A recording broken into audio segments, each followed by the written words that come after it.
Good morning. In 5 minutes. This year's symposium is largely on the theme of women's sport, with a focus on our Equal Hue report, which was released at Symposium 2020.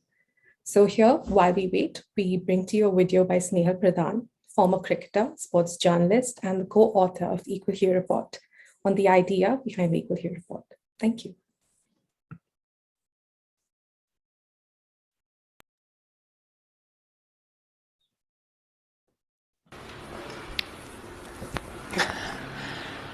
My name is Snehal Pradhan. I am a former India cricketer, now working in the media as a columnist, broadcaster and YouTuber. The process of the Equal Hue report really started about 3 years ago in 2017. It was born from the pain and the sadness and the pride and joy of India's campaign in the 2017 Women's World Cup, where India reached their only second ever final and fell agonizingly short of a first World Cup.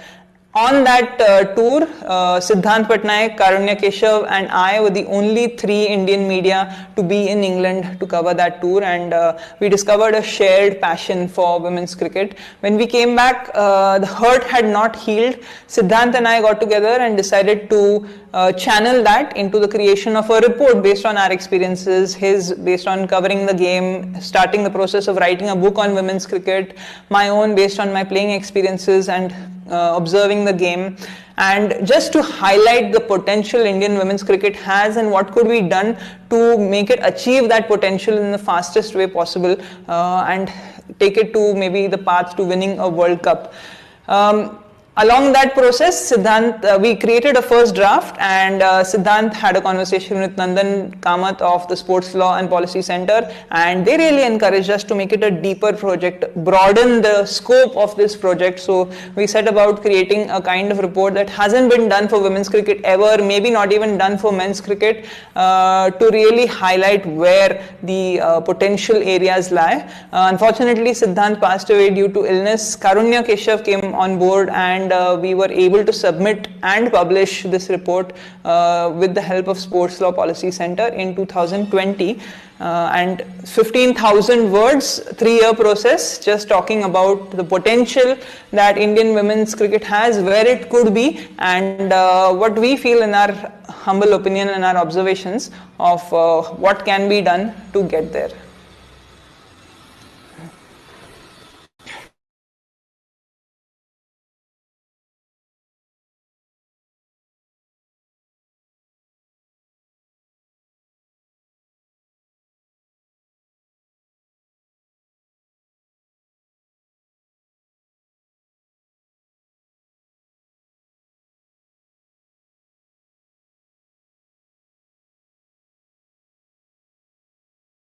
And the sadness and the pride and joy of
Good morning, everyone.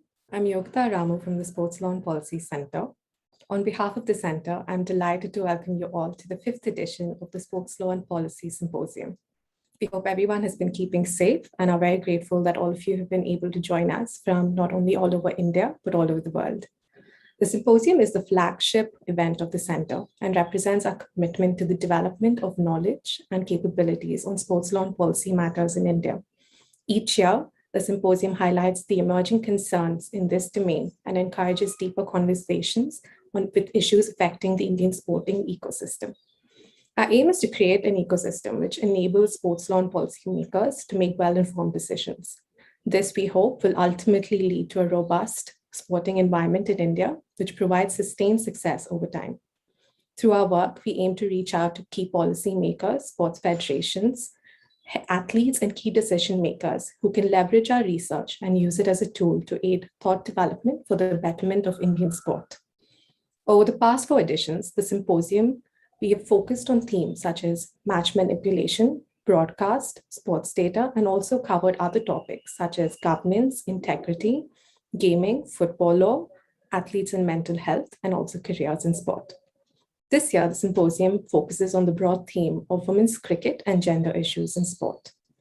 These themes will be discussed through presentations, interviews, interactive panel discussions. We've also brought together a diverse range of speakers for this event, including leading legal practitioners, industry experts, cricketers, administrative body representatives, journalists, and academicians from India and all over the world. We will be releasing our Pathways Toolkit for women cricketers and a children's audio storybook based on cricket. We would like to thank our sponsors, Dream11 Sport Radar, for making this event possible, our event partners, the Go Sports Foundation, Law NK, as well as our media partners, Meraki Sport and Entertainment, The Bridge, and The Scroll for all their support. Thank you, and we sincerely hope that you enjoy the symposium. We will now be starting for the first session of the day. So with a status check of the Equal Hue Project.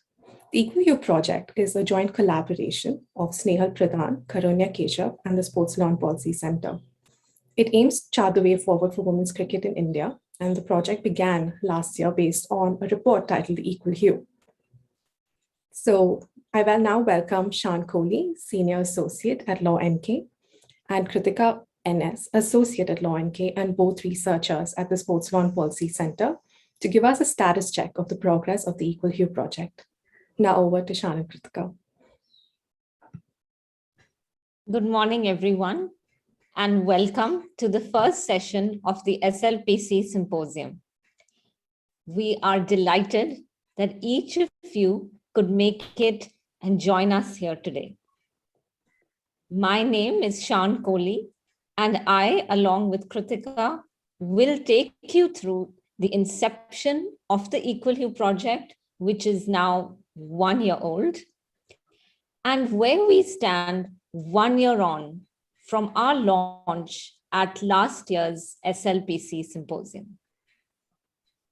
So just to give you a brief background, apart from the video and the brief background that Yogita already gave you, the Equal Hue project was launched based on a report released last year, which was titled An Equal Hue, the Way Forward for the Women in Blue.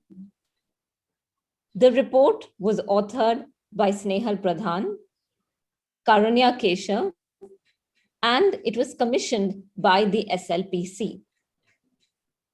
The vision of the Equal Hue project really is to enable young girls and women to have equal opportunities to explore and achieve their highest potential at the elite level in cricket. The Equal Hue project aims to bring to the forefront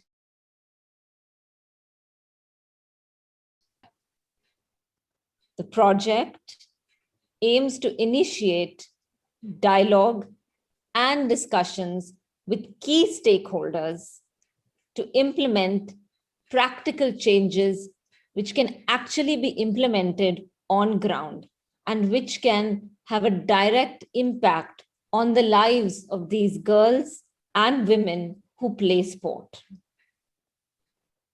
And like we mentioned, the Equal Hue Project was launched 1 year ago at last year's symposium in June 2020.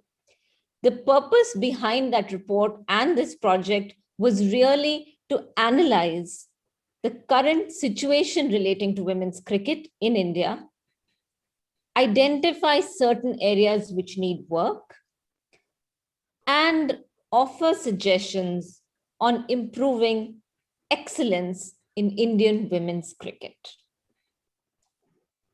The report was mainly directed towards stakeholders in women's cricket in India, which includes the players themselves, state associations, the BCCI, clubs and league franchises, broadcasters, and sponsors.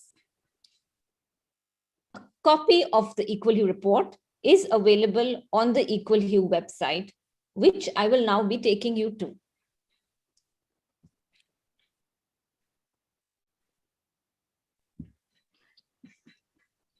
Thank you so much, Shan. So,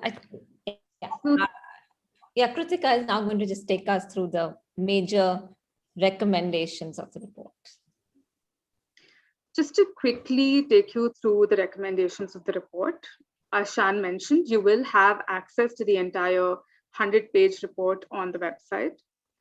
The primary recommendations of the report were mainly on how to remove the barriers for participation, how to improve elite performance, how we can bridge the gap between domestic and international cricket, how to develop grassroots pathways, setting up a women's IPL, prioritizing player welfare, and how to make the sport financially viable for players. After the launch of the report, we circulated it amongst stakeholders in cricket for feedback and engaged in discussions on how to take the report forward. The stakeholders we engaged with in this period included former and current players, the BCCI fraternity, Indian and international journalists, and finally, stakeholders representing academies and the coaching fraternity. I now hand over to Shan, who will take you through the social media campaign and the launch of the website. Thanks, Kritika. So, like she mentioned, post this feedback gathering exercise in November 2020, to coincide with the Women's T20 Challenge, we launched the hashtag Equal Hue social media campaign on the SLPC's Twitter handle. During this 2-week campaign, we ran a contest. We started a video campaign for parents to share videos of young girls playing cricket. We shared interesting stories of elite women cricketers. We shared videos and facts about the growth and development of women's cricket. We also ran polls on the most pressing issues affecting women's cricket in India. And we launched the Equal Hue website, which you're looking at today. We also launched a special section on the SLPC Highlights newsletter, which was dedicated to the Equal Hue project. And in this section, we would share the most relevant and insightful articles on women's cricket and women's sport with our readers. During this time, we also released a wish list, which you can now see on your screen, on the 10 reforms and the 10 things that we would like to see change for women's cricket in 2021. So I'll just hand over to Kritika now to take you through some of them and to take you through the next set of activities that we had for the year. Thanks so much, Shan. So as you can see, there are 10 reforms on our wish list, and you can see that they are pretty aspirational in nature, and this is how we want the Equal Hue project to be. We want it to be to the best of women's capabilities in India, and this is what we're seeking to attain over the next 5 to 10 years. Now, during the first leg of the project, some of the key issues that we did delve into a bit more deeply was the barriers to participation, perception, and funding of women's sport. To take you through our journey, during the first week of January this year, as part of the second phase of the Equal Hue Project, we kicked off the first of our series of closed-door discussions with stakeholders on the challenges and possible solutions to the key issues affecting women's cricket.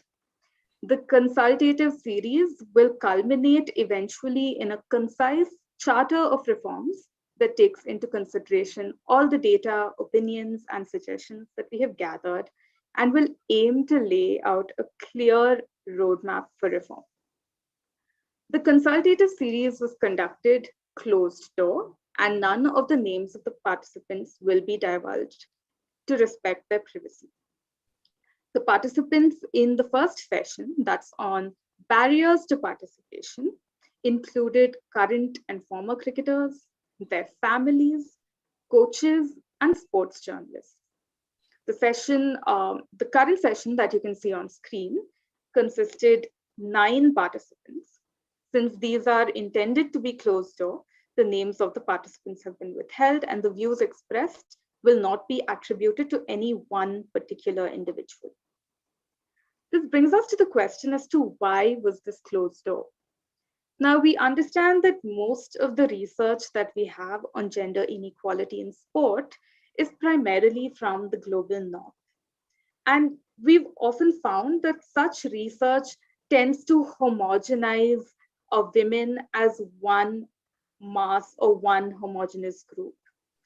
So this is something that did not really sit well with us when we started the Equal Hue Project. And we found that in a country like India itself, women come from varieties of intersecting class, caste, and other marginalized backgrounds.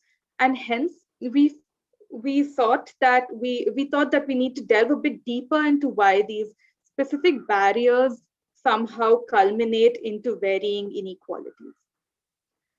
So the reason of choosing a closed-door discussion was to provide a safe space for people of all these identities and all these backgrounds to bring up issues that particularly get pushed under the carpet in regular conversation. We also foresaw the possibility of certain sensitive topics such as sexual violence arising in these conversations, and we wanted to provide a safe space in that respect as well. Finally, we realized that a closed-door discussion offers a chance to delve deeper and understand nuanced issues from lived experiences, and this contributed to the qualitative nature of our research. Now we will take you through the barriers to participation discussion, and just to quickly give you some of the insights from this consultative series. This report captures the main points of conversation and possible ways forward in which we can increase women's participation in sport rather than have the same structural barriers that hinder their participation. Now, the key heads in which we sort of placed these barriers were mainly social, infrastructural and safety, health, and financial barriers. Now, just to quickly take you through each of these subsections, we found that under social barriers, there had to be a particular set of questions that we had to pose to the participants. And these were primarily like, why are there certain social barriers prevalent in India? What are these social norms that prevent a career in sport, which even cause girls who pick up sport to actually drop out eventually? Is there a reason that families and parents dislike the prospect of girls training under male coaches or playing with male students? And is there any support for parents and families of girls who take up cricket as a career despite all the odds? Now, moving on to the infrastructural barriers. We mainly have entry barriers in India and most of the global south that is not necessarily always discussed in regular conversation. And something as simple as do girls have changing rooms, and do they have bathrooms in academies that they can use while playing tournaments? How can a girl and an academy convince parents that they can provide a safe space? And because of all these reasons, where you see that the infrastructure is a reflection of the fact that girls are not taken as serious or competitive individuals, is there even a possibility of viewing sport as merely recreational rather than actually, considering it as a pathway for future professional goals for women? So the other issue that is a sort of culmination of the infrastructure and the social barriers is the issue of sexual harassment. Now, when we talk about sexual harassment, we usually view it as having a committee or having certain guidelines laid down in an academy or in a school where the girl is studying or playing. But what we found through our conversations is that the larger societal infrastructure, or the larger the cityscape or the infrastructure around the academy also contributes to how safe women feel.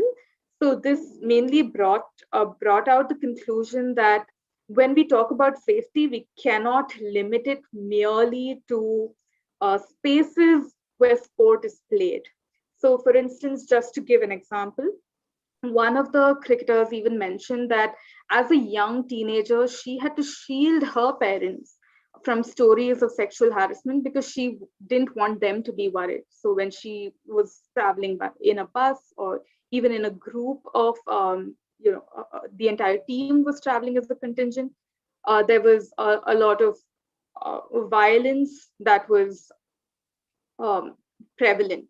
So, and there was nothing really done to stop it. And as young children, it's not really their prerogative to take up the matter. So it's important that we start viewing it as a societal issue rather than placing it in a certain entity or in a certain individual.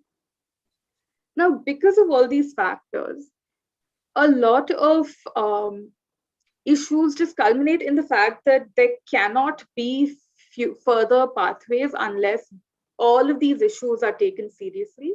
So in the end, what happens is the girls who do eventually end up playing sport see that there isn't really too many, there aren't really too many seats at the table at the professional level. So this really begs the question as to what happens to those girls who don't really get selected for the professional tournaments. Is it necessary that you are awarded or rather rewarded for being quote unquote professional only after a certain stage, when you start getting avenues for funding, when you start getting better infrastructure? So is there a reason that so many women just drop out before they even reach those levels? So the conversation finally ended up becoming as to why professional sport is even considered as the aspirational goal of these girls, and why we can't only look at the value of play in itself, because some of the participants suggested that the value of play in the sporting system in India is just completely absent. So everyone looks at it as you are either a professional and you either work towards being a professional or you don't. And this is something that we have to change, where inherently looking at play as something that is positive can bring out a positive change in society. But on the other hand, there were also participants who suggested that in a country like India, there is not really that much of a value in play itself or leisure, because the matter of the fact remains is that livelihoods is as important, and Indian families don't really pay attention to leisure, recreation beyond a certain age. So it's very important to consider these factors. So this brings us to the financial barriers. Now, the key questions we sought to answer in this, and we want to reiterate that this financial barrier was an entire other conversation in itself. And you can find that discussion as well on our website. So the main questions really quickly is that how big a role do economic barriers play in dissuading girls from playing cricket, and more importantly, dissuading parents from allowing girls to play cricket? And if there are any sources of funding or scholarships or any other scholarships available not only to girls, but also to coaches to allow them to set up academies. So all of these are mainly just pulling us towards the question as to, do we even really have a pathway, a clear-cut method in which we can get women's sport going by turning on all the cogs of this wheel?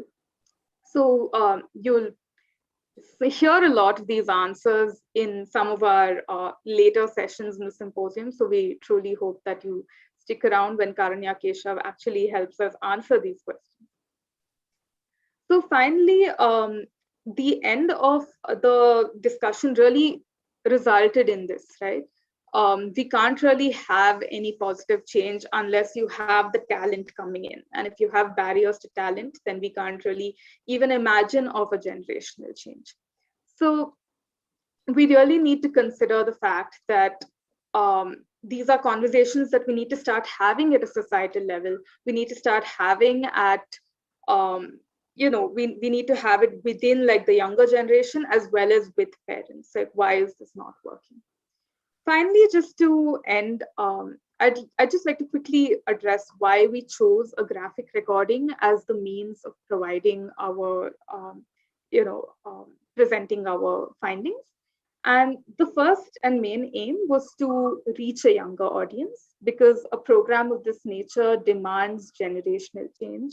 And society begins to, even subconsciously start entrenching gender norms in kids at a very young age. So it was important to include these teenagers and include young adults who are able to critically examine these norms immediately after they're being fed them and have them included in our conversation. And secondly, we really wanted accessibility to be one of the key pillars of the Equal Hue project, because we often see that research projects or campaigns of this nature end up becoming incredibly academic and sort of start excluding people who might have to have a seat at the table. And that's something we wanted to do away with. And we actually were, it was a very heartwarming gesture to see that a cricketing academy called Anantapur Academy actually wanted us to use these graphic recordings to drive discussion in their hostels and in their academies about pay parity, about barriers, about gender norms. And I think that was one of the greatest takeaways of personally for us. So I now hand it over to Shan, who will take you through how you can support us. Thanks, Kritika. So if you have a look at our Equal Hue website, and it's equalhue.in, there is this page that we have on how to support us. So you can spread the word about the Equal Hue project, give us your feedback, or even if you just want to receive information about the latest activities of the Equal Hue project, you can fill in your details here and see how you can be part of the change. And we also encourage you to just have a go at the Equal Hue website, have a look around, and just learn more about the issues affecting women's cricket that you may be interested in, and you can always drop us a line. So thank you. And that's all from Kritika and me.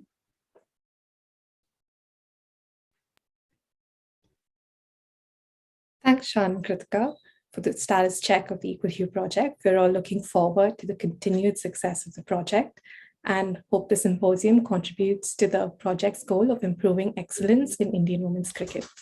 You'll now have a 15-minute break to set up for the next session. In the meantime, hear from Deepa Karmakar, India's beloved athlete, artistic gymnast, on her journey and her goals.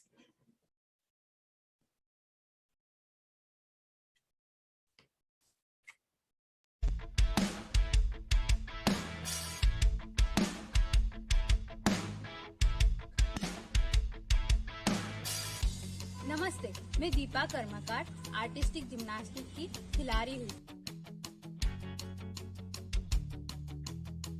मैं artistic gymnastics में अपना journey 2000 में शुरू किया था।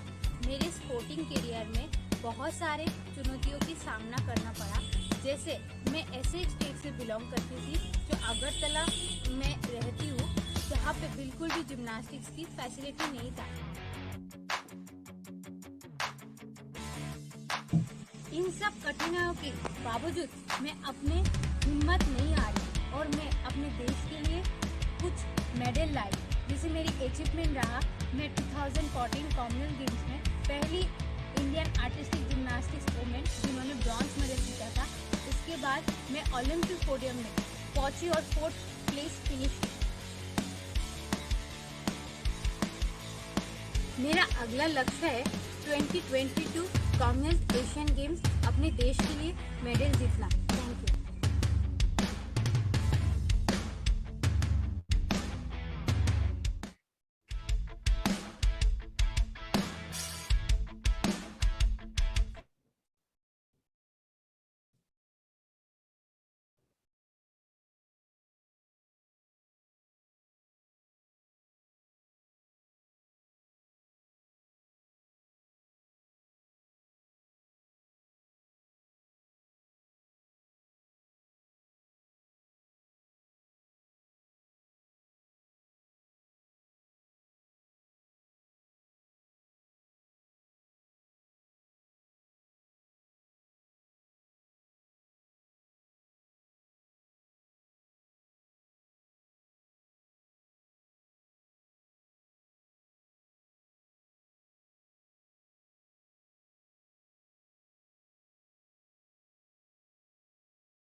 Hi, everyone. We're sorry for the technical glitch which caused the inadvertent error where the Zoom link closed. We will be commencing with the next session in 5 minutes, so please stay tuned.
We're pleased to welcome our panelists. We first have Ms. Sushma Verma, an Indian cricketer who started her national level career as a wicketkeeper and a right-hand batter in the Indian women's national cricket team.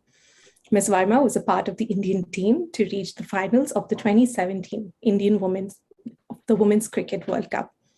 After the 2017 Women's Cricket World Cup, she joined the Police Department of Himachal Pradesh as the Deputy Superintendent of Police. We have Mr. Ratnakar Shetty, former BCCI General Manager of Game Development.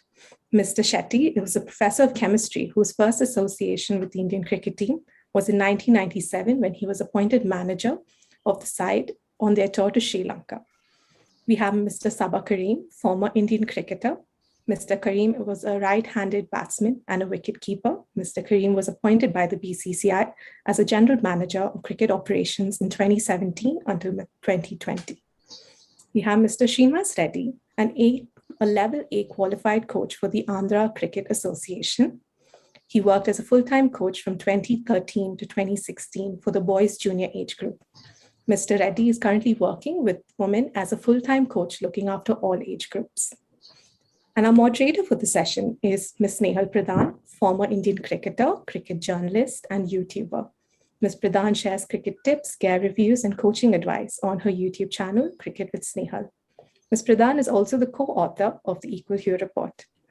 So before we begin, if you have any questions during the session or any other sessions, please type them in the question and answer box, and our panelists will try to answer some of them at the end of the sessions.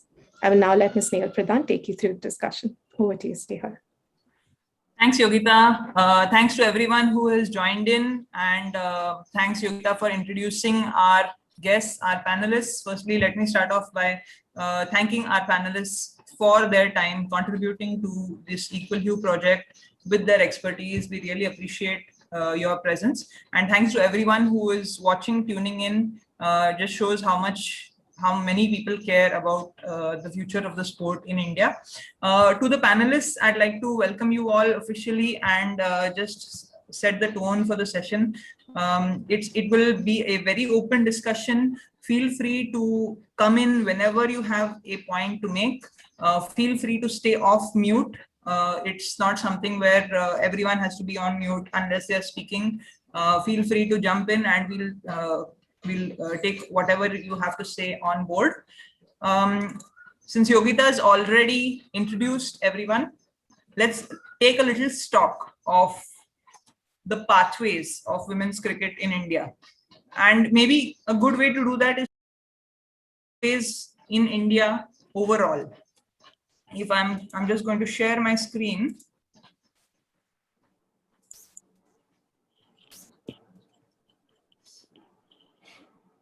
And I hope everyone can see this. I think everyone on the panel will agree that this is what the pathway for men and boys look like. Almost every city in India, almost every district in India has plenty of cricket academies for boys. From those cricket academies, boys can play club cricket in their districts. They also can play school cricket. So there's plenty of opportunities for school cricket for boys. It's quite prevalent all over India. From these school and club competitions, states will usually pick some under 14 teams, and within the state itself have matches between these under 14 teams. Sometimes there are interstate matches, but mostly within the state, the under 14 level is played. The under 16 level is where the BCCI umbrella really comes in, and players graduate into the BCCI umbrella through tournaments like the Vijay Merchant Trophy, which is an interstate under 16 level tournament for boys. From there, they graduate to the under 19 tournament for boys, like the Cooch Bihar Trophy. From there, there is an under 23 level for interstate, and the graduation eventually goes to the senior level where you can play Ranji Trophy, in first class format, Vijay Hazare in the 50 over format, and Syed Mushtaq Ali Trophy in the 20 over format. So I think everyone watching will agree that this is the pathway for boys, and most of these steps of the pathway are available pan-India. To look at what the situation is for girls. Across India, girls will go to academies, and most academies, a lot of academies will take girls, although there are some challenges associated with that. From there, it gets a little tricky because school and club cricket really isn't played across the country. There are a few pockets where there is school cricket, there are a few pockets where there is club cricket or district cricket, but for the most part, this step in the pathway is a little bit missing for girls. Similarly, this under 14 stage intrastate matches doesn't really exist for girls. And the difference between the two pathways is that this under 16 BCCI tournament does not exist for girls. The BCCI umbrella starts for women and girls at the under 19 interstate level. From under 19, players can represent their state under the BCCI in the under 23 age group, and from there move into the senior age group. I think everyone here will agree that this is what the pathway looks like. And I'd like to start off the discussion with the current cricketer on the group, and maybe start at the very bottom of the pathway, which is the academy level. And my own experience tells me that academies are not always very women-friendly places. I've always, 90% of the time, played cricket at academies which don't have changing rooms, for example. Boys, they just change in the open, but that's not something that girls are comfortable with. So what happens, and I'd like to bring Sushma in, what happens when a girl sees cricket on TV, gets inspired to play cricket, goes to a local academy? What is her experience like? I'd like to ask you what your experience is like with academies, positive or negative, what experiences you may have heard from other girls, and in your experience, what is a good academy setup look like? Sushma, please come in. Hello everyone. आपने बिल्कुल सही point mention किया कि though मैंने experience नहीं किया है because I was always. Sushma, we can't hear you. Hello. Sushma थोड़ा वॉल्यूम रेज करो अपना.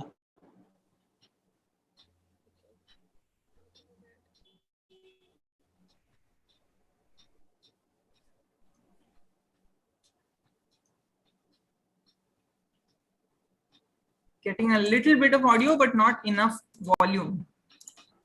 Just. जिस तरह से विकेट की पीछे अपील करती हो उतनी बुलंद आवाज में बोलो तो फिर हम लोग सब लोगों को सुनाई देगा. Yes, now I think we can hear much better. Can you try? So, can you hear me? Yeah, better. Yes. If you can just speak a little loudly, we can hear you, but the voice is a little. Okay. तो मैंने experience नहीं किया private academy का part होना. मैंने बहुत stories सुनी है अभी पिछले काफी टाइम से ऐसे प्लेयर्स के साथ. It's been almost 11-12 years players को देखते हुए किस तरीके से स्ट्रगल कर रहे हैं. If I talk about metro cities में फिर भी इजीली आई मीन लोगों की सोच वाइड है, बट जिस तरीके से जैसे मैं हिमाचल जैसी जगह से आती हूँ और बहुत ही लोग अभी इतने बोल्ड नहीं है लड़कियों को लेके स्पेशली. आई वॉज ब्लेस्ड कि मैं एक ऐसी एकेडमी की पार्ट थी जो HPCA ने रन की है और मैं डे 1 से वहीं पर थी. तो मुझे ऐसा कुछ एक्सपीरियंस करने को नहीं मिला है, बट जब मैंने भी बहुत बार आउट ऑफ हिमाचल जाके प्रैक्टिस की है. एक बार मैं पुणे गई थी तो मैंने भी वहां पे स्ट्रगल किया इतने सारे लड़कों के साथ. लड़के ओपनली चेंज कर रहे हैं, उनको कोई फर्क नहीं पड़ता है, बट लड़कियों के लिए सेम टाइम पे वहां पर कोई भी फैसिलिटी नहीं है. No changing rooms, no washrooms. So इस तरीके की प्रॉब्लम्स आती है. नॉट जस्ट कि लड़कों के साथ कैसे खेलना है, बट आपको मेंटली भी शायद बहुत कुछ लड़के जिस तरीके से लड़कियों को एक तरीके का आप ये समझो कि वो मेंटली थोड़ा सा रहता है प्रेशर की आप बॉयज के साथ खुल के आप वो आपको अलग तरीके से नेगेटिव आपको ले लेंगे हमेशा। बट चीज़ें चेंज हो रही है टाइम के साथ। अभी मैंने काफ़ी टाइम से ये भी चेंज देखा है कि अगर जब एक बार मैं जमीमा से बात कर रही थी कि तो हमेशा बॉयज़ के साथ प्रैक्टिस करती है मुंबई जैसी जगह में, जहाँ पीपल आर वेरी बोल्ड और बच्चे अच्छे स्कूल्स में पढ़ रहे हैं, अच्छी फैमिली से आते हैं, and they are very advance. So उस चीज़ का जेमी मुझे बता रही थी कि इनिशियली उसने भी बहुत स्ट्रगल किया, लेटर ऑन उस सारी चीजें झेल, but time what is important is her cricket practice. और शायद वही है कि अगर आप आपका फोकस आपका उस तरीके का रहे कि आप पर्टिकुलर हो जाए क्रिकेट को लेके, तो ये सारी चीजें शायद इफेक्ट नहीं करती है। तो मैंने एक्सपीरियंस किया, आई have heard a lot of stories, so that's what I am talking about. But जहाँ तक आपने बात कही कि ये चीजें डिफरेंसेस बहुत ज्यादा है, तो बहुत स्लो चेंज। जिस तरीके का इंडियन प्लेयर्स में पोटेंशियल है, वी हैव टैलेंट। अभी अंडर 60 कैटेगरी से बहुत अच्छे प्लेयर्स आ रहे हैं, बट उनको ग्रूम करना, वो किस तरीके से हाउ दे विल ब्लूम, वो चीजें अभी लैकिंग है। So we need to work on that. That's right. मैं यहाँ पे I'd like to invite Srinivas also to come in to talk about the first step of the pathway, and to give you all a background about something is happening right in Andhra cricket. In Andhra cricket, Andhra have won the under 19 state tournament in 2015-16 and 2017-18. They've been runners up in the senior one day tournament in 2017-18 and 2018-19, and they won. They were runners up in 2018-19 in the under 19 T20. So something is going right in Andhra Pradesh. Srinivas, can you tell? And especially with Savakarim sir, Professor Ratnakar Shetty, who's having the vast experience and being with BCCI for the main reason of development in the cricket. And they are taking care of women cricket also, because so many meetings are seeing them. And at the same time, I have to appreciate your efforts put on for the women cricket. So thank you very much. Actually, once women cricket merged in 2006, so we had a new committee. So they want to develop women cricket along with the men cricket. So 2008, they started a committee, women committees in all 13 districts. We are all of 13 districts. So what they did, they went to the schools who have PETs, women coordinators. They just, it's an honorary job, only just that formal things, like PA, they used to pay, that's all. So they were sent to the rural schools, the women, especially the Jilla Parishad schools and government schools. Because any major city, okay, because the parents who are influenced, who is having that interest in the cricket, that passion about the cricket, already they are bringing the girls. But if you can see the selection process, if there is a district selection for boys, 200 member strength is to come. But whereas when it comes to women, it's about just 10 to 15 members only. Not even we couldn't form a team.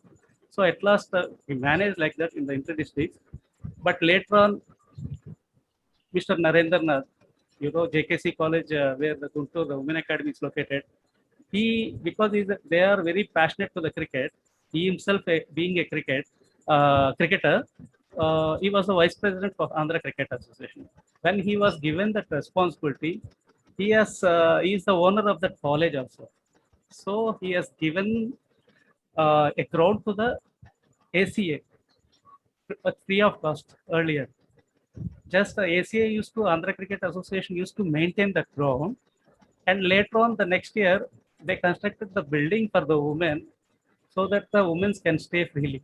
What Shushma told, you told, like they don't have changing rooms, dressing rooms, so all the facilities what men are having, the women also they provided. I am very fortunate to work with Andhra Cricket Association. 2010. An exclusive women academy they started in Guntur JKC College grounds.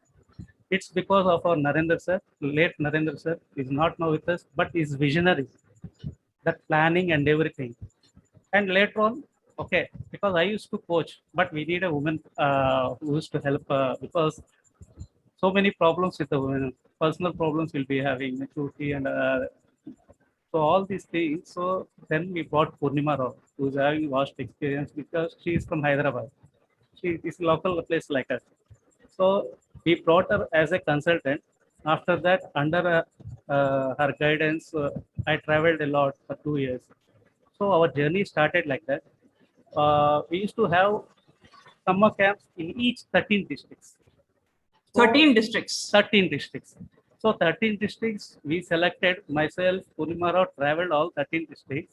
We picked 25 girls because watching their speed, agility, and all those things, like just all the Sai coaches will do. Yeah. Who is good? No, just in athleticism. Who is the better there? So small things with the tennis ball throwing. So we started like that. We picked 25 and started giving coaching from the base. Employment through the district coaches, because we just given program for them, and we used to every week move. Myself, I used to go one side, and Purnima madam used to go one side. So, and we picked again after 1 month camp, we picked the major talent girls who was really doing with that, and we had a state camp in Guntur. The process went like that. And also the Women Academy, Mitali Raj and Julan Goswami, they have come there to just open that academy, and later on. It's wonderful to hear that Yeah. that the pathway really starts from the schools. From the, yes. And then with the moves into district and then the states. Yes. One point you mentioned here is the fact that you have a residential academy. Yeah. I'd quickly like to go back to Sushma, because that I see is a common link between what is happening in Himachal Pradesh and Andhra, and both states have been fairly successful in domestic cricket. If Sushma, you can quickly tell us about the residential academy that you experienced and how it really removed some of those roadblocks for women's cricket. And then I'd like to bring in Professor Shetty and Sabakaran. I think 2006 में जब BCCI में मर्ज हुआ तो उस time पे हमारे पास I have heard that I started playing cricket in 2009 2006 7 8 we just had 9 players so it was very difficult कि हम एक टीम भी बिल्ड करें we didn't have proper 11 so क्या होता था कि ऊना में इंदिरा स्टेडियम में कैंप चल रहा है तो वहाँ पे साथ में मल्टी स्पोर्ट चलते हैं तो वहाँ पे हैंडबॉल की कुछ लड़कियों को उन्होंने ऐड करके एक टीम बिल्ड कर ली सो वो टाइम पे शायद 2-3 बार I mean we are very grateful कि अनुराग सर ने उस टाइम पे वुमेन क्रिकेट का जो भी आई मीन हालत चल रही थी तो उन्होंने ये इनिशिएटिव लिया कि हिमाचल में जो कि इंडिया की फर्स्ट रेजिडेंशियल एकेडमी थी और 2009 में ये एकेडमी खुली है तो उस टाइम पे आई रिमेम्बर सारे कोई भी प्रोफेशनली किसी ने ट्रेनिंग नहीं ली थी क्रिकेट की ये जरूर था कि कोई ना कोई स्पोर्ट जरूर खेल रहा था जैसे मैं भी हैंडबॉल खेल रही थी और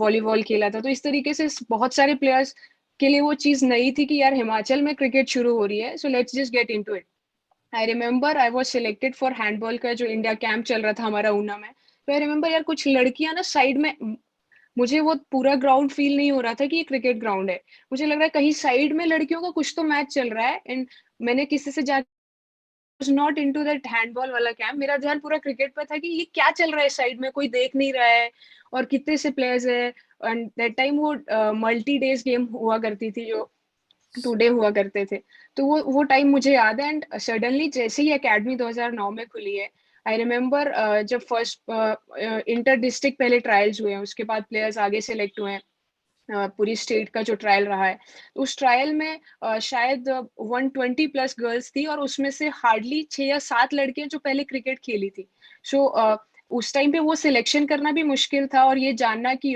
हिमाचल जैसी जगह में जहाँ लोग अभी भी लड़कियों पे शादी का प्रेशर होता है कि 22-23 साल तक आपको शादी करनी है और उस एज ग्रुप में वहाँ पे लड़कियां ट्रायल्स देने आई हुई है तो वो चीज बहुत इंटरेस्टिंग थी जान के कि सब इंथुजियास्टिक थे क्रिकेट खेलने के लिए 2009 में जब एकेडमी खुली फिर जाके लास्ट फाइनल 25 गर्ल्स का सिलेक्शन हुआ और फिर उसके बाद से आई थिंक आज तक सेम सेटअप में आपको कुछ नहीं करना है पूरा साल आपको रेजिडेंशियल एकेडमी में रहना है सारे एक्सपेंसेस आपके एचपीसीए बेयर करता है और आपको सिर्फ अपनी पढ़ाई का देखना है at the same time study को भी इतना कंपल्सरी किया है कि बिलो 75% अगर आपके मार्क्स आते हैं then you might get out of the academy next season. So that way also, because you never know कि आपका cricket में future आप कितना आगे किस level पे खेलोगे. Everybody is not going to play for India, or not going to make it big.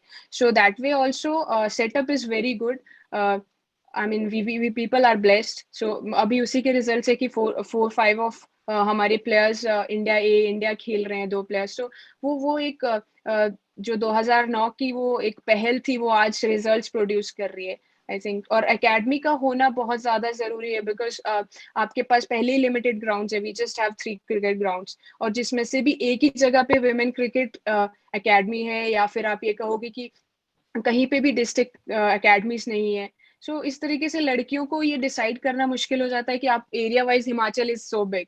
So travel करना आप 10-12 घंटे जर्नी करके आप डेली नहीं आ सकते हो. आपको एक रूम लेके भी रहना है but then again it's not easy. आपको पेरेंट्स को कन्विंस करना है, वो जगह छोड़ के आना है. तो इस तरीके से ये मुश्किल था but that time we people were very blessed कि अनुराग सर का वो इनिशिएटिव आज भी इट्स गिविंग अस वो बहुत फ्रूटफुल है. Yeah, we're seeing the results now. Harleen Deol is a product of that system. She's part of the Indian team right now. Sushma as recently as March was donning the India blues.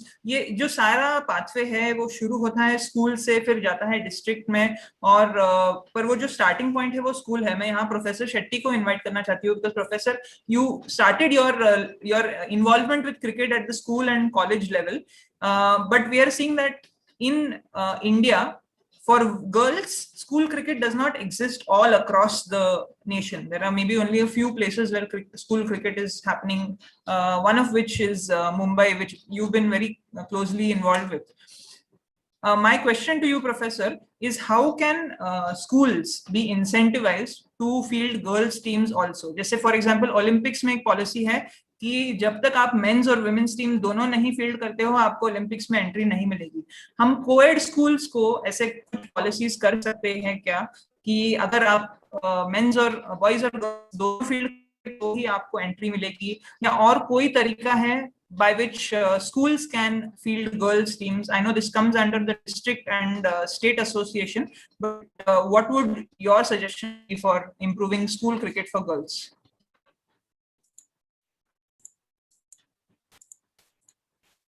Professor, you're on mute. Please unmute yourself.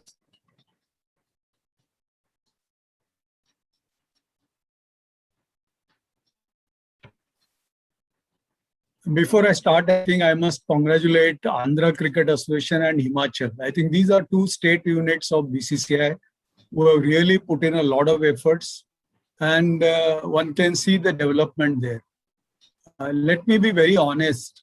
I think many of us in the BCCI, because I'm associated in the BCCI, attending the meetings since '96, and for about 7-8 years, till Mr. Pawar became the president, I don't think anybody was keen to take women's cricket under BCCI.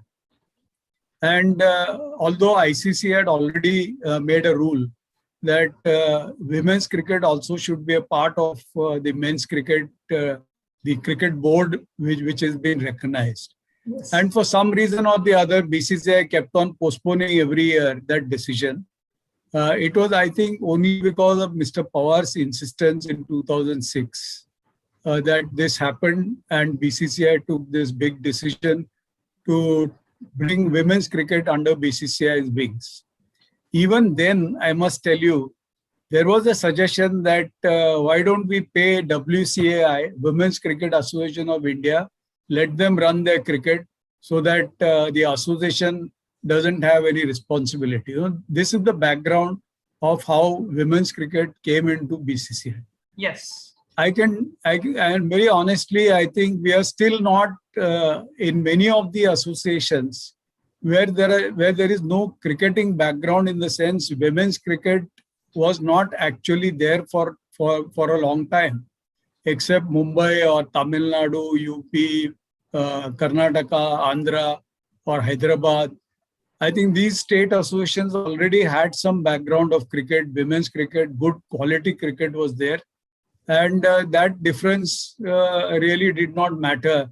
When they joined BCCI, it was just additional support that the girls started getting. Even in a city like Mumbai, Snehal, you will be surprised that there is not much of support from girls, from the schools where girls study, for participating in cricket tournaments. Why is that? I really don't know, because I think that I just can't explain what their problems would be. But when we took over women's cricket in 2006, the retired cricketers in Mumbai, the girls, they came forward with a suggestion that they would approach the schools. And in fact, many of them divided the work amongst themselves. They went to the schools, they talked to the principals, and started with a tennis ball tournament for such schools. Yeah. To start with. Yeah. So that let them come, let them play, and start get interested in the game of cricket. But still, I think it's a long way when you compare it with boys cricket or the support that you get for age group tournament for the boys. Girls tournaments are still not at the same level as we expect them to. Maybe I think if you look at the Indian scenario of women's sports, in India, most of the women's sports are all individual sports that parents used to support, and girls took up that sports and they did very well. Yeah. Very few supported, very few parents really supported team sports in that way. And somewhere I think the parents were also not sure as to what was in store or what was in future for their girls if they took up to a game in terms of the future education as well as the jobs. These two uncertainties one has to accept. Of that, I think slowly realization has come that education and sport can go together. So that area is taken care of. But I'm not sure whether there are enough jobs for girls, because the only employer today is the railways. That's very true. And I don't know how many years railways would continue to support women's cricket. These are facts that one has to face. And I just feel Sabha is here. So he followed me in BCCI. And I just feel that, the state associations must look at this women's cricket development as a responsibility on them and take interest.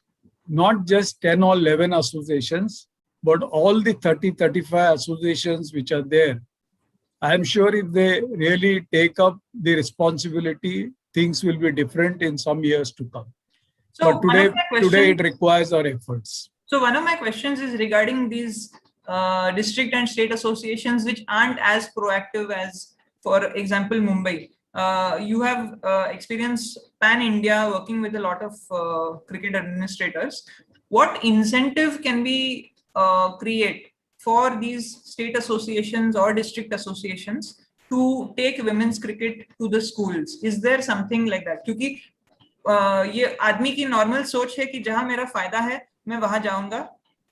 So what incentive can almost be offered for a state or district association to take girls cricket to schools, maybe through tennis ball cricket? Well, I think it's basically, as I said, that the people who are running these associations, they must understand that women's cricket is as much a part of their activity as men's cricket. Now, men's cricket fortunately started in 1929 under BCCI, and the first meeting of the BCCI records that the importance was given to junior cricket right from day one. Age group tournament, and not only age group, inter-school tournaments and national school championships. That was the time when it started. So I think we have to look at the same angle now for women's cricket also, and make it important. Make them feel that there is a lot of scope for women's cricketers also in the years to come. I think it's the responsibility of people who are at the helm of affairs of the state units, not just the BCCI. 100% agree. And you mentioned the importance of age group cricket, and I'd like to bring in Mr. Saba Karim here with a little bit of a googly. Let's talk about the elephant in the room. We saw that Pathways diagram shows that BCCI conducts a national under-16 tournament for boys, the Vijay Merchant Trophy. As your previous experience handling women's cricket, can you tell us what the temperature is or was within the BCCI towards a national under-16 tournament for women? And a second question, what your personal opinion is on a national under-16 tournament for women? You're on mute, Sabha. Thank you so much, Nehal, for this invite. It's so wonderful and so refreshing to hear inputs of especially Professor Shetty, plus Srinivas, and a contemporary cricketer like Sushma. Let me try and rephrase my statement here. It's so easy for BCCI to start an under-16 tournament for girls, but that is not the problem. That will never solve the problem, Snehal. And I feel that when Professor Shetty mentioned the role that state cricket associations have to play, if I may put it in a more civilized manner, is that apart from these 10 or 11 state associations like Andhra, who have done some incredible work to promote women cricket in India, the other states have failed to do so. And I don't think it is because of lack of want. It is because of lack of understanding how to grow women cricket in India. Right at the outset, one should understand that boys cricket and girls cricket are separate. So they need to be dealt in a different manner altogether. The way boys cricket or the way men's cricket has taken shape in India, it is a very natural kind of a phenomena, because so many boys or so many youngsters are interested in this sport. So the state associations, they haven't had to do any work to get more and more boys into the system. Yeah, it is a very automatic kind of a process. You open an academy, you'll have several hundred boys who will come to your academy, right from a tier 1 town to a tier 3 or even to a village. That does not happen with girls. So I think there has to be a more concerted effort from state associations to reach out to these to different sectors of the society in order to include more and more girls into the system. So the way I look at it, Snehal, there has to be a two-pronged strategy. Mm-hmm. And I'm talking from BCI's perspective and also talking from a state perspective. Number one, if I start from top to bottom, so number one is, for instance, if you look at the national team right now, what is BCCI's what should be BCCI's aim? First, to improve the quality of the national team, which obviously means that you have to increase the pool of players so that you're able to provide them adequate training, adequate facilities, all kind of support systems, so that we are able to improve the quality of our national team. Number two is how to get more and more girls into the system. And I think that is the biggest issue here in India. And that's why at the beginning I said, to organize an interstate tournament for girls at the under-16 level is very easy. The problem we face for my 3-year stint at BCCI, I tried my level best to convince the state associations to start this under-16 interstate tournament. I think Professor Shetty would be aware of this. Except for maybe North, sir, correct me if I'm wrong, and also South. They used to have this under-16 interstate tournament. But when I spoke with some of the state bodies in South, and South zone is a very active zone for that matter. Yes. They really work very hard. They explained to me, and they were able to tell me that even for them it is a big struggle to get girls at that level to play for the state because of lack of want, because of very few girls come to the system, they are eligible to play under 16. They really have to work very hard to put up a team of 14 or 15 girls. So that is why I think these two are the two-pronged strategy to improve women cricket in India. Number one is right at the top to work on the quality of a national team. And number two is to get more and more girls into the system. And the best way to do it is to have these outreach programs, which Andhra has done in such an incredible manner. They have actually opened a window for all the state bodies. They have to understand that girls cricket have to be treated in a different manner altogether. For that, you need to have a separate kind of an outreach programs to get more and more girls into the system. Once you're able to do so, then you will have a large pool of girls who would be more than happy to get into this sport, and then we'll have a far better system. Once that happens, then it is so easy for BCCI to conduct such tournaments. Why only under 16? You can have an under 14, the way the state associations do it in their own respective zones. That can also be done. But in your that pathway which you had prepared, Snehal, even for boys, there's hardly any school cricket except for maybe Mumbai.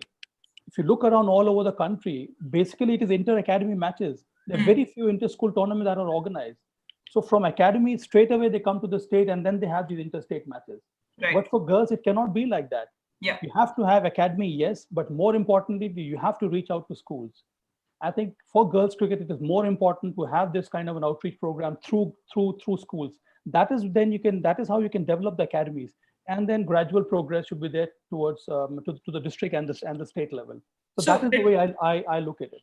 That's very valid points and a very valid two-pronged strategy. If I can just reiterate one concept of the report, is that different but equal was an approach that we said that is important for women's cricket. And there's an ESPN Cricinfo interview with you where you also mentioned that it needs a different approach, women's cricket. In the school's respect, is there a possibility, based on your previous experience working with the national body, is there a possibility for the national body to work more directly with to create schools cricket and maybe not leave it up to the states? Maybe is there an opportunity to work with organizations like the National Schools Games Federation of India? In your previous experience, what are the opportunities for a national body, because it needs a different approach, to get involved at the school level for girls? I think it should be done on two levels, Snehal. Yes, BCCI can take that initiative, but I think it will be a wonderful idea to initiate a program like this in association with state governments. And I'm talking about state governments. That's where the School Games Federation of India comes to the picture.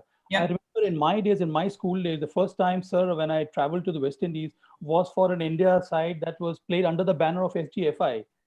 And all that is over now. I don't know where it stands. But that is one medium where BCCI and the central establishment or the state establishment can work together in a very cohesive manner to try and initiate a program like this. Having said that, I do believe that that the state associations cannot shirk away from their responsibility. 100% agree. It would be wonderful if state bodies, along with BCCI, can approach the respective state governments to start a program like this. That would be number one. Number two is to have this kind of outreach program on a private basis to all the schools that comes under the umbrella. Something which Professor Shetty mentioned when the former women cricketers joined hands to do that for Mumbai. I really don't know why that was discontinued. And I feel that a program like this would really help to promote the growth of women cricket in India. So to take my moderator hat off for a minute and put in some of my own experience. Snehal, I'm sorry, yes, I'm interrupting you. I missed a very valid point. Please. We also need to ensure, and I may have talked about this on separate platforms, and I'm a firm believer in this. And I think Sushma touched upon that point when he talked about academy and the kind of issues with which a girl faces, is that, for boys cricket or for men cricket in India, the entry level is at an early stage, say 8, 9, 10, the boys get into this game and they exit at the age of 35, 38, maybe late 40s. Or late 30s, if not 40s. All right. And there are no obstacles whatsoever. If you want to play, okay, the parents can send the child to any academy. They can travel 2 kilometers, 3 kilometers, come back late in the evening. There are no safety issues. There are no sensitization, so to speak, issues. So it's a very easy passage for them. That is what we need to ensure for girls cricket as well. So the entry level should be at a very young age and the exit should be at a later stage. And we need to ensure that there are no obstacles whatsoever in terms of growth of a girl cricketer. So remove all those obstacles. Travel to an academy, travel to a school, after school practice, gender sensitization of the cricket administrators, of the cricket coaches, so on and so forth. So you remove all those obstacles. It will be very natural for more and more girls to get into the sport. Absolutely. To just go back and flashback into my early years, I started my cricket under Women's Cricket Association of India.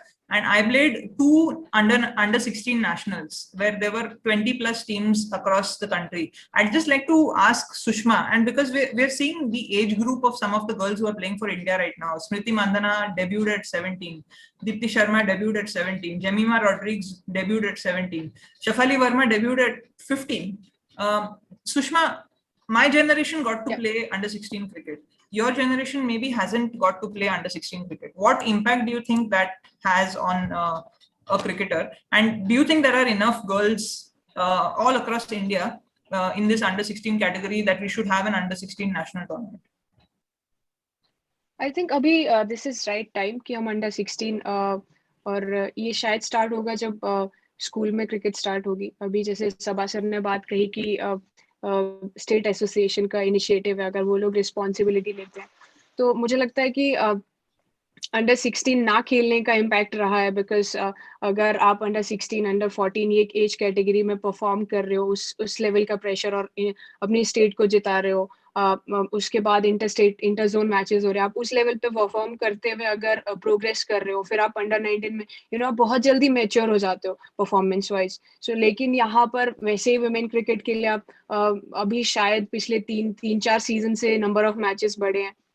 तो अगर आप साल में 4 match खेल रहे हो, 5 match खेल रहे हो, अगर आप ऐसी स्टेट से खेलते हो जहाँ आपको आपकी स्टेट आपकी पूरी टीम इतना अच्छा नहीं कर रही है, बट आपके पास 2-3 अच्छे प्लेयर्स है, वो फिर सफर करते हैं कि उनको आगे 3-4 मैचेस में परफॉर्मेंस निकालना और फिर वो प्रेशर लेना है कि आपको नेक्स्ट लेवल जाना है. तो आई थिंक उसका बहुत इम्पैक्ट रहता है. अगर अंडर 16 एज कैटेगरी से आप परफॉर्मेंस देते हुए आ रहे हो, आप मैच विनिंग परफॉर्मेंसेस खेल रहे हो, आप एक्सपीरियंस कर रहे हो विनिंग लूजिंग, सो वो डेफिनेटली आपको बहुत जल्दी मैच्योर कर लेता है बड़े स्टेज के लिए, बड़े प्लेटफॉर्म के लिए. तो अंडर 16 इंक्लूड करना बहुत this is a need of hour, मेरे हिसाब से मुझे ऐसा लगता है. Yeah, and I am of the school of thought where अगर आप वो tournament create करते हो तो आपको demand आ जाएगा. मगर and this is something that I think a lot of people around the ecosystem are definitely agreeing. So what this means is because BCCI में under 19 से cricket चालू हो जाता है, there is a lot of girls who are playing cricket at the academy level and they straight away get an opportunity at under 19 level. उन लड़कियों का क्या होता है जो अंडर 19 के टीम में फिट नहीं होती है and they can not get into the BCCI system and start playing matches. Sushma, very quickly, and maybe Srinivas can come in on this. What opportunities really exist to play cricket for those who don't get selected in their state under 19 team? क्योंकि अगर 50 लड़कियां trial देती है और 15 select होती है तो बाकी 35 गर्ल्स क्या करती हैं? Sushma first. I think last time जब हम मुंबई में मिले थे, सबा सर भी थे, कैप्टन कोच कंक्लेव मीटिंग थी, तो उस टाइम भी ये बात हुई थी कि the players who are not getting selected, specially 19 अभी 3-4 सीजन से 23 फिर शुरू हो गया है, फिर उनके पास चांसेस है.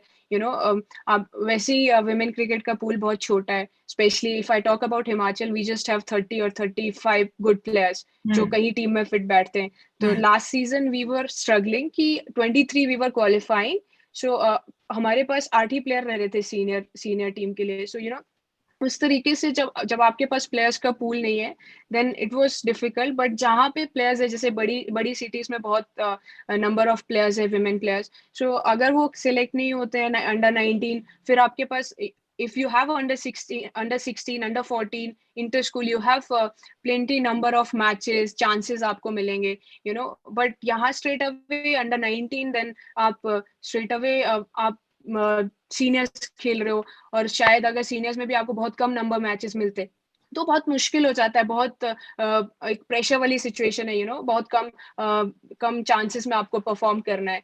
आई थिंक इसके बारे में बात भी की थी लास्ट ईयर हमने. मेरे साथ रिश थी, हम सर से बात कर रहे थे, सबा सर से, कि sir what about the players who are above 25, they are not getting into whether they should leave cricket, they should continue.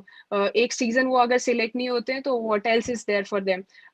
And उसके बाद भी there are so many players, women players, जो कि because we just have interstate, then interzone, और inter zone भी अभी शायद 2 season से इंटर जोन नहीं हो रहे हैं. स्ट्रेट अवे चैलेंजेस, बिकॉज उस पूल में क्या होता है, बहुत सारे प्लेयर्स है जो अच्छा खेल रहे हैं. Then we talk about we don't have good bunch of players. But I think मुझे लगता है कि अगर बीच में हम इंटर जोन्स और या फिर एज कैटेगरी को इंट्रोड्यूस करते हैं, तो बहुत सारे प्लेयर्स जो कि अच्छा कर रहे हैं और वो हाईलाइट नहीं होते हैं, और पूरा season they get demotivated because they don't have any sort of motivation to play, to continue the cricket. So मुझे लगता है कि ये गैप को हमें फिल करना पड़ेगा, इंट्रोड्यूसिंग अंडर 16, अंडर 14 और may be under 23 more number of matches, inter zones.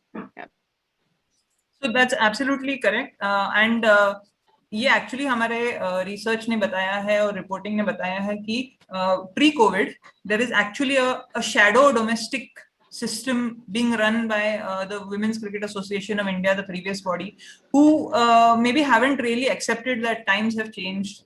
But girls who aren't selected in the BCCI under-19 teams, state under-19 teams, very often they will go and play there because they just want to play.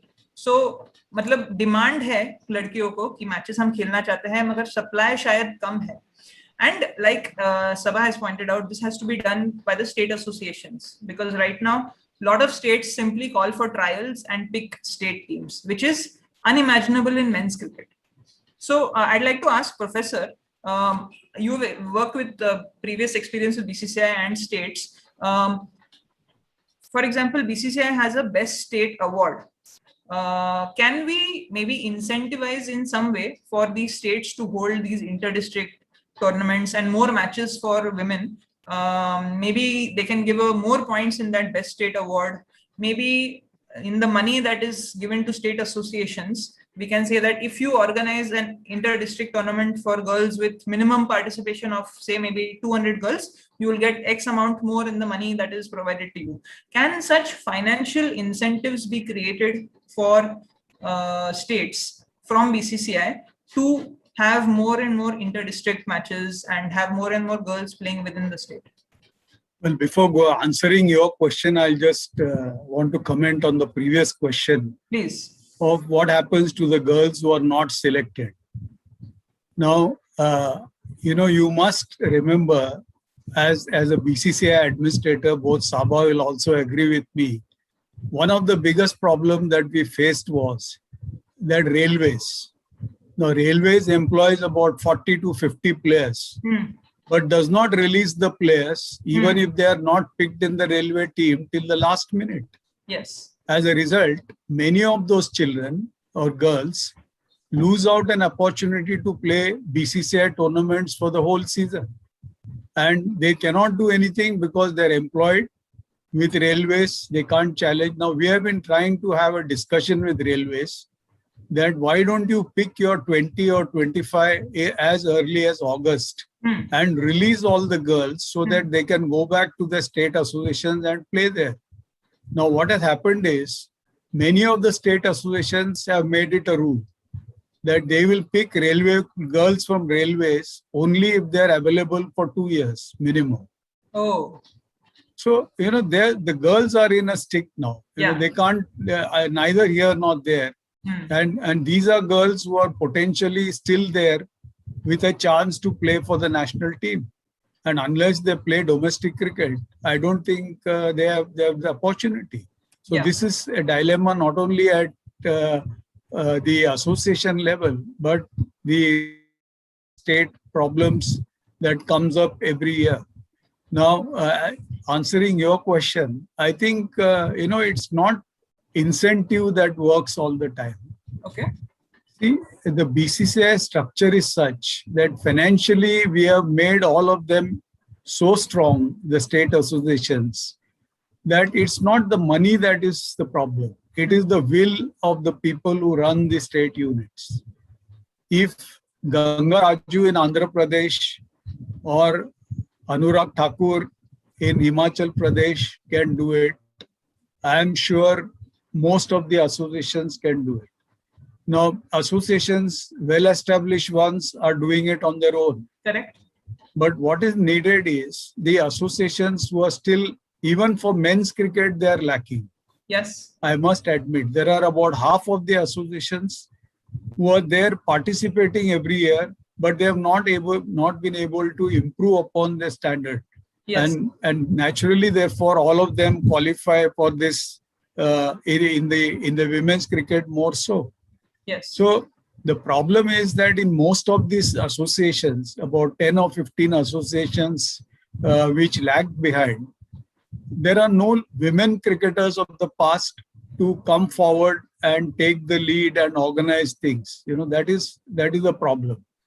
So one thing which the BCCI can do is that allot former cricketers to certain state units as coordinators, ask them to work out a plan at the state level as to how they can improve upon the existing parameters among women's cricketers and do their bit. I think, there has to be a phase. Maharashtra, for example, or Mumbai or Tamil Nadu, Karnataka, doesn't require anything to be done because the system was already there. Yeah. And the girls are coming into the system on their own with the limited number of tournaments. So that's what is required. And secondly, for girls, unfortunately, there is not much of local cricket. Correct. So once the BCCI tournament is over, for 6-7 months, the girls have nothing. Correct. I mean, there is no competitive cricket at local level in any association. Yes. Even in Mumbai cricket for that matter.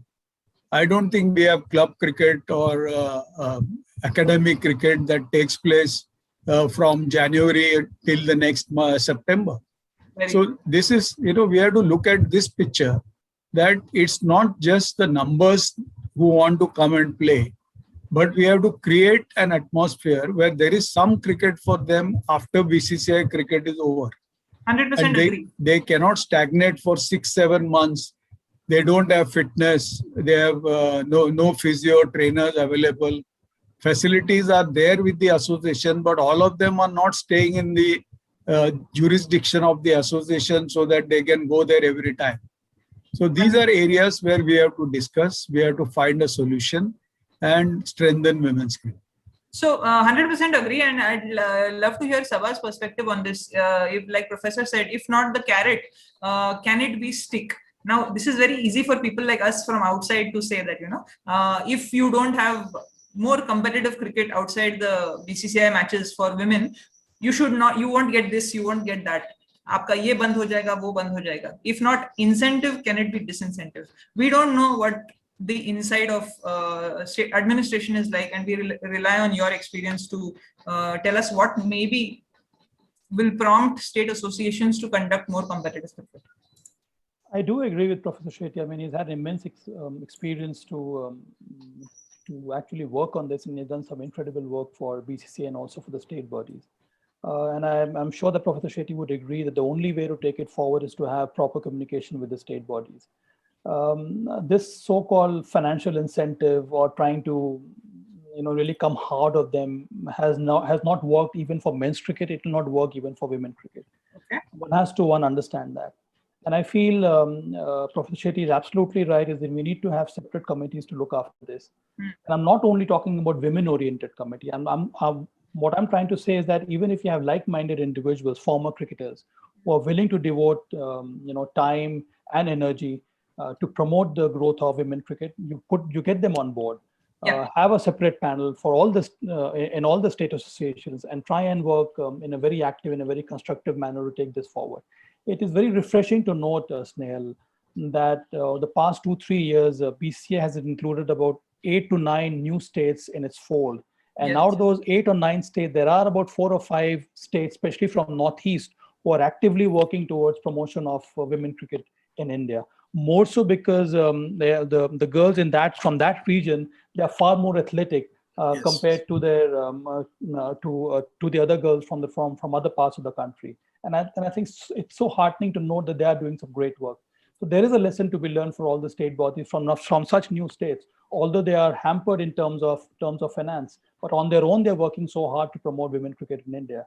And I think, out of these 38 active states in India right now, there are about 8 to 9 states who are really working very hard. It is so easy to get the other state bodies to follow that kind of a pattern, what Andhra has done, or what for instance Hyderabad or for instance Tamil Nadu or for instance Karnataka are doing, and they can follow that system in terms of setting up more academies, in terms of having these outreach programs to schools, in terms of having so-called residential academies.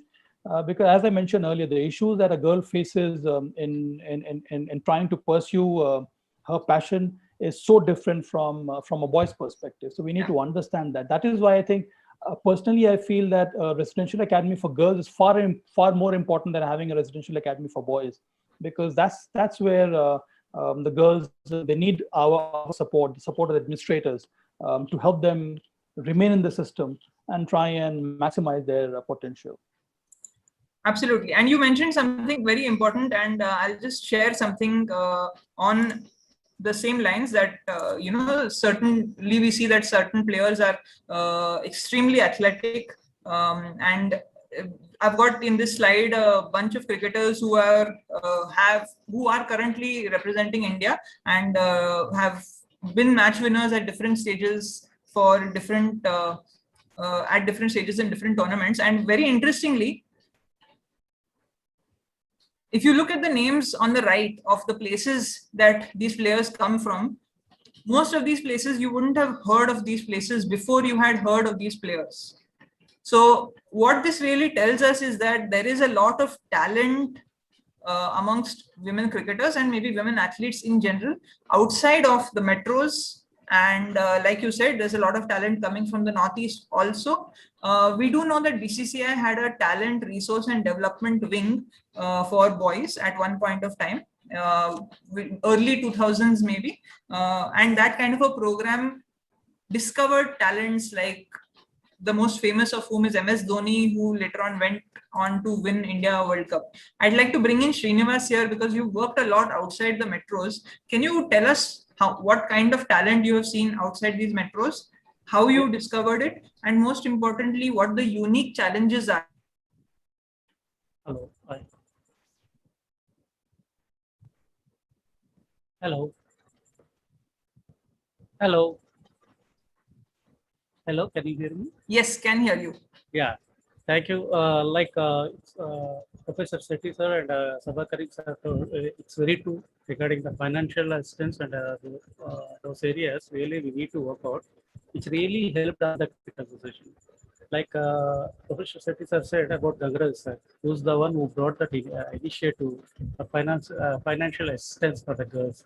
Because most of them, like you said, they're from rural places. They can't afford a costly bat or the equipment. We used to give free of cost the uniform, shoes, and everything from the districts itself. So that's the initiative Mr. Gangraj sir has taken. And at that time, our director, Mr. M.S.K. Prasad, also, he has also took a very bold step, and he went to Navodaya schools, which are really in the rural places, nearly at the forest areas. Those schools has to be a good playing grounds for them. So we laid a cricket fields there, the association, and we used to give cement wicket because they can't maintain the turf wickets like us in the like in our associations, maybe the metropolitan, and because of rollers and other things, they can't maintain because the skilled workers, they can't get it. And we nominated each coach, like those who know the left out players. We talked about the left out players, senior cricketers. After that, there is a huge gap with them. Those who are interested, we made them coaches. We told them the experience to share in that schools.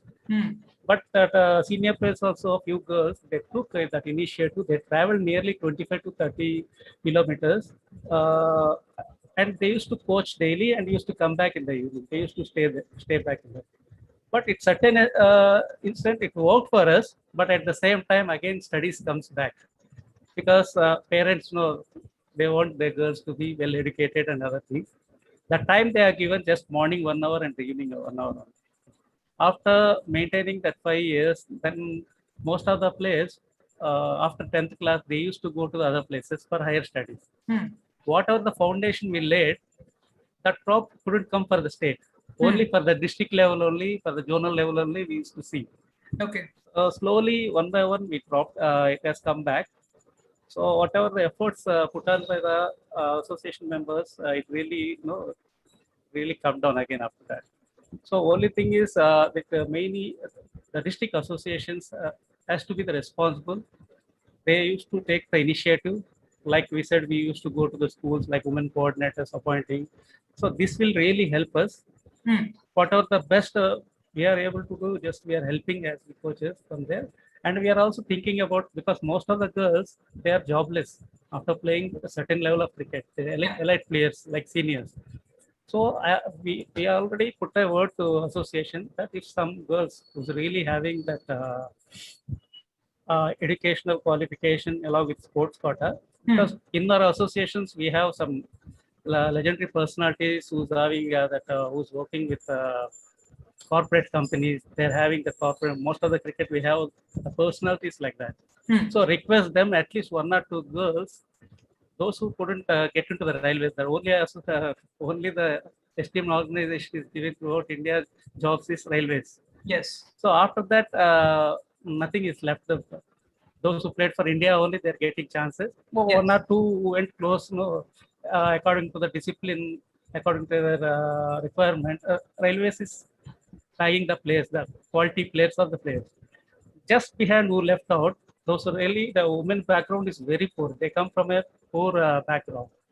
So for that only we initiative the incentives. Those who played for zone 3,000 per month we used to give. Okay. And after that for state level we used to give 4,000 per month. And also free of course that uniforms. Those are really doing good with shoes and other things. So this is the entire year they will Yeah. receive this like a stipend. Yes, like a stipend we used to give, so that they can buy their bats, because it must not be a burden to the parents. Yes. Because they can't afford not even a good bat. So this stipend really, somewhat for diet also it helps for them. At least they can come out, they can travel to the ground and they can go back by their own. So these kind of things really worked out, because to increase the bunch of pool of girls. Yes. So because from there, little bit we increase the pool of girls. But again, in some areas, because of studies, the culture we have in Andhra, also in the rural places, once the girl getting to 18 plus, they get to marry easily. Yes. See, they will push hardly there. That influence, automatically the girls who are really interested also, they were forcibly diverted there. And like senior cricketers like Sabakarim sir and Krishna said, some married who's having vast experience. They are in Australia, if you are in UK. See, we are not able to render their services here in Andhra. Correct. And as a male coaches, in few areas, we are not able to, like I said, menstrual problems. So many problems are there. Earlier, which I couldn't find out. We used to push them hard times also, because we are off knowledge in that area. Yes. In early stages. Later on, our physios, because cricket has become a professional, so already we got committed physios, trainers into it. So they used to help us. This is the way really it worked for Andhra for me. Like under 16 tournament, already you all talked about under 16 tournament. First of all, we have to give credit to Karnataka Cricket Association. 2010, they had the under 16 South Zone Interstate Tournament. Correct. From where we won the champions there. From there, we believed also. Until then, we are in the down of the table. In under 19s, if you take seniors also, in the South Zone, we are in the 5th and 6th place out of 16. But once we tasted that winning poster, automatically, slowly, girls believe in themselves that we can do something. After that, continuously 4 to 5 years under 19 champions, because the same under 16 girls came to the 19.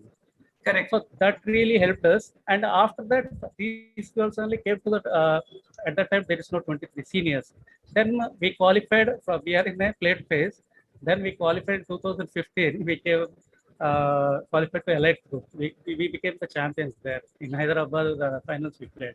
Right. From then, we are not looking back. We are moving forward with the help of all support staff, you can say association.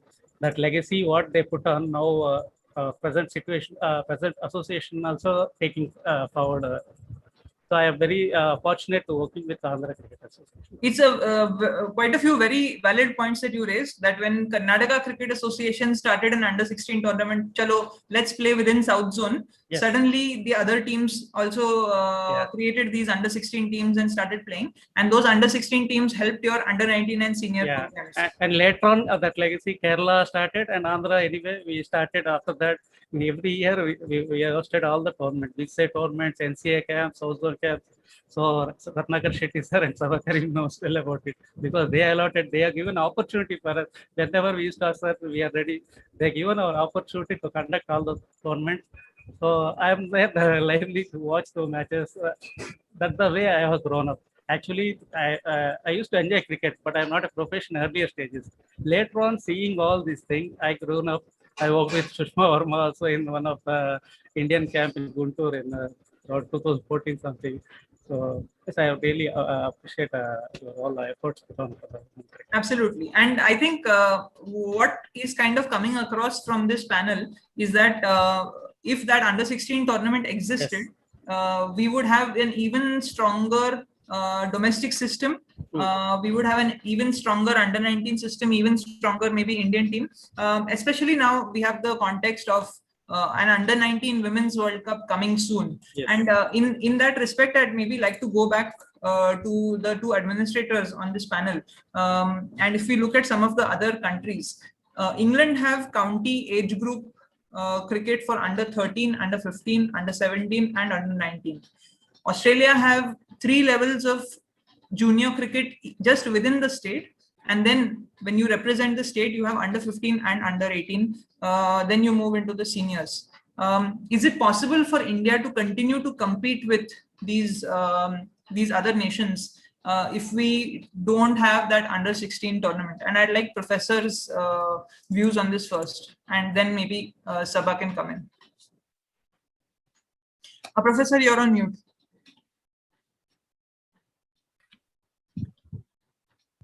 Well, I think there's no problem competing with those countries with the talent that we have, because as it is at the under 19 level, you will find in most of the associations, if you take a track of the participating players, you'll find most of them in the age group between under 16 to under 19.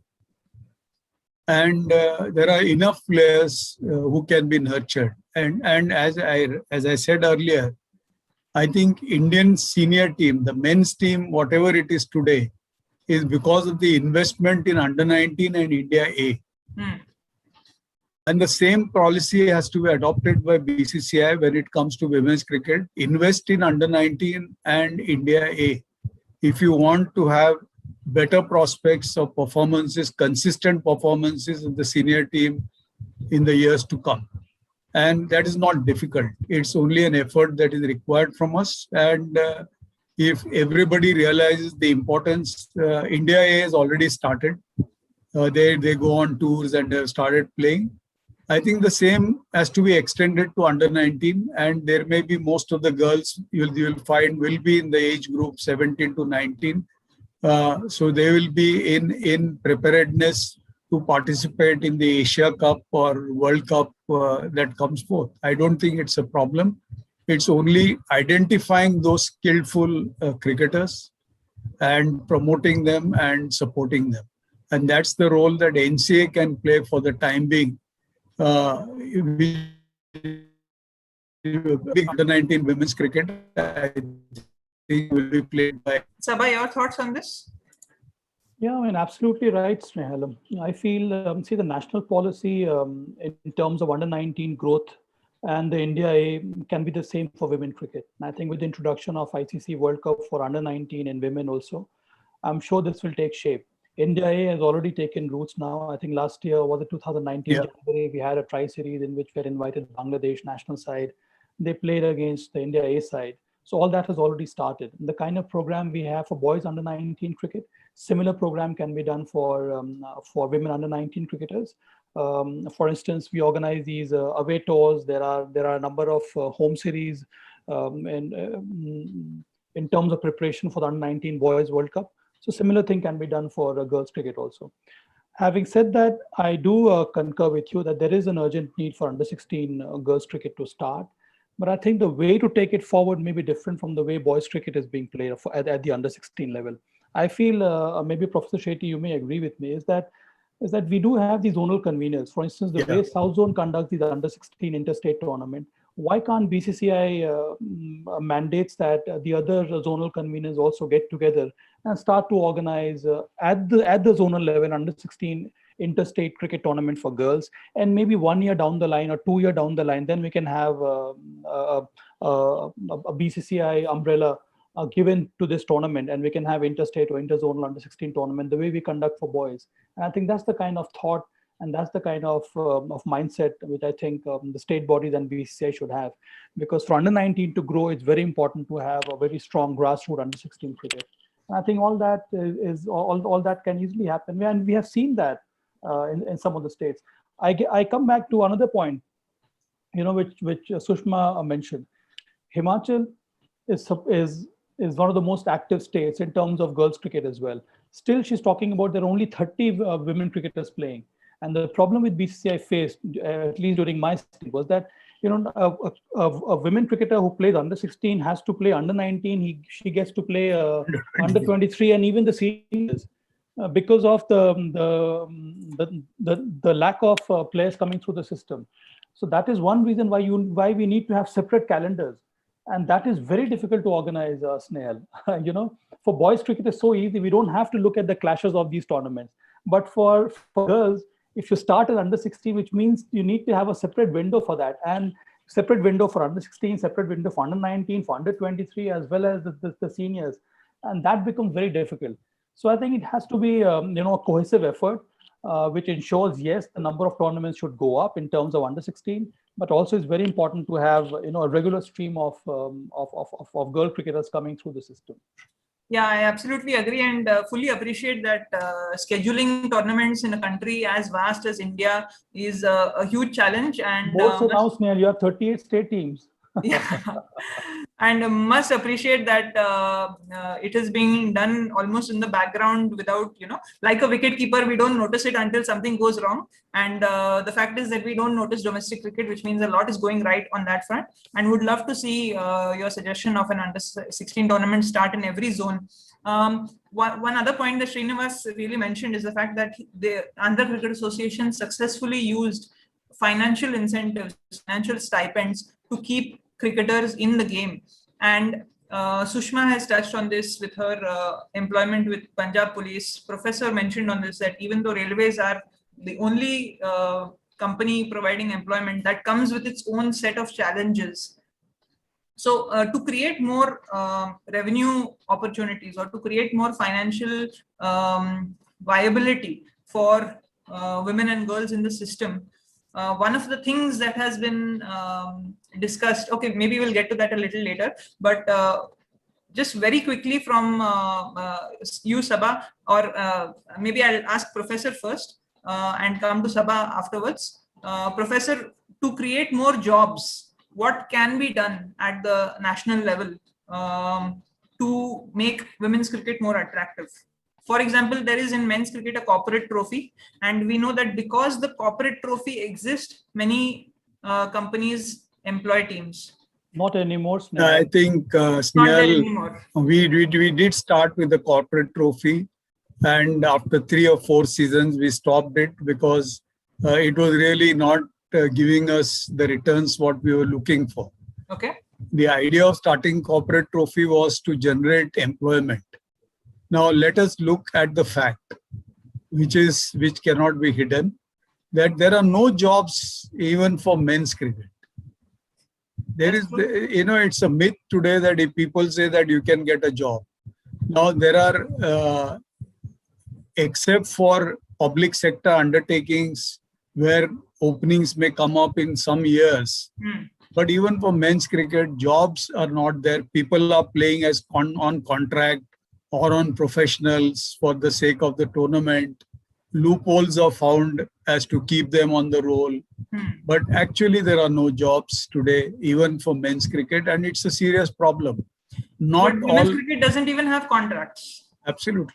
And therefore, I don't know how one looks at creating jobs for women's cricketers, it's a challenge. Yeah. Because in Indian scenario for Indian sports, unless the government of India goes back to its earlier decision of 2% of the jobs being kept for sports persons in banks and public sector undertakings, I don't think there is any solution to this problem.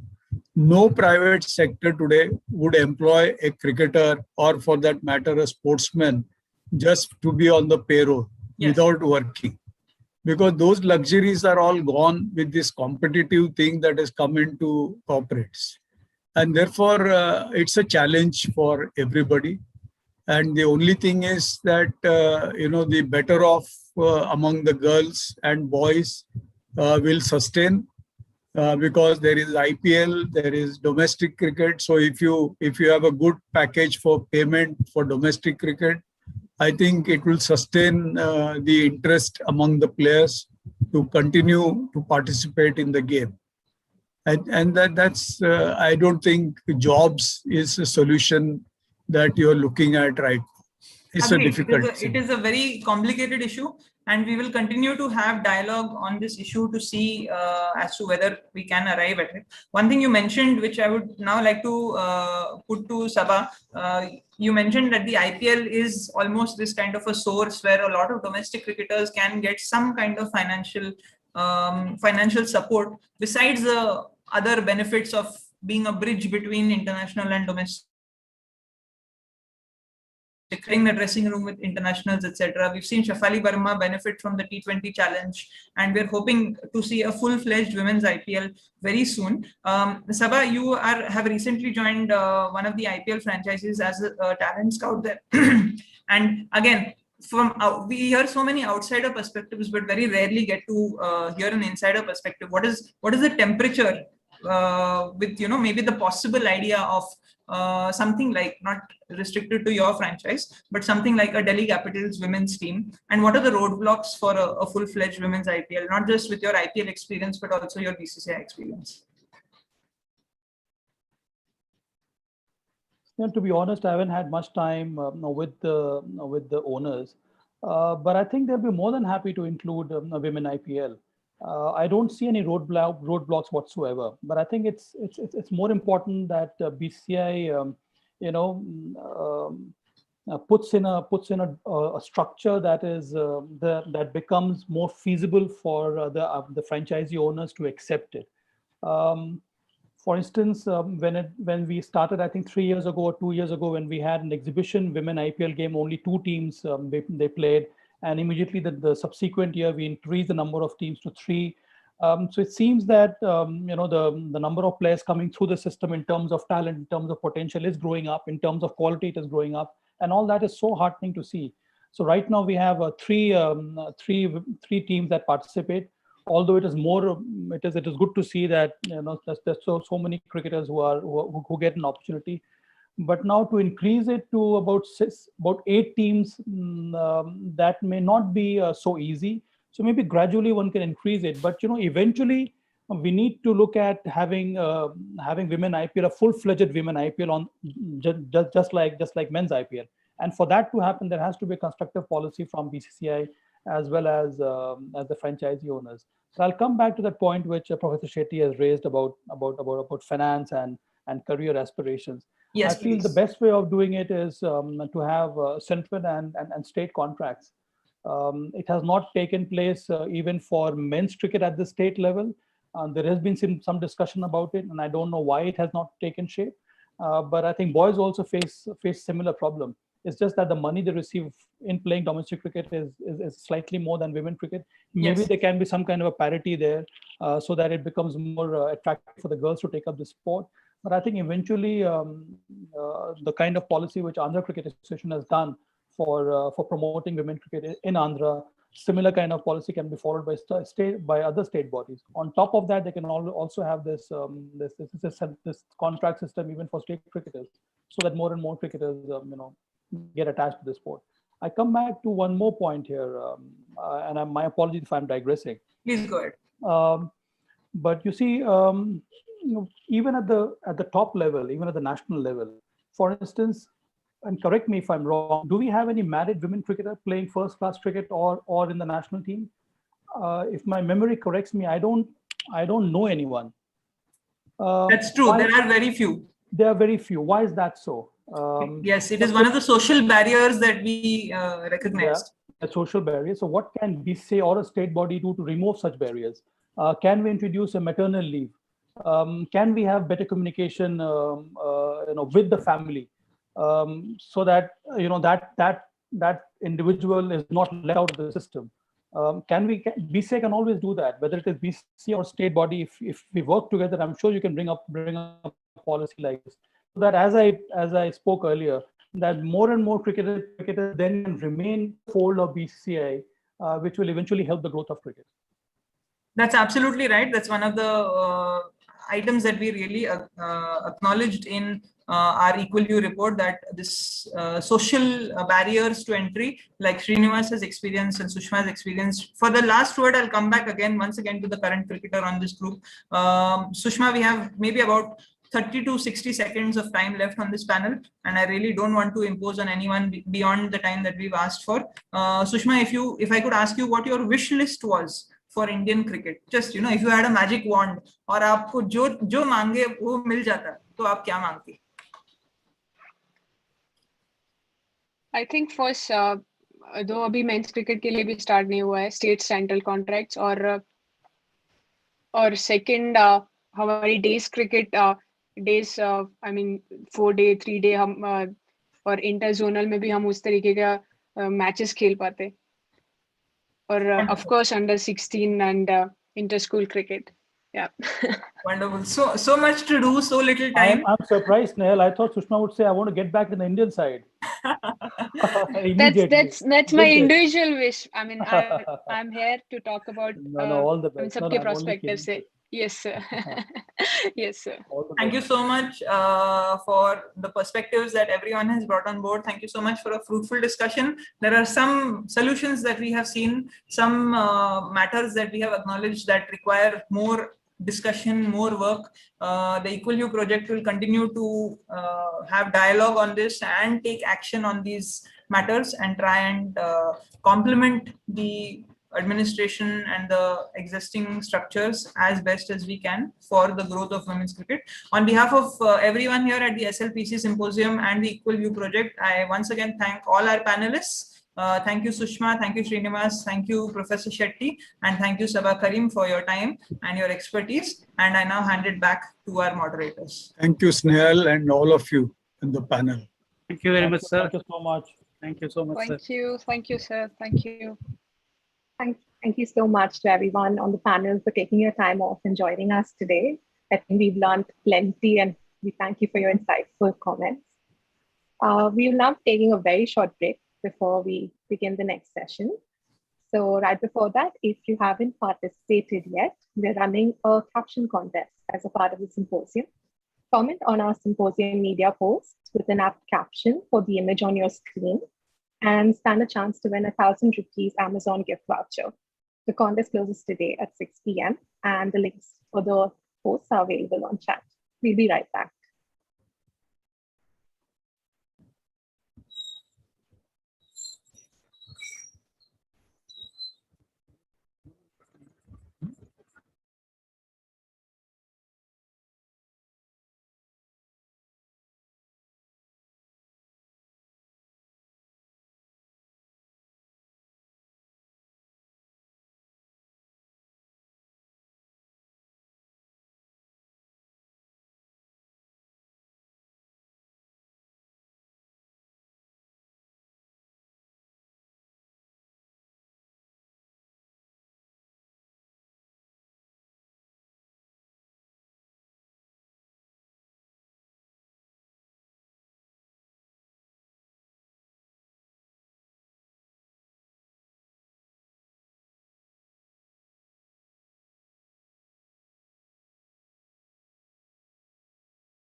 Hi everyone, welcome back. The Sports Law Policy Center is now pleased to announce the release of our Pathways Toolkit, which aims to help women in cricket in India and girls in India begin their journeys in cricket and also achieving excellence in women's cricket. We now welcome Karunya Keshav, reporter and senior editor at Western India Almanac and co-author of The Byburns Blue and the Equal Hue Report, to now take us through the toolkit. Over to Karunya.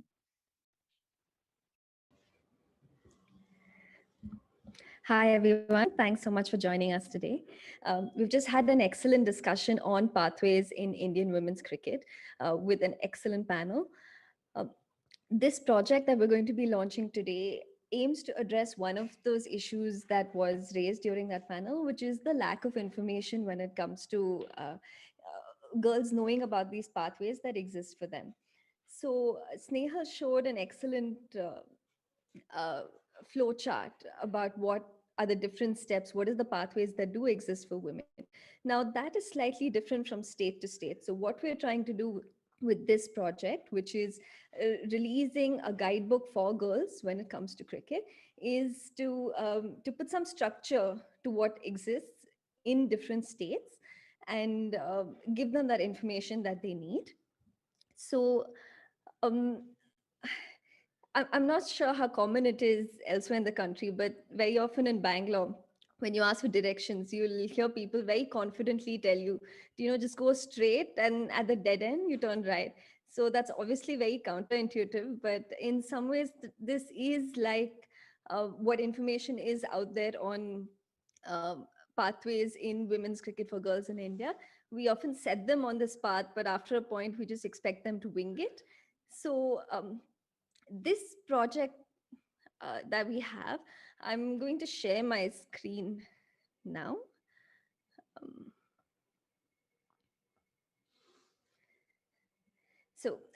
Yeah, this project that we have comes from a very fundamental question that we hear a lot from girls, which is, them saying, I love cricket.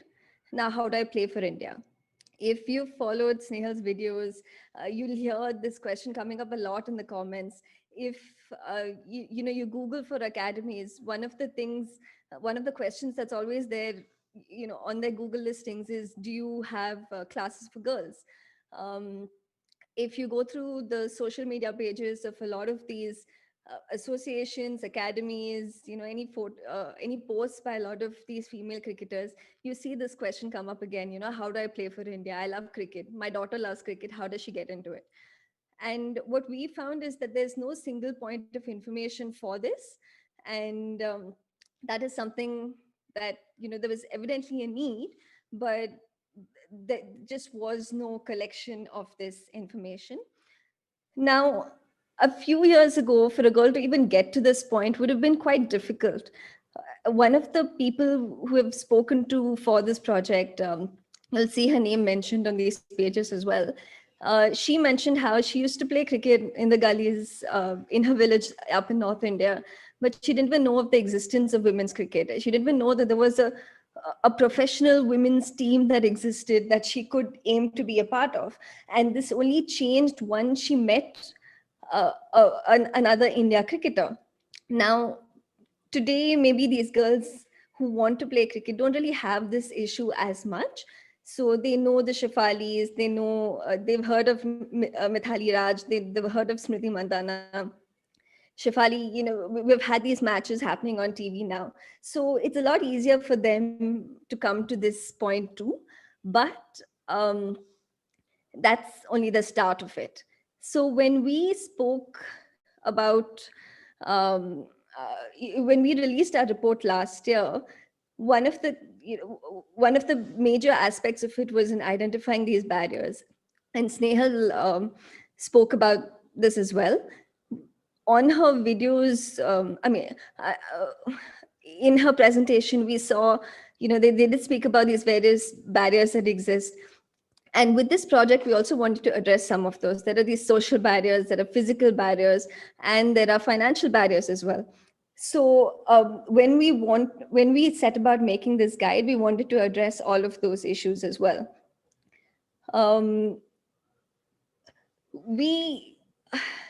so these issues that were raised of safety, of travel. So when we talk about pathways, it's very easy to say, okay, this is how you get selected to the state team. This is how you get selected to the India team. But there's this whole other layer beneath it. How do you even convince people that you want to be there? How do you even convince yourself that this dream of yours that you have is achievable? And we wanted to bring all of that together within this project. I'll take you through the guide itself in a bit. But I just wanted to tell you what this guide was built on. To put together this guide, we spoke to lots of players, we spoke to a lot of coaches, we spoke to administrators, and I think across India, there have been a lot of initiatives that are happening. In the Pathways panel, we heard of Andhra, we heard of Himachal, but on a smaller level, there are some initiatives happening in other states as well. We did use a lot of official information, and very importantly, we accessed a lot of scorecard data just to see what sort of matches that have been happening, how many teams, what kind of competitions there are. We used a lot of news stories, and we just scrolled through a lot of these online forums for cricketers, a lot of social networks, a lot of Facebook, Instagram, where these conversations around cricket are happening to a smaller extent. I'll take you through the site itself now. So we made this as a digital guidebook for girls. What we found is that to a large extent, girls now are looking for this information themselves. Through our conversations last year with a lot of academy owners, we are finding that, teens, preteens, they're messaging these academies themselves, either on social media or, Instagram especially, asking for this information. So it was very important for us to do it on a digital platform and make sure that the content, the information here is easy to search for on search engines. You can Google this information. If you see, how do I become a cricketer in Andhra? How do I become a cricketer in Delhi? We wanted this information to show up. So hence we used a digital platform for this. This project speaks to girls mostly themselves, especially teenage girls and their parents. But mostly with the whole aesthetic, we especially wanted to reach out to girls. We have these wonderful illustrations thanks to Shiraja Krishnan.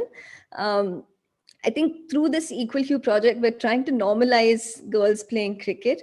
And I think her illustrations have really helped do that for us. Want to make it usable. We wanted, we just wanted girls to look at this to understand that it's a completely normal thing to be playing cricket as a girl. And that essentially is this whole aesthetic with this project. I also want to thank my fellow researcher, Kritika, who runs her own site actually called Penbugs. She's worked through this, done a lot of the interviews through COVID and all of that, even in her family. She's an excellent source of domestic information as well when it comes to women's cricket. So please do follow her online as well. Going through the site itself, as I said, we wanted to talk about some social issues that the cricketers face, just some, frequently asked questions that we wanted to answer. And also, most importantly, give a step-by-step guide based on where they are. So just to take you through some of this. Say, for example, we've heard of Andhra and Himachal in our previous panel. One of the other places that's doing good work is Baroda, and they do have some players from there who have come onto the India stage, and just below that, India A. So with this, what we want each page to do is give these girls information on cricketers who have come from this region. So just to show that they're not the only one from there. there is a system, just inspire them with some stories. So when we talk of pathways, an actual pathway starts from the very grassroots. So when you have, for example, some place like England, you have these programs that reach children right from school, which is essentially just pick up a plastic bat, pick up a plastic ball, and just get the feel of holding that. That stage isn't often that doesn't really exist in India as much, because obviously I think we grew up with cricket, so everyone has done this at some point of time, either with their siblings or cousins, or playing gully cricket. What we did find interesting, this section is particularly interesting in the Northeast, where cricket has to compete with other sports such as football, athletics. So there have been certain programs at this, very grassroots level, where it's just about having fun. These small programs that you have about just going to schools, showing children what cricket looks like, what the equipment is, and because that's not something that's as accessible to them as maybe elsewhere in the country. It was also important to us, like what we found over the past year in this whole project is there is a focus on selection, and even through this guide there is a huge focus on the pathways that will eventually lead to selection in the state team or the national team. But it was also, a lot of coaches told us that we shouldn't forget that a lot of cricket is played for fun. If you're telling a 6-year-old that they have to be this child prodigy who's hitting these excellent cover drives, that child, by the time they're 13 or 14, is probably going to be burnt out. And hence, in many of these sections, we've made it a point to mention that it's okay to be playing multiple sports. It's okay to be dabbling in lots of things when you're really young. You don't have to join an academy when you're like 6 or 8. If it's not available, you can just develop that aptitude for sport, develop those motor skills, just that the mental fortitude, and which can be taken across sport. And that is something we wanted to include a lot in this section. We then talk, we list the various districts, which districts have cricket, strong cricket programs, which are the clubs and academies that exist, which are the well-known ones, which are the schools that have sport, which are the grounds where you need to just go to see women playing, to see girls play. Some places obviously don't have as much school cricket or college cricket. We've mentioned, we've put in information where possible. And for example, Baroda has this really nice thing where they do have some practice for multi-day cricket where they play with the boys, which is very unusual compared to the rest of the country. So, these little bits of information are also there. And obviously, we also have a small section for scholarship and financial aid, because we did understand that financial barriers are something that hold cricketers back. Some of these pages also have individual stories of really young cricketers, quite honestly, and their journeys, how they got into cricket, what steps they took to be selected, where they stand. Just to, we hear very often, you can't be what you can't see. So hopefully seeing these stories also is something that helps put this whole issue in, this whole system in context for a lot of girls who are just starting out. I also want to talk a little bit on the social, okay, actually, let me first talk about, we also have a section on Playing for India, the whole India structure itself, which brings together this whole pathway right from the grassroots to the state and district level, to the various age, zonal level if it exists, and the various age group tournaments, under 19, under 23, senior cricket, the bridge tournaments that exist, that prepare you to see if you are ready for the national team. Hopefully in a few, next time when we update this, we'll be able to put in a women's IPL in here as well.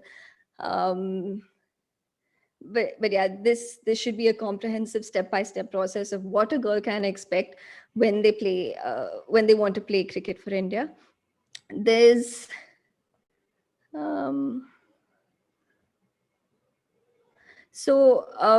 we have, you can explore the guide yourself. There's plenty that there's plenty to talk about. We talk about whether you can play cricket when you have your period, how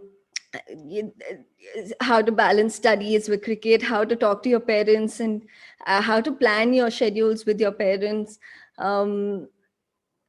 And for all of this, where we aren't the experts, we do link out to resources that will help girls get more information about all of this. I do urge you to take time to just go through the guide yourself and see what is possible, see what is available.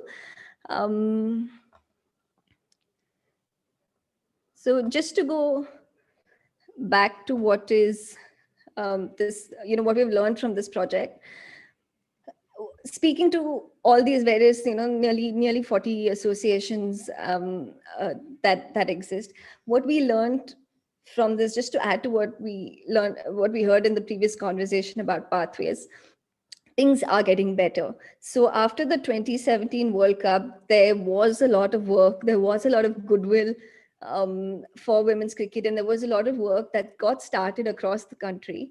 I think after the 2017 World Cup, there was so many more girls coming to academies, coming for trials. So at some point, the officials also realized that now they have this big pool of girls, they need to give them something to do. And that work did happen by around 2019. So when we did, the information that you find on these pages, you'll see there were a lot of competitions that have had their first edition or a second edition, but then because of the pandemic, everything has been stopped. So I'm not, it's not just the national team that didn't play for nearly a year, but we won't really know what impact this pandemic has had on domestic cricket for the next couple of years, I think, because as I said, the tournaments that have been started, now when they'll restart again, and when they restart, will they be the same thing? Will these girls who were coming 2 years ago still come now? These are questions that we don't really know yet. We don't really know the answers yet, but I guess in a couple of years we'll find out.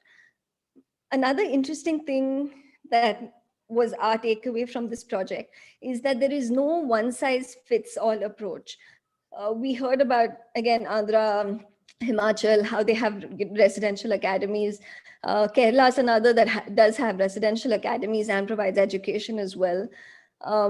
But for different states, there are different requirements. For example, a lot of states have understood that nutrition is one of their biggest issues, because the girls that are coming to trials just aren't healthy enough in a way to take the rigors of cricket. So their programs involve making sure that these girls get good meals, at least when they are playing, and deciding nutritional plans and things like that. In some parts of the country, it's about, these programs are, how do we reach more tribal populations? How do we reach more rural populations? So it's more on the talent hunt side. Some smaller associations, their focus is on school cricket, because they're trying to get everyone from a single city or that sort of area involved. Places like Puducherry are concentrating on college cricket, which is again really interesting, because that's not something that's happened elsewhere in the country, but they realize that that is where they're getting their players from. So it's a good thing that there's this decentralized approach, and it's very important that associations do follow this. One thing though, we found that this was very anecdotal. So it's because a coach has this feeling that, we need to target, this is the need, this is what the girls need. And then association puts together this program. We need a lot more data to drive any of these programs. This is something we raised in our report last year as well. It's all very well to say that, the people who are coming in a particular state are in this age group, and say, for example, they have some nutritional requirements, but what exactly that is, how that affects their training, how that affects their health, and do you need physios for a particular age group, things like that. Those are decisions that can be taken only based on data. And I think a little more work needs to be done on that. So just to conclude, I'd like to say what we want this project to be next. Now, we are very certain that this is an active document. We're not done with the information that's on this. We also we hope we're not going to be the only ones who are going to update this as well. I think just yesterday, we did get a message from someone saying, can you please also put selection dates and venues in? So I think the needs, the requirements of these girls are very varied, and we'll keep learning all of that. We're very conscious that this is in English right now, and a lot of the players in India maybe aren't as comfortable with it. So we do need to have a lot of this information available in various regional languages, Hindi, Tamil, whatever, all the languages. We also know that in the next year or so, once the pandemic reduces, this is going to look very different. There hopefully going to be more state tournaments that are coming about. And more than that, we hope there are going to be more academies, more schools that recognize that there is this potential, and we want to invest more in the girls who come in. We hope club cricket is really going to take off. We did learn, that pretty much just a few months ago, a lot of states have got requests from clubs saying, okay, we want to start girls cricket. So hopefully there will be a structure around that as well. And more than anything, I hope that in a couple of in a year or so, a lot of the information in this document is going to be redundant, because the information would be available from official sources, because that's technically also what they're there for, to provide their employees, their constituents, this information. And it would be excellent if this clear-cut information about where a girl in a state should go to play cricket is available on that state association website. As of now, we've found that a lot of websites don't even acknowledge a lot of the women who play the sport, whether in terms of their legends or in terms of competitions, to just put up the various competitions they have for women in that state. So it would be really nice to have that information on official sources, and as I said, in the regional languages. So yeah, that is the guide that we've come up with. As I said, I do hope you take a bit of time to go through it, and obviously let us know if there's any information that needs updating or has been missed out. And we're open to all suggestions. Thank you so much.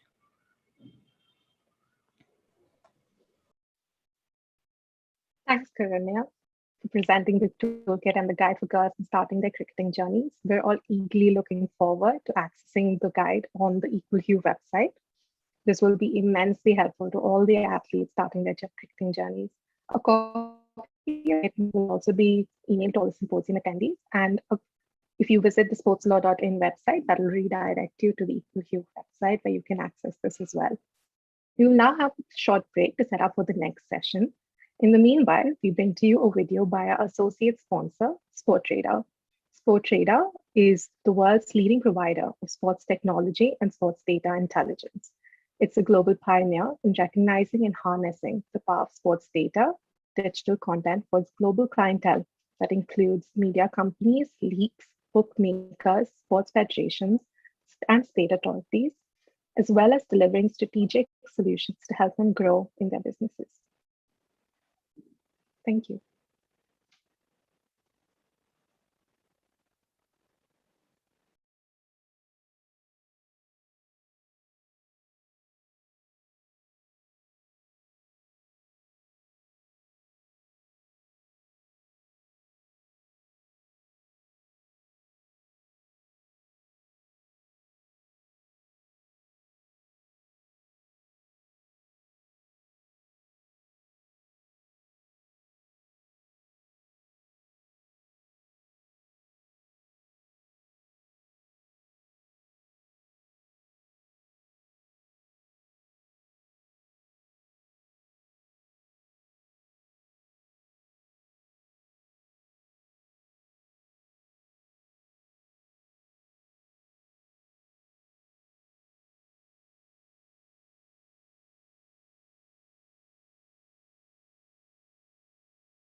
Welcome back, everyone. This event would not have been possible without our sponsors, Sports Radar and Gym11. Thank you for your continued support to the Sports Law Policy Symposium. Our next session for the day is the presentation by Dr. Anya Martin, Chief Regulatory and Compliance Officer at Sports Radar. The presentation is on online harassment and bullying of athletes. Over to you, Dr. Anya, to take us through the presentation. And if the viewers have any questions during the session, please type them in the chat box. Thank you. Thank you very much, Yoshita, for your very kind introduction.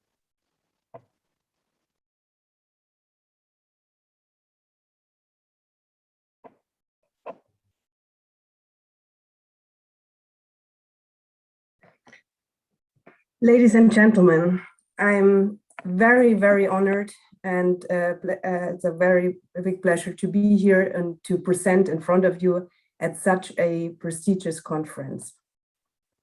Imagine a man enters a room. He is a sports official working for one of the two big football clubs in Milan, Italy. The room he enters is a classroom of the Bocconi School of Management. The class in front of him is the FIFA Masterclass. 50% male, 50% female, coming from different backgrounds, being accountants, lawyers, and sports marketing experts, you name it. He looked around, seeing all the students and asking the questions, why are so many women in this room? So women are not even interested in sports. So a female student raised her hand, asking the question, why do you think that women are not interested in sports? I mean, look around here, a lot of women taking part of this FIFA masterclass, and also women go to stadium watching matches, more and more women stadium watching football matches, etc. Why would you think that women are not interested? Guess what he said? He said, well, women are just going to the stadium to find their future husbands. So this was 15 years ago. And the student asking these questions was me. Since that, I experienced and observed and witnessed various levels of sexist comments, discrimination, harassment, abusive language, etc., etc. But that didn't stop me on my way to the top of one of the big companies in the sports industry, starting as working as a legal counsel for the National Anti-Doping Agency in Germany, working as a lawyer, working as a professor, and now recently got promoted to the top management of Sport Radar. So this was, as I said, 15 years ago. Lots of change then, for the better and for the worse. At least 15 years ago, when I was in this class, I could look this guy in his eyes and I could tell him my opinion about what he just said and what this made me and my female colleagues feel. Nowadays, a lot of these incidents and abusive words and discriminations and harassment happens online. These are trolls hiding behind pseudonyms, alias. You cannot look them into the eyes. You just need to have to suffer their abusive language. This is hurting, and this is happening every day, more and more, to individuals, to athletes, to women in sports.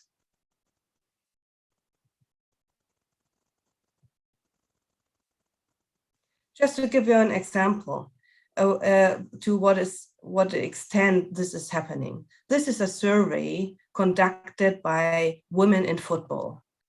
They asked women working in sports, and they said that over 70% of the respondents had observed sexist banters or jokes, with over 60% having been personally targeted by such incidents. 2/3 of these women have even experienced gender discrimination in the footballing workplace. And that is one of the big problems, only 12% of them reported this incident. I just want to give you some examples about women in sports globally and also particularly in India. We have Harmanpreet Kaur, the cricketer. We have Heather Watson, the tennis player. And we have Sania Mirza, the Indian tennis player. They all had to suffer because of these abusive language threatens not only to themselves, but also to their families. Just to quote Heather Watson, "I've had people threatening to kill me and kill my family, wishing that I get cancer and die a slow, painful death. Horrible words I couldn't even think up in my head to be that mean." These women didn't do anything wrong. They're just successful athletes. And they have to suffer because of these kind of comments. As I said, not even most of the time, not even done with clear names of the individuals, but hiding behind alias and pseudonym. Let's have a closer look on the case of Sania Mirza. Please excuse this very disturbing language, but I thought it's definitely helpful not to redact and to show what's happening, to really understand what these women have for.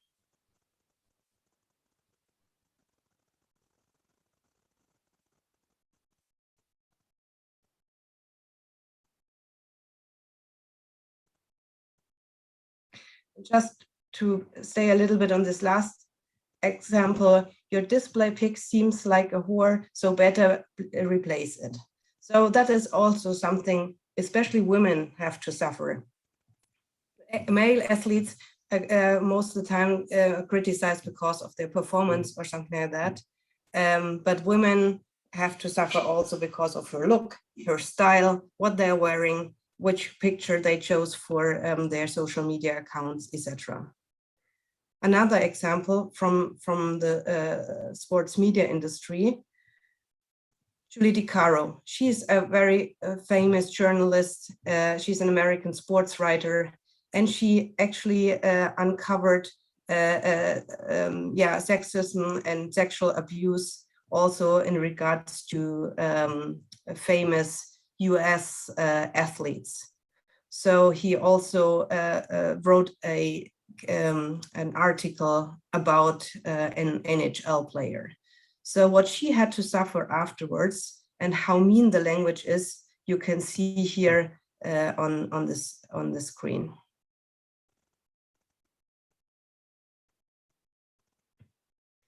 So I think you got an idea what's happening, and maybe some of you also experienced this kind of online abuse.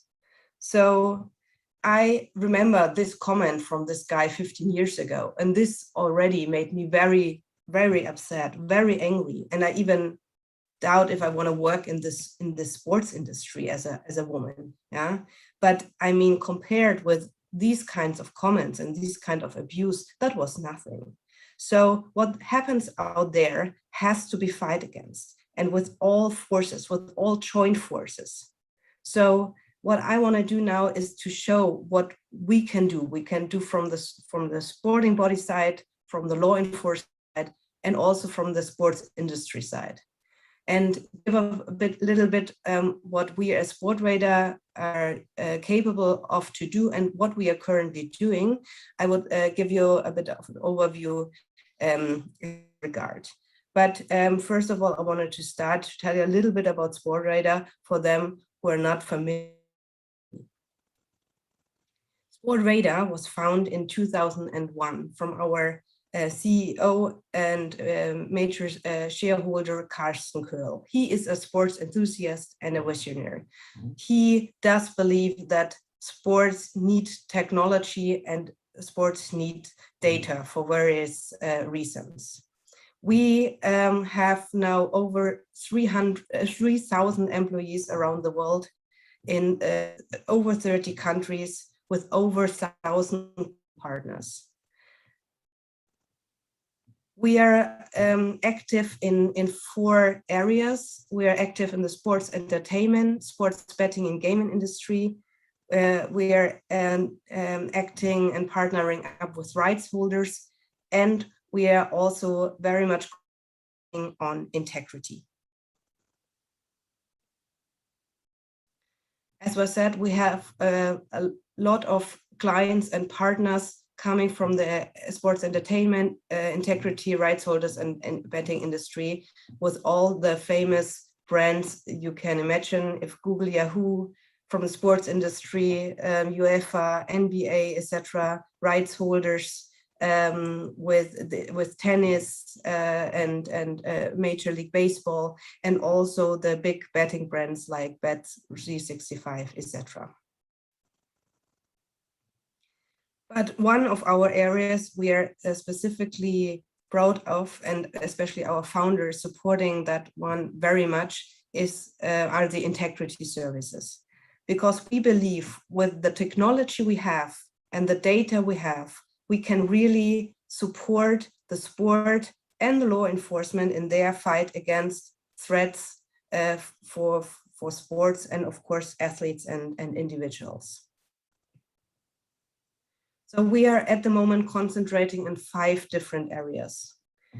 We are concentrating on monitoring and detection, intelligence and investigations, education and prevention, consultancy and regulation, and very new anti-doping services. Why are we doing that, and why we are capable of doing this? We say that we are strongly rely on sports. So we have to give something back to sport. We have to secure sport, and we have to make sports a safer place. So we have lots, since almost 20 years, we are collecting sports data and also betting data. That means we are seeing odds developments, and odd developments are quite let's say it's just an analytical tool. So usually, as longer as, for example, a football match lasts, as less likely is that a lot of goals are going to be scored. I mean, that's quite clear. If suddenly in the last minutes there's a lot of betting going on, that a lot of goals are going to be scored, and suddenly the odds changes, and that could be an indication for match fixing. So in 2005, we were approached from the German Football Association if they have any data, because there was a referee which was suspected to fix matches. And we could support the German Football Association with identifying match fixing in football. And that's how we continue doing this. So we are partnering now with lots of sports organizations and leagues to support them in their fight against match fixing by monitoring their sport events. But that wasn't enough, because we just could say at that point that a match was fixed, but we couldn't say, was it the referee, were these the players, which player, etc. So we decided to build up an investigations and intelligence department with a lot of people coming from the police, from law enforcement, from the private sector, investigative journalists, and so on, to enrich our monitoring reports with information helpful for sporting bodies, that they can then find the people involved and sanction them accordingly. So that's how the investigation and intelligence services started. We add then education and prevention and consultancy, because we believe that's crucial in this point. And 2 years ago, we also add our anti-doping services, because anti-doping and how it's dealt with, it's quite old school. So more or less the only tool we have is to test the athlete. So we believe, especially with our intelligence investigation services, we can really support anti-doping agencies and sporting federations in their fight against doping. But also our technology could help. For example, we develop now a remote testing tool, which we are launching soon, that can help testing athletes via a technical device, which is even more important during times of COVID-19. We are working together with the biggest sporting partners across the world. We are also very trustfully working with some organizations here in India, regards to cricket, football, and kabaddi. But we are also, and I think that's very crucial, we are also working very closely with law enforcement, because we believe, especially in the fight against match fixing, but also in the fight against doping, and in regards to the online abuse, to join forces. Sport, law enforcement, and the private industry needs to work together. So we have memoranda of understandings in place with different law enforcement agency like Europol, but also with Integrity Sports India. We are also supporting state authorities around the globe and internationally, like Interpol. So have a bit of a closer look to our intelligence and investigation resources. So why we believe that we are very successful in what we are doing is that we can really rely on our tools and technologies. Sportradar has over 700 IT specialists and InfoSec specialists in their offices, helping us and helping the I&I colleagues with tools that they can properly conduct their investigations. We also have, luckily, a very, very good network, not only in regards in gaming industry, which is very helpful, especially in the context of anti-match fixing, but also to sports officials, to athletes, to coaches, and to the industry, as well as I said, very trustful cooperations with law enforcement. We have now over 35 experienced and well-educated intelligence investigations professionals coming from law enforcement, government agency, investigative journalism, sport federations, private risk companies, etc. And we can also work 24/7. So we have 11 locations on 6 continents. And as I said, we are a data company as well. So we have the data we can use. We have databases, which then can be used as a basis for our investigations and intelligence research. So now focusing on the fight against online abuse. So what needs to be done first is to identify the troll user ID. That's the starting point, yeah? And our I&I team, based on their experiences, the data and the technology, is able to identify the identity of the online trolls. This is then going to report it back to our partner from the sporting, from the sport federation, the club, or the athlete we are working with. We are also then in touch and can be in touch or supporting our partner in their task to communicate with a social media company that these accounts has to be removed and the users banned, because that prevents other individuals from being harassed by the same user. And as I mentioned before, how crucial it is, the good cooperation with the law enforcement, because not always, but in many cases, it would be even possible to charge, to start criminal charges against the trolls as soon as they are identified. So what is the purpose and what could be the outcome of an action by stakeholders against online abuse? I think, first of all, it's a duty of care. So we need to protect the players and the employees against this increasing threat. So the sport federations, the employer, the club, they need to show that they take this serious, and they need to protect the athlete. Yeah, they need to demonstrate their proactivity and their commitment here. And then, of course, the action need to be effective. Yeah, they need to show that they take it serious and they identify the troll, and they are able to stop these users from abusing athletes and individuals.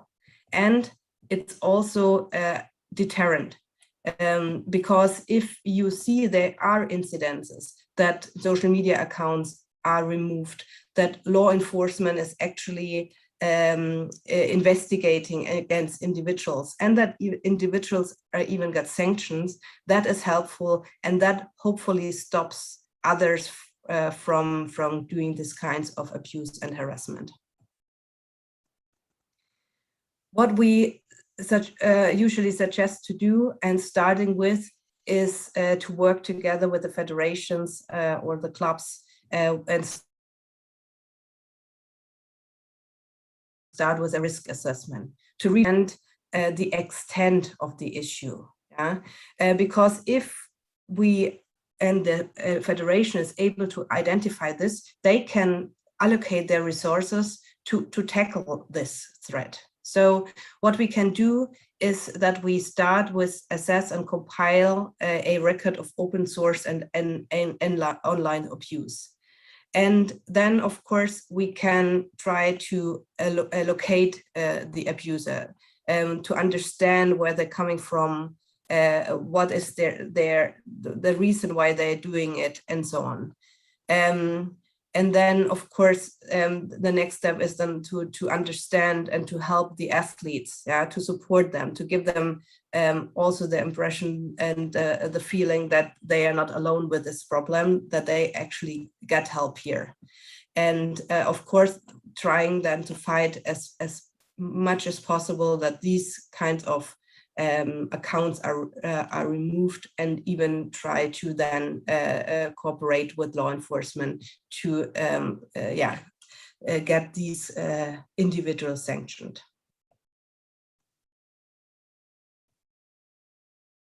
So what could be the outcome? Of course, as I said, it's an engaging support. So we capture the evidence so that we are able, and the federation is able then to really bring this to the law enforcement agencies, and that they can use this as evidence also for their investigations, and then the court, of course, for the proceedings. The position of resources, and this is actually extremely helpful, that the federation also can show, not only to their athletes, also to their sponsors and to the outside world, that they're actually doing something and take this problem very serious. And last but not least, and I think that's the most important one, to provide the player and the athlete really a comprehensive feedback, yeah, that they show they are actually taking the concerns and the problems of their athletes serious, and really to respond to this problem. And this gives usually a mental relief to the athletes, but what of course at the end also has an impact on the performance of the individual or the whole team.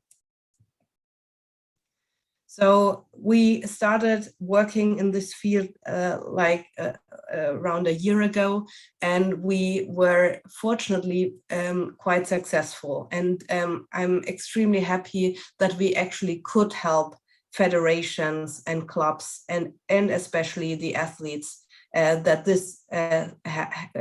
this kind of online abuse stopped. I just show you some example of media coverage over the last month.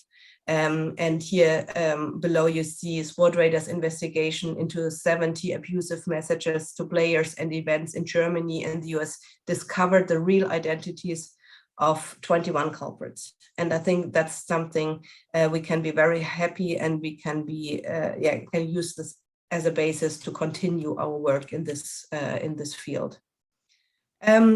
Currently, we are working with a partner in Australia.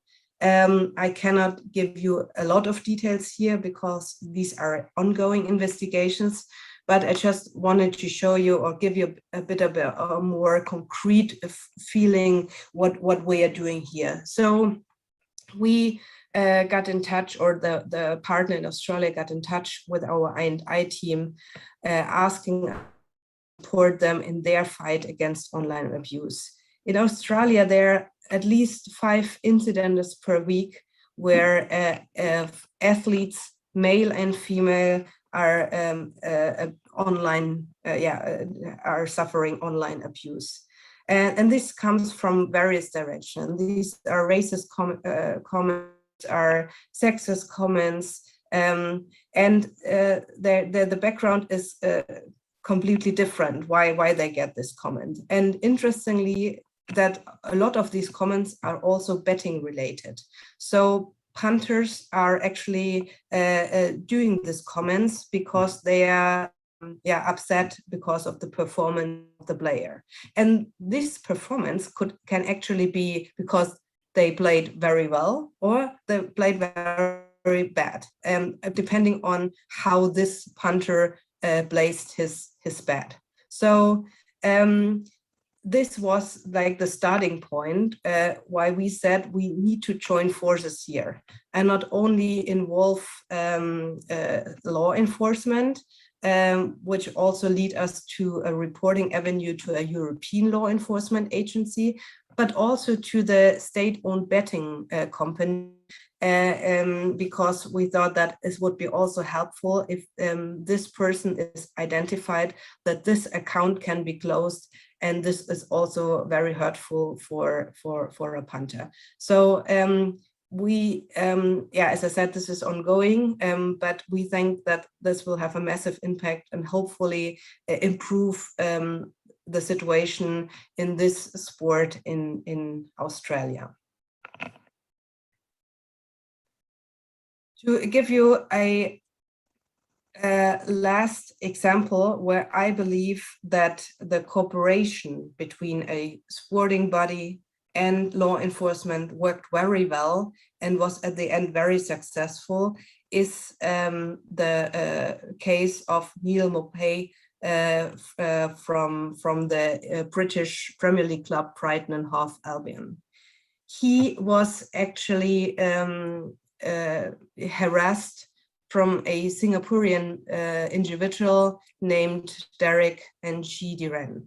So as I said, I believe we need to join forces here, but this is not always easy. You as lawyers are more than aware that it's always a matter of jurisdictions and so on. How can we cooperate across the borders, etc. But with this specific case, it worked. So the Premier League was very much involved. The law enforcement agency in Singapore was involved, and at the end, it was possible to first of all identify the person and to investigate against this person. And NG will be sentenced in this month, in July 2021, for the offenses after he sent to the player threatening and abusive messages via Instagram. And just to give you a bit of a feeling what the player said, after he knew that this guy will be convicted. He said, "I would like to thank the club and Premier League for the support they showed me in this matter and the professionalism in dealing with it, as well as the police and courts in Singapore. The vile and toxic abuse of which I was on the receiving end is a daily occurrence for many professional athletes and public figures. And I hope this goes some way to showing those online trolls that it is totally unacceptable and the authorities are prepared to take the necessary action." So as you can see here, I believe joint forces, law enforcement, sporting bodies, and companies like Sportradar with their capabilities in regards to technology, data, and investigations and intelligence services can actually fight this kind of issues, online abuse and threats. And looking back 15 years ago, when I had this comment, I think that this wouldn't be possible nowadays anymore. I don't believe, based on all the discussions we currently have in regards to gender discrimination and so on, that actually a guy could walk in a room staying in front of sports professional and saying something like that. I think that wouldn't be acceptable and wouldn't be accepted. A lot of things changed since then. And I really hope that from now on, in a few years, this kind of new abuse, online harassment, online discrimination won't be possible as easily as it is also anymore. So if we are able to fight this consequently, and we have to, then we are really able to send a strong message out, to have a deterrent here, and to stop people from abusing our athletes, our individuals, women in sports, and everyone who has to suffer these kind of abuses. So I thank you very much, and yeah, let's fight against it. Thank you so much, Dr. Martin, for that really eye-opening presentation of what not only all athletes are, the brutal nature of the harassment that not all athletes are faced with, but particularly even female athletes. We will now be having a break, and we will be back at 1 p.m. for our next session with cricketer Mansi Joshi and senior journalist Sharda Upra. Before we cut to the break, we now have another video by Sportradar. Thank you. Sportradar's intelligence and investigation services, or just I&I, combine data, technology, and specialist expertise to investigate threats to any sports and gaming organization.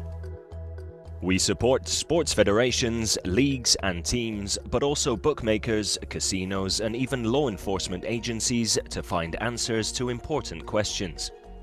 Let's have a look at the 3 different service areas and the 4 pillars those are built on to understand why I&I is valuable for all sports and gaming organizations. Our I&I engine is comprised of 4 main inputs. Staff. Our global team is stacked with staff from intelligence and law enforcement agencies, as well as due diligence professionals to make sure we employ the very best investigation personnel. Data. We subscribe to private corporate databases and have accumulated unrivaled experience and knowledge relating to sporting corruption over the past 12 years. Tools and tech. We use best-in-class, off-the-shelf tools and custom-build our own software to smartly collect and store intelligence. Global human source network. We have cultivated a unique, expansive, and truly global human source network that can be called upon to help inform, direct, and assist our work for our clients. Taking a detailed look now at the 3 service areas of our I&I. In the area of sports integrity, we have helped to solve numerous match-fixing cases for sporting federations working in close collaboration with Sportradar's fraud detection system. assisting with Yu Delu, Cao Yupeng and David John's sanctioning by the WPBSA and lifetime bans for persons representing Nepal, Cambodia and Laos national teams for the AFC. We have supported anti-match fixing sanctions across many sports including football, darts, snooker, tennis and esports. On behalf of an anti-doping agency, we have successfully disproved an athlete's alibi for missing a doping test following forensic analysis. We proved massive inconsistencies in their supplied version of events. Bookmakers have enlisted our help in proving bettors broke their rules on misuse of inside information. We connect punters to players, thus showing the connection between those on and off the pitch. Due diligence, risk and compliance. This service is used to prevent corruption from even taking place and warning partners of the risks they face. On behalf of casinos, we have performed source of wealth checks ensuring clients have sufficient funds and assets, thus ensuring the businesses are compliant with regulatory practices. We perform due diligence checks on candidates for senior roles for sporting confederations. Major European clubs and US franchises enlist our due diligence support to vet sponsors as well as transfer and draft targets. We can take basic level intelligence on someone such as an email address or phone number and use it to uncover a target's full online profile and their associates. A POI for a team, league or federation could be someone who endangers its athletes' mental well-being by trolling them online. Trolls usually feel safe behind the wall of anonymity the internet provides, but our investigations uncover their identity so they can be prosecuted. For law enforcement agencies, we also facilitate prosecutions with POI investigations in the field of organized crime in sports. Sport Radar's work has assisted in over 400 sporting sanctions and 250 arrests for sporting corruption. We work closely with many major sporting federations, big and small, across different continents.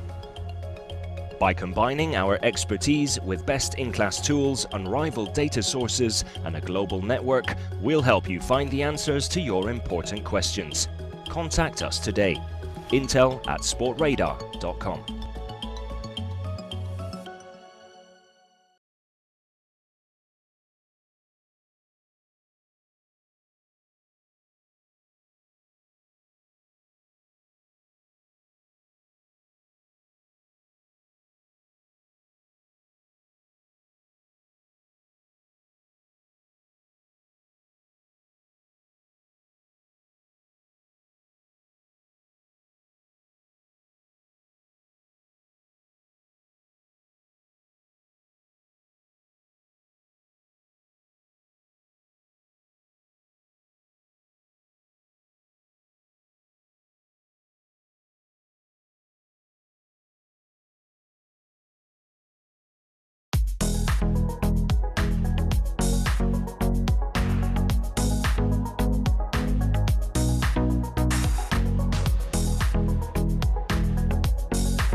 मुझे high का वाला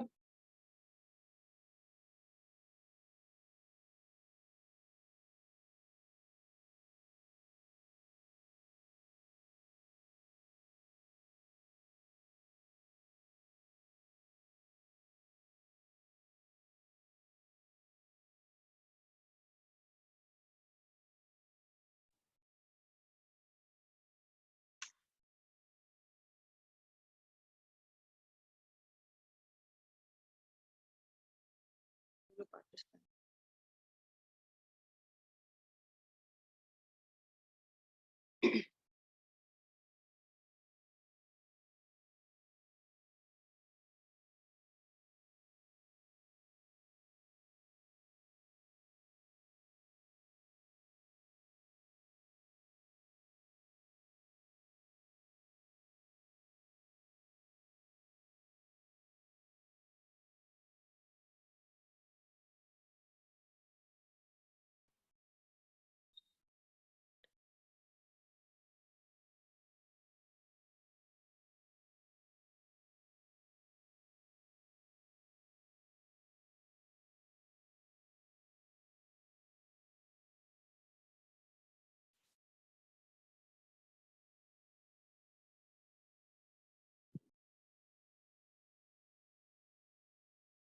Welcome back, everyone. Good afternoon. We will be commencing with our next session with Mansi Joshi and Sharda Ukra in just 2 minutes. Before that, we now bring to you a video with Snehal Pradhan and Shubhangi Kulkarni.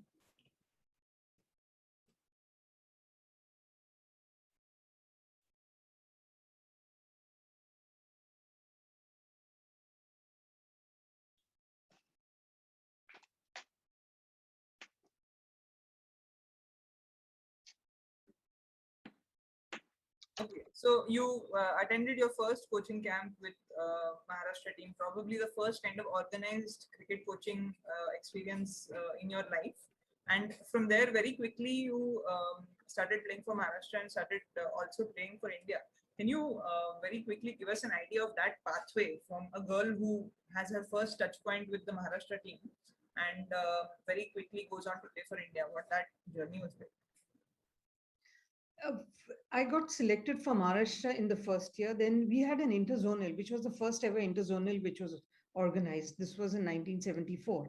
And I got selected for that. After those matches, we had a camp. So I got selected for that camp. And we had an under 19 or under 25 Australia team that came down to India in 1975. And we had a camp for that. So I got selected for that. So the journey from playing from Maharashtra to India was pretty quick at that time because that was at the beginning of women's cricket.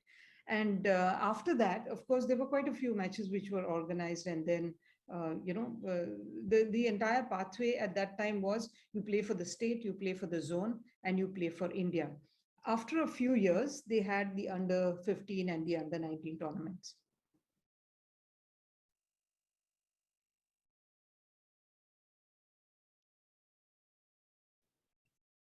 Thank you.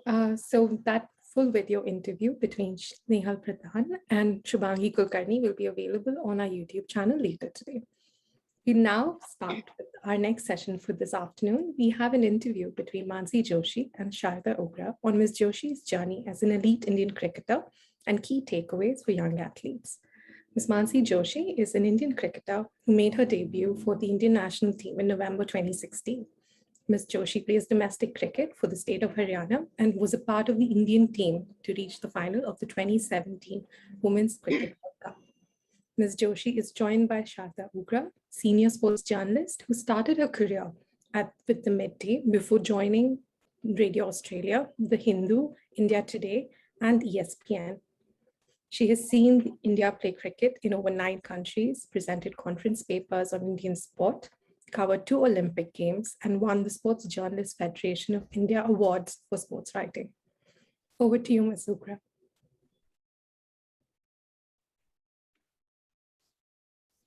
Hi, Yogita. Thank you so much for that introduction. I'm delighted to be here, to be talking to Mansi. about her cricket journey. We'll be talking to each other in Hindi. There'll be a chat box on the side where you'll be getting a translation for those of you who don't speak Hindi or understand it. I have actually switched on 2 screens because my computer is a bit dodgy. My internet connection is a bit dodgy. So I think this is the one that seems to be working. So I'll just kind of direct my. Anyway, doesn't matter. Mansi, hello. कैसे हैं आप? मैं ठीक हूँ, आप कैसे हो? बस फर्स्ट क्लास बताइए. आप हैं कहाँ मानसी? आप हैदराबाद में हैं? आप उत्तराखंड में हैं? कहाँ हैं आप? मैं उत्तराखंड में हूँ. अभी. हाँ, कौन से शहर में हूँ आप? मैं देहरादून में. जी. अच्छा मानसी, तो ये जो हमारी बातचीत होने वाली है, हम इसलिए ये बातें कर रहे हैं ताकि जो लड़कियां देख रही हो, लड़के देख रहे हो, यंग बॉयज, यंग गर्ल्स, जो ये आपका जो इंटरव्यू देखेंगे, वो आप अपने जिंदगी के बारे में सुनाएंगी कि क्या हुआ, कैसा था आपका करियर. और हाँ, और आप अपनी जो कहानी है इस टाइम की, जो जर्नी बोलते हैं काफी समय में लोग, उसके बारे में आप हमें सुनाएंगी. बिल्कुल पहले मानसी, ऑफ कोर्स ये सब कहना पड़ेगा कि फास्ट बॉलर से तो we are all attracted to the energy and the excitement of bowling fast.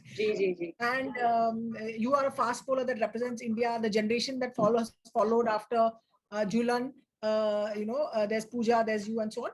तो सबसे पहले बताइए कि जब आप क्रिकेट के बारे में सोचती हैं, तो आपका क्या पहला जो रिस्पॉन्स है, आपका क्या पहले इमोशंस आते हैं क्रिकेट के बारे में? आपकी क्या जो है, क्या सोचते हैं क्रिकेट के बारे में? क्रिकेट के बारे में देखिए, क्रिकेट मैं बचपन से खेल रही हूँ.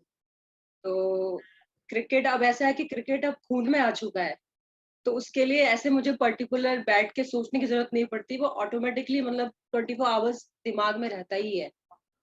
तो बचपन से खेल रही हूँ, तो अब वो पैशन है. तो cricket is like everything for me, ये बोल सकते हैं. जैसे खाना पीना. जी मैम. जैसे खाना पीना, बिल्कुल जी एग्जैक्टली. जी मैम. हाँ जी. अच्छा, और एक बात बताइए कि जब आपके क्रिकेट की पहली याद क्या है? आपको क्या याद है क्रिकेट के बारे में? आपकी सबसे बिल्कुल पहली याद क्रिकेट के बारे में क्या होगी? क्रिकेट के बारे में ये था कि एक्चुअली मेरी फैमिली में कोई खेलता तो नहीं था, ऐसे कोई प्रोफेशनली कोई नहीं खेलता था. लेकिन जो मेरे मामा वगैरह हैं, वो लोग ऐसे ग्राउंड पे खेलते थे या कहीं खेत वगैरह में खेलते थे. तो उनको मैं देखती थी कि वो क्रिकेट खेल रहे हैं. कई लड़के क्रिकेट खेलते थे, तो वहां से मैं इंस्पायर्ड हुई कि यार मेरे को भी खेलना है. मेरे को अच्छा लगता था क्रिकेट खेलना, मजा आता था उसको खेलने में. तो वही मेरे को याद है कि मैंने वहीं से खेलना स्टार्ट किया. और एक चीज बताइए कि ये कौन से शहर की बात कर रही हैं आप? देहरादून में था, किसी और शहर में था जहाँ आपके मामा? इनिशियली जब मैं छोटी थी तो मैं अपनी नानी लोगों के गाँव में काफी रही हूँ, तो ये वहाँ की यादें हैं. आप ये बोल सकते हैं कि मैंने गांव से ही खेलना स्टार्ट किया है. शहर तो बहुत बात की बात है. हाँ, कौन से गांव में? ये पंतनगर, टिहरी है. टिहरी में पंतनगर. अच्छा. तो आपके जब आपने टीवी पे कुछ देखा क्रिकेट के लोगों को खेलते हुए, आपने देखा कि हाँ ये मैं करना चाहती हूँ, ये काफी इंटरेस्टिंग लगता है, मजा आ रहा है लोगों को, मैं भी आऊँ? टीवी में देखा था आपने कि पहले वही आपका जो ध्यान था उसी पे था कि आप लोगों को देख रहे कि वो खेल रहे हैं? मैंने टीवी में पहले देखा था, क्योंकि जो मेरे फैमिली के लोग हैं उनको सबको क्रिकेट बहुत पसंद है. ठीक है, मतलब अगर मैच आ रहा है मेंस का तो वो देखते थे उस टाइम पे. और उस टाइम सचिन सर जब बैटिंग करने आते थे तो स्पेशली वो सीन जरूर देखते थे. और वो अगर सचिन सर आउट हो गए तो उसके बाद टीवी बंद. तो वो एक ऐसी मेमोरीज है मेरे दिमाग में जो मेरे दिमाग में काफी फ्रेश है. तो वहीं से मैंने टीवी पे पहले देखा, और उसके बाद फिर जब मेरे मामा लोग खेलते थे तो वहीं से फिर मैंने स्टार्ट किया.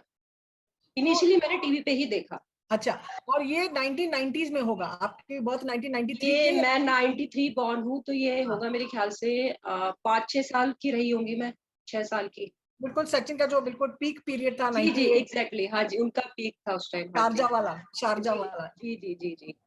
अच्छा, तो ये बताइए, जब आप खेलती थी तो क्या आप लड़कों के साथ खेलती थी या कोई और लड़कियां भी थी आपके साथ? क्योंकि आप पंतनगर में हैं, गांव है, वहाँ लड़कियों का खेलना कूदना इतना कॉमन भी नहीं है। तो नहीं मैम, लड़कियां तो कहीं नहीं, लड़कियां तो मैंने कभी उस टाइम पे देखी ही नहीं। मैं सिर्फ लड़कों के साथ ही खेलती थी और जो मेरे मामा वगैरह होते थे मैं उनके साथ ही खेलती थी। और वो क्या कहते थे आपको कि आपको जैसे कहते हैं हाँ आइए खेलिए, क्योंकि जो होता है कि काफी सारे लड़के कहते हैं नहीं हम क्यों खेले लड़कों। जी जी जी जी जी। मेरे मामा लोगों ने तो मेरे को हमेशा सपोर्ट करा। उन्होंने कभी मतलब ये नहीं बोला कि यार तू लड़की है अंदर बैठ, अंदर कुछ और खेल। वो हमेशा बोलते थे आजा खेल, क्योंकि उनको मेरे अंदर दिखता था कि हाँ यार इसका मन करता है खेलने का, और मैं ठीक ठाक खेल लेती थी। तो वो मेरे को बुलाते थे कि आजा खेल ले। तो फैमिली वालों ने मेरे को हमेशा सपोर्ट किया है।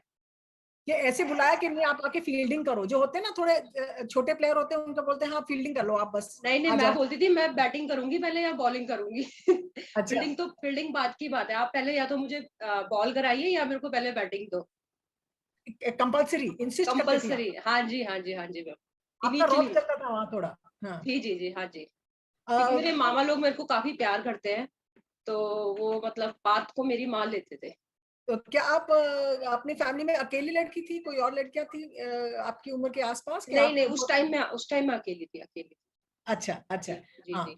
और जब आपने आपके पहले कोच कौन होंगे उन्हीं मामा में से या कोई कजिन, उन्होंने सिखाया होगा कि क्योंकि क्रिकेट जो है उसका टेक्निक तो अजीब सा टेक्निक है, साइडवेज है पूरा गेम, टेक्निक ठीक होना चाहिए, कोई भी नहीं खेल सकता, आपको जब बॉलिंग करते हो तो थ्रो नहीं कर सकते, वो आपको बेसिक्स किसने सिखाया पहले?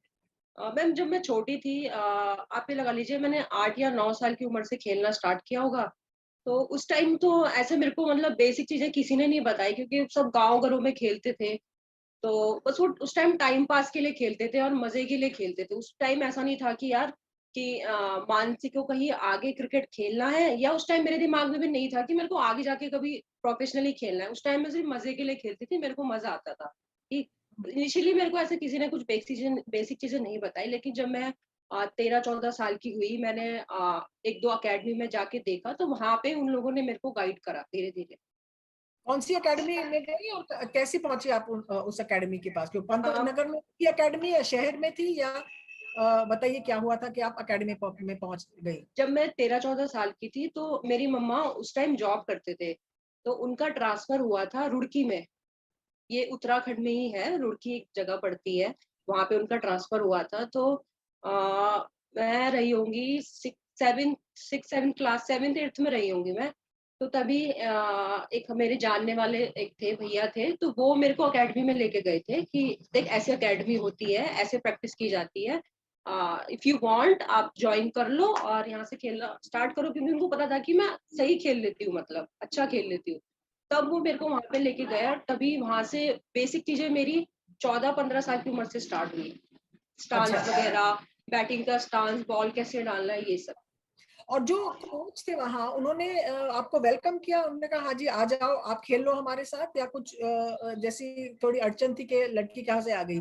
क्योंकि उस time ma'am actually tennis ball से खेलते थे ना, लेदर बॉल से नहीं था, टेनिस बॉल से स्टार्ट किया था। तो कोई टूर्नामेंट भी होना था लड़कियों का टेनिस बॉल से, 5-6 ओवर का टूर्नामेंट होता है वो होना था। तो उनको लड़कियां भी चाहिए थी, तो कोइंसिडेंटली मैं वहां पे चली गई। तो बस फिर वहीं से फिर मेरी जर्नी स्टार्ट हो गई, टेनिस क्रिकेट से मेरी जर्नी स्टार्ट हो गई। और वो दूसरी लड़कियां थी कौन, वो कहाँ से आई थी वो लड़की? मैम वो लोकल ही थी, वहां पे हरिद्वार की, रुड़की की लोकल लड़कियां थी वो। और कितनी थी, 11 की 11 की? और टीम का साइज छोटा था थोड़ा? 11-12 लड़कियां थी, जिसमें आधे लड़कियों को खेलना भी नहीं आता था, ऐसे ही बुला लिया? हाँ वो सिर्फ ऐसे ही आ गई मजे के लिए। अच्छा। खेलने वाले उसमें मेरे ख्याल से 3 या 4 रही होगी। और जो कोच था उन्होंने फिर आपसे क्या कहा कि अच्छा ठीक है लड़कियों ने खेली अब जाओ घर जाओ हो गया तमाशा, कि कुछ और आपको करना चाहिए उसके आगे? उसके बाद बस वो टूर्नामेंट खत्म हो गया, तो उन्होंने बोला अगर आप प्रैक्टिस के लिए आना चाहती हैं तो ये आपको मतलब फीस वगैरह देनी पड़ेगी एकेडमी की, और आपको सामान वगैरह लेना पड़ेगा, आप आइए रोज प्रैक्टिस करिए। तो देन मैंने घर जाके मम्मी को बताया कि मम्मी मेरे को प्रैक्टिस करनी है और वहाँ पे ये फीस वगैरह है। तो उस टाइम मम्मी ने बोला कि ठीक है तुम कर लो, क्योंकि मेरी मम्मी हमेशा से ऐसे रही है, मेरे को सपोर्ट करने वाले रहे हैं, कभी किसी चीज के लिए रोक टोक नहीं करी। तो उनको पता था कि क्रिकेट मैं खेलती हूँ, ठीक ठाक खेल लेती हूँ, मेरे को मजा आता है क्रिकेट खेलने में। तो उन्होंने मेरे को बोला कि ठीक है आप अब जाओ और खेलो। तो उन्होंने मेरे को फीस वगैरह दी और सामान वगैरह दिलाया, तो मैंने फिर वहां से खेलना स्टार्ट कर लिया। और दूसरे लड़के थे वहाँ जो आपके साथ आप तो अकेली लड़की होगी, जैसे काफी सारी जो इंडियन वुमेन्स टीम की लड़कियां हैं वो अकेले लड़कों के साथ खेला उन्होंने एसेंशियली।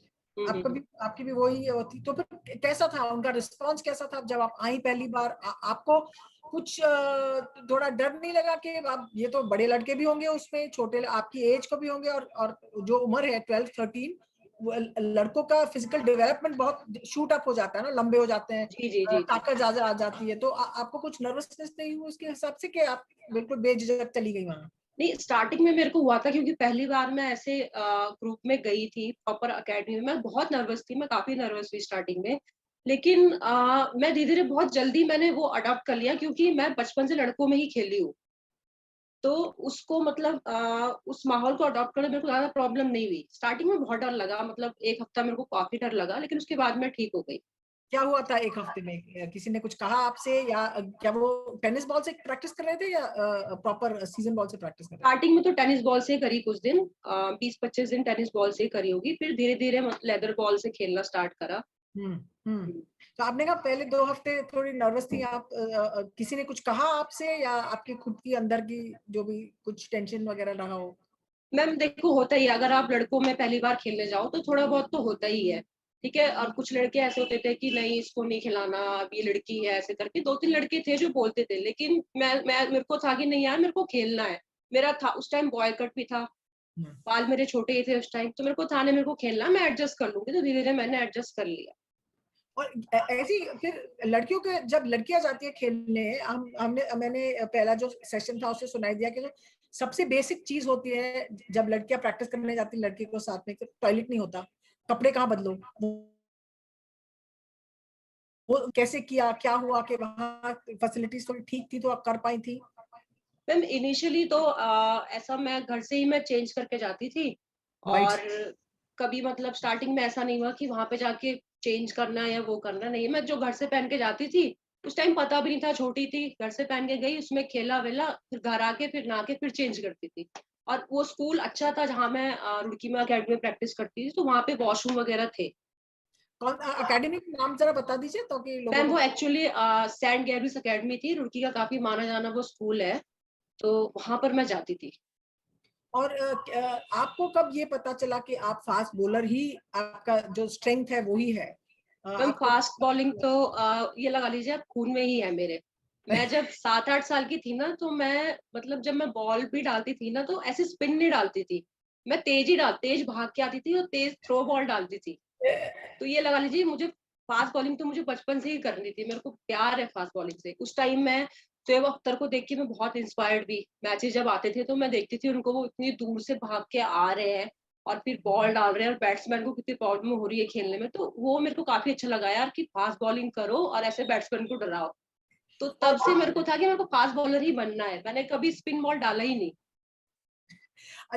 ये बताइए, जो अभी आप कह रही थी कि आपने ये सब सीखा और कहा मुझे फास्ट बॉलर ही होना है, मैंने देख के, आपने एक्शन किसी का कॉपी किया? आपका खुद का एक्शन कैसे डेवलप हुआ जो उस उम्र पे? लड़कों को अब आप फास्ट बॉलिंग करेंगी तो आपको लगा कि नहीं मुझे तो पिटाई होगी, उसकी उस बात का कोई डर वर था कि बिल्कुल बिल्कुल नहीं? मेरे को स्टार्टिंग में याद है, मैंने 8-9 साल की उम्र जब खेलना स्टार्ट किया ना, तो मैं फास्ट बॉलिंग करती थी और ऐसे थ्रो बॉल डालती थी, क्योंकि उस टाइम छोटी थी, ऐसे पता नहीं था कि प्रॉपर हाथ घुमा के बॉल डालना है, पता होता नहीं था। तो ऐसे ही मैं थ्रो बॉल डालती थी। और उसके बाद मेरे को याद है, मैंने शोएब अख्तर का एक्शन में कॉपी करने की कोशिश करती थी। बढ़िया। तो और इनफैक्ट ब्रिटली का भी मेरे को अच्छे से याद है। तो मेरे को ना इनफैक्ट जो लड़कों के साथ में खेलती थी 10-12 साल की उम्र में, तो वो मेरे को अख्तरनी बोलते थे, मुझे अभी भी याद। हाँ, अख्तरनी अख्तरनी अख्तरनी या अख्तरनी एग्जैक्टली। हाँ अच्छा, फीमेल शो। हाँ जी हाँ जी हाँ जी हाँ जी। अच्छा वो था आपका नाम? जी जी अच्छा हाँ। और तो जो फिटनेस फास्ट बॉलिंग के लिए, तो फिर आपका एक्शन कब डेवलप हुआ कि ये रूकी वाले जो एकेडमी थी उसमें आपको ठीक एक्शन हो गया, प्रॉपर लीगल बॉल डालना आपको सिखाया आपने? आपको क्या ये लगा कि बॉडी पे बहुत लोड होता है, ये कब आप सब समझ पाई कि जो आपको इतना पसंद था वो मुश्किल भी होता है? ये सब आपको अंडरस्टैंडिंग कब आई आपके? मैम एक्शन मेरा डेवलप हुआ होगा जब मैंने रुड़की में वो अकेडमी जब मैंने ज्वाइन करी ना, उसके मेरे ख्याल से एक तो बात भी बहुत पुरानी हो गई, तो शायद 8-9 महीने बाद मैंने अपना एक्शन डेवलप किया होगा। मतलब तब मेरे को एक होता ना, अकेडमी में जाते हो प्रॉपर, वहां पे आपको गाइडेंस मिलती है कि हाँ ऐसे बॉल डालना है, तो वहां पे मेरे को प्रॉपर गाइड किया गया कि ऐसे पूरा हाथ घुमा के बॉल डालनी है। तो तब मैंने स्टार्ट करा, और ये 13-14 साल की उम्र की बात होगी। बाकी बॉडी को कैसे फिट रखना है और वो जो लोड है वो ये सब मेरे को काफी बाद में पता लगा। जब मैं अच्छा प्रोफेशनल क्रिकेट खेलने लग गई, उसके बाद मेरे को पता लगा कि वर्कलोड क्या होता है और ये सब बॉडी को इंजरीज से कैसे बचाना है और फिटनेस कैसे करनी है, किस तरीके की फिटनेस करनी है। ये मेरे को काफी बाद में जब मैं प्रोफेशनली अच्छे से खेलने लगी तब मेरे को पता लगा। इनिशियली मैं सिर्फ अपने मजे के लिए खेलती थी, क्योंकि मेरे को बहुत अच्छा लगता था क्रिकेट खेलना, मजा आता था क्रिकेट खेलने में, पैशन था वो। इनफैक्ट वुमेन्स क्रिकेट का भी इंडियन टीम है वुमेन्स क्रिकेट की भी, मेरे को मेरे ख्याल से बहुत बाद में पता लगा, शायद 14-15 साल की उम्र में मेरे को पता लगा ये। हाँ, मैं यही पूछने वाली थी कि आपको वुमेन्स क्रिकेट की क्या इंफॉर्मेशन थी कि है ऐसी टीम जिसमें मैं खेल पाऊं। और जब आप बड़ी हो रही थी तो आपको कोई फीमेल एथलीट आपकी याद में है या जहन में है कि हाँ आपने नोटिस किया कि अच्छा क्रिकेट नहीं कोई और स्पोर्ट भी होगा, आपको कुछ उसका कोई कनेक्शन है, आपको कुछ मेमोरी है उस टाइम की? जी हाँ जी मैम, मैं बचपन से ना क्रिकेट तो मैं खेलती थी, लेकिन मेरे को एथलेटिक्स में भी बहुत मेरे को मजा आता था। मैं 100 मीटर 200 मीटर और लॉन्ग जंप ये सब भी खेलती थी। तो शायद मैं ऐसी रही होंगी 5th या 6th क्लास में रही होंगी मैं।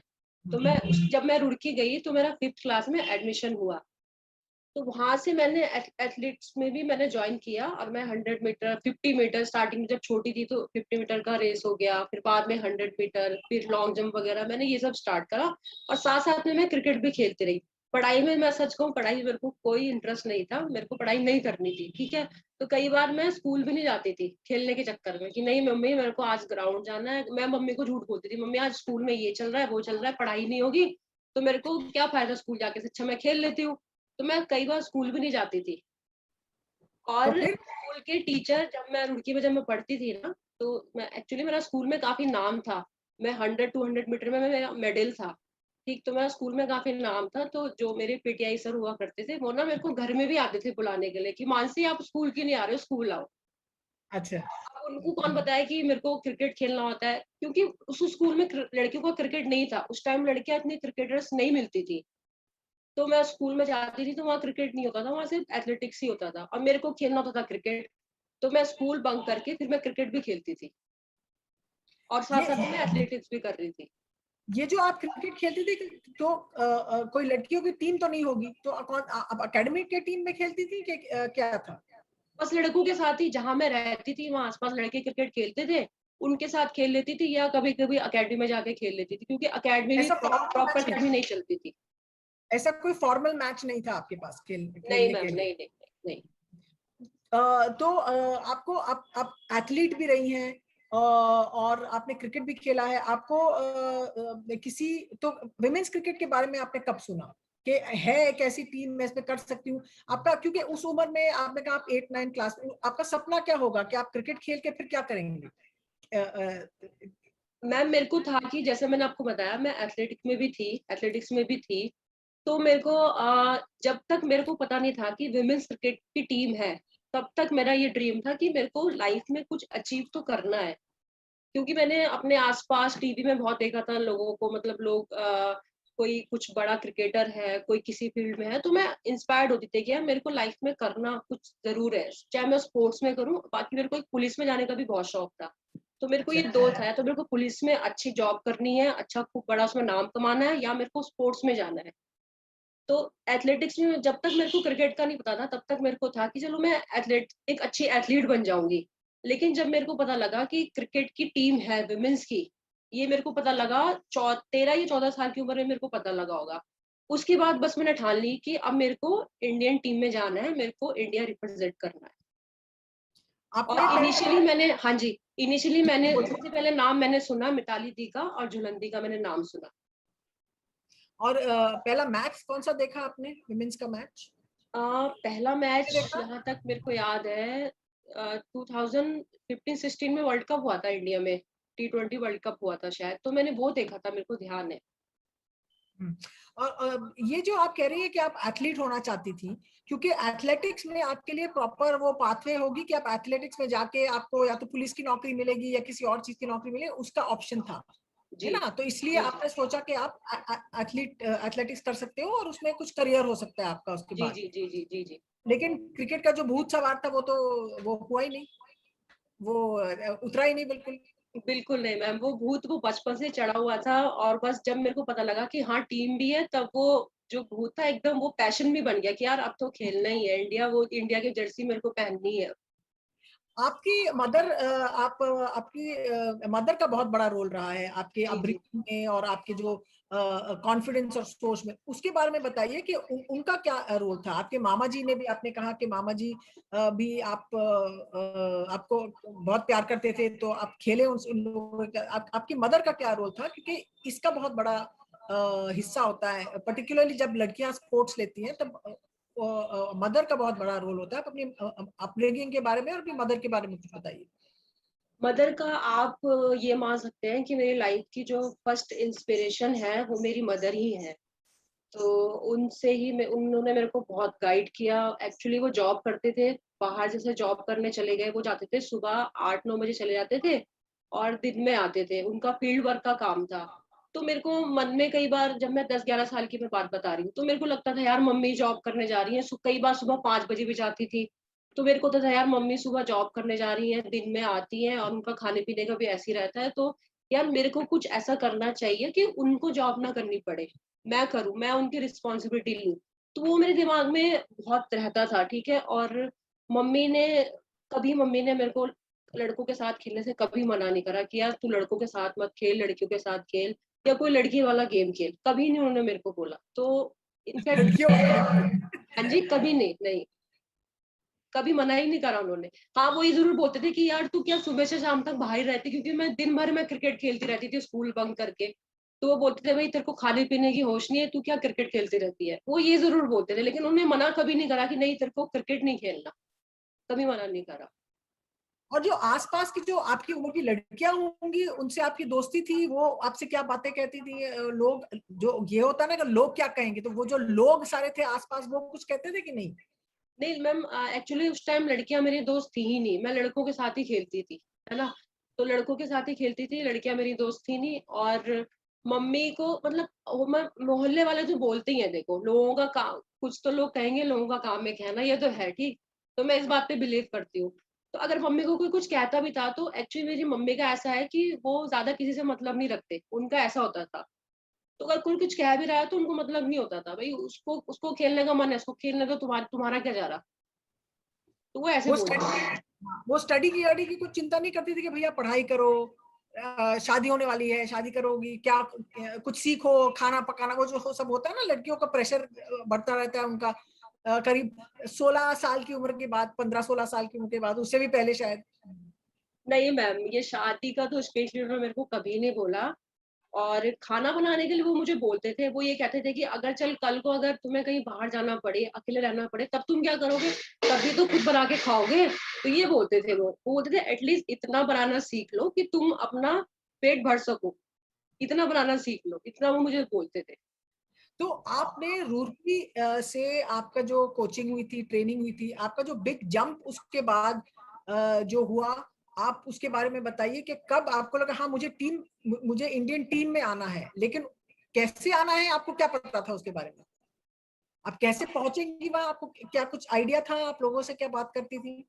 जब मैंने रुड़की में जब मैंने अकेडमी ज्वाइन करी ना, तो उसके बाद जब मुझे पता लगा कि वुमेन्स टीम भी है, तो उस टाइम फिर मैंने सोच लिया कि हाँ मेरे को इंडिया खेलना है। लेकिन जैसे मैंने आपको बताया, वो एक माना जाना स्कूल था, तो वहां पे स्टडी को ज्यादा मानते थे, ठीक। तो एकेडमी बहुत कम चलती थी, मतलब कभी कभार एकेडमी चलती थी, तो वहां पे मेरी प्रॉपर प्रैक्टिस नहीं हो पाती थी। तो जो वहां पे जो मेरे सर थे, फिर वो मेरे को यमुनानगर लेके गए, हरियाणा में वालिया सर है वहां पर एक, तो वो पीटीआई थे। तो वो मेरे को यमुनानगर लेके गए हरियाणा टीम के ट्रायल के लिए।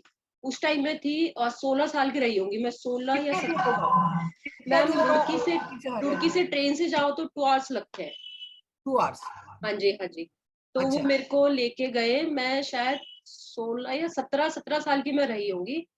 तो वो मेरे को, वालिया सर है, वो मेरे को लेके गए यमुनानगर में। उन्होंने मैं फर्स्ट टाइम ट्रायल के लिए गई वहां पे। ठीक, मैंने ट्रायल दिया और मेरा सिलेक्शन हो गया। तो उसी साल मैं अंडर 19 खेली और उसी साल मैं सीनियर हरियाणा टीम भी खेली। तो वहां से मेरी जर्नी स्टार्ट हुई। लेकिन ये जो वालिया सब थे, ये आए कैसे आपकी लाइफ में? उन्होंने देखा कहा आपको? क्या वो रुड़की के कॉलेज में थे, स्कूल में थे? क्योंकि ये इतनी चांस की बात हो जाती है कि ये सब एक के बाद एक चीजें होनी चाहिए, वरना अगर कोई था नहीं वहां, अगर कोई एकेडमी नहीं होती वहां, अगर बड़ा स्कूल नहीं होता, अगर आप पंतनगर में ही रहते, तो फिर क्या होता आगे करेगा, है ना? तो जी मैम, वो एक्चुअली जहाँ मैं प्रैक्टिस करती थी इनिशियली, जब मैं गई सेंट गेम्स एकेडमी में, तो वहाँ पे वालिया सर आते थे। उनको कुछ सैलरी वगैरह मिलता होगा, तो वो 2 आवर्स की प्रैक्टिस करवाने आते थे। तो वहां पे उन्होंने मेरे को देखा था कि यार हाँ, इस लड़की में कुछ बात है कि ये लड़की इंडिया खेल सकती है। मुझे अभी भी याद, उन्होंने मेरे को कहा था कि यार तेरे में वो बात है, तू प्रैक्टिस कर, तू इंडिया खेल सकती है। अब कहा था मैम, यही मतलब 14-15 साल की रही होंगी, 15 साल की। तो तब वो कभी कभी आते थे, प्रैक्टिस करवाते थे मेरे को, और मैं वहां पे प्रैक्टिस करती थी। लेकिन मैं आपको बताया ना, वहाँ वो ऐसा स्कूल था कि मतलब स्टडी को ज्यादा प्रेफरेंस देते थे कि स्टडी पहले है। तो प्रैक्टिस वहाँ पे बहुत कम होती थी। तो उसके बाद वो मेरे को यमुनानगर लेके गए, वहां पे मेरी सिलेक्शन हो गई, मैं हरियाणा टीम के लिए मैंने वहां से खेलना स्टार्ट करा। लेकिन जब मैं रुड़की आती थी ना प्रैक्टिस के लिए, तो मेरे को वहां पे प्रैक्टिस नहीं मिल प्रॉपर एक प्रैक्टिस नहीं मिल पाती थी। एक होता है ना कि कैसे प्रॉपर नेट्स करने हैं, बॉलिंग करनी है, फिटनेस करनी है, तो उसमें मेरे को काफी दिक्कत होती थी। तो उसके बाद फिर मैं देहरादून आई। मेरे देहरादून में मौसी रहते थे, तो मैं मौसी से मिलने कभी कभी आती थी। ठीक, कितना दूर था रुड़की से देहरादून? आप लोगों को बताइए कि 2 ट्रैवल आवर्स, 2 आवर्स बाय बस। ओके ओके, हाँ। तो मैं मासी से मिलने आती थी कभी कभी। तो एक बार मैं 2013 में शायद आई होंगी। 2013 में मैं मासी से मिलने गई, और 2013 में मासी से मिलने आई। वहाँ पे एक स्कूल है सेंट जोसेफ एकेडमी। तो मैं वहाँ पे ना कोई टूर्नामेंट हो रहा था लड़कियों का, तो मैं ऐसे ही चली गई। तो मैं वहाँ पे गई, मैंने बॉलिंग कराई, और ऐसे मेरे दोस्त से जानने वाले, उन्होंने मेरे को बुला लिया कि मानसी आ जा, यहाँ पर एक टूर्नामेंट हो रहा है, तू आके खेल ले। ये मैं रही हूँ। टेनिस बॉल की प्रॉपर लेदर बॉल वाला टेनिस बॉल? लेदर बॉल से। उस टाइम मैंने हरियाणा टीम ज्वाइन कर ली थी। मैं 17 साल की रही होंगी शायद, पता नहीं, इतना ही कुछ आसपास। तो 17-18 साल की रही होंगी मैं। तो उसके बाद मैं सेंट जोसेफ अकेडमी में आई, मैंने वो मैच खेला। तो वहां पे मेरे को फर्स्ट टाइम मेरे कोच मिले, जो मेरे भी करंट कोच है, मिस्टर वीरेंद्र सिंह रौतेला। तो वो उस अकेडमी, वो स्कूल में पीटीआई है ना। तो उन्होंने मेरे को खेलते हुए देखा। उन्होंने मेरे को बोला आप कहाँ पे रहते हो? मैंने कहा सर मैं रुड़की में रहती हूँ। तो बोले कहीं से खेलते हो? मैंने कहा हाँ जी सर, मैंने अभी हरियाणा टीम ज्वाइन करी है, मेरे को 2 साल हरियाणा टीम में हो गए हैं, 2 साल शायद मेरे को हो गए थे। तो बोले कि प्रैक्टिस अच्छे से होती है? मैंने कहा नहीं सर, प्रैक्टिस का थोड़ा इशू है, मेरे को प्रॉपर प्रैक्टिस नहीं मिल पाती। तो बोले कि ठीक है, आप ऐसा करो कि आपके पेरेंट्स क्या करते हैं? मैंने कहा मैं रुड़की में ही रहती हूँ, वहीं पे जॉब करते हैं वो। तो बोले कि ऐसा हो सकता है कि आप देहरादून में शिफ्ट हो जाओ। तो फिर मैंने सोचा कि यार देहरादून में शिफ्ट, मैंने कहा सर मैं बात करूंगी। तो मैंने कहा सर क्यों? बोले आप यहाँ पे आ जाओ, आपके अंदर वो है कि आप इंडिया खेल सकते हो, आप एक अच्छे बॉलर हो, आप बॉडी भी आपकी मतलब ऐसे एथलीट वाली है, फिट लगते हो, तो आप आ जाओ। तो मैंने कहा ठीक है सर, मैं मम्मी से बात करूंगी, मैं आ जाऊंगी। फिर मैंने मतलब मैं वापस गई, रुड़की गई। मैंने मम्मी से बात करी, मैंने कहा मम्मी मेरे को वहाँ पे एक सर मिले थे और वो मेरे को बोल रहे हैं कि आप देहरादून में शिफ्ट हो जाओ, यहाँ पे आपकी अच्छी प्रैक्टिस हो सकती है। तो मैंने मम्मी को बोला, फिर मम्मी ने बोला यार अब रुड़की छोड़ के वहां शिफ्ट होना कैसे होगा, मेरा वहां पे ट्रांसफर नहीं होगा। तो मैंने कहा मम्मी ट्राई कर लो आप एक बार। तो उन्होंने अपने ऑफिस में बात करी, तो ऑफिस वालों ने उनको देहरादून के लिए मना कर दिया ट्रांसफर के लिए, कि देहरादून नहीं हो सकता, उत्तरकाशी हो सकता है। ठीक, तो उत्तरकाशी देहरादून से है, उत्तरकाशी प्रॉपर पहाड़ों में है। ठीक, और मेरे ख्याल से देहरादून से होगा 5 आवर्स का रास्ता होगा। 5 आवर्स? हाँ जी। तो मेरी मम्मी ने मेरे को बोला कि ऐसा करते हैं, रुड़की में वैसे भी जॉब वॉब का ऐसे ही चल रहा है, यहाँ पे कुछ खास है भी नहीं, मैं अपना ट्रांसफर उत्तरकाशी करवा लेती हूँ, वहां पे जॉब का अच्छा है, तू अपनी मासी के साथ रह ले। मेरे मासी वहां पे रहते थे। तो देहरादून? जी हाँ जी। तो मैंने कहा ठीक है, मेरे लिए स्टार्टिंग में बहुत मतलब, क्योंकि मैं मम्मी के साथ ही रही हूँ बचपन से, और उनसे अलग होना मेरे लिए बहुत बड़ा डिसीजन था। वो मेरे को बहुत बुरा भी लग रहा था, लेकिन कहीं ना कहीं मेरे को था कि यार मम्मी कब से जॉब कर रहे हैं, मेरे को कुछ उनके लिए करना है, और मेरे को इंडिया रिप्रेजेंट करना है, मेरे को अपना ड्रीम पूरा करना है, तो मेरे को ये स्टेप लेना पड़ेगा। तो ये लगा लो दिल पे पत्थर रख के मैं देहरादून शिफ्ट हो गई। उन्होंने क्या कहा आपसे, अपनी मम्मी ने क्या कहा आपसे उसके उस समय? मम्मी का मुझे अभी भी याद है, मम्मी रोने लगे कि तू मेरे बिना कैसे रहेगी, और मैं तेरा इतना ध्यान रखती हूँ, वहां कैसे रहेगी। एक होता है ना कि चलो मेरी वो बहन है लेकिन तेरी मासी है, तो मतलब वो रिलेटिव है हमारे, कैसे रहेगी वहां पे, कैसे एडजस्ट करेगी, कभी उनके साथ रही नहीं है। तो मैंने कहा मैं कर लूंगी, क्योंकि मेरी वहां पे अच्छी प्रैक्टिस होगी, मेरे को वहीं जाना है। तो मम्मी, मेरे को याद है वो रोने लगे, तो मैंने कहा नहीं मम्मी कोई बात नहीं, मैं चली जाऊंगी। तो मम्मी ने अपना ट्रांसफर उत्तरकाशी करवा लिया, और मैं मासी के साथ शिफ्ट हो गई। 2014 में मैं शिफ्ट हो गई। कैसा था अकेले रहना? क्योंकि जो भी सुन रहा होगा ये, या सुनेगा आगे भी, ये जो हमारी जो वार्तालाप हो रही है, उनको ये पता होना चाहिए कि कितनी मुश्किलात के बाद हमारे क्रिकेटर निकल के आते हैं, कि उनको क्या सहना पड़ता है कि वो कुछ अचीव करें।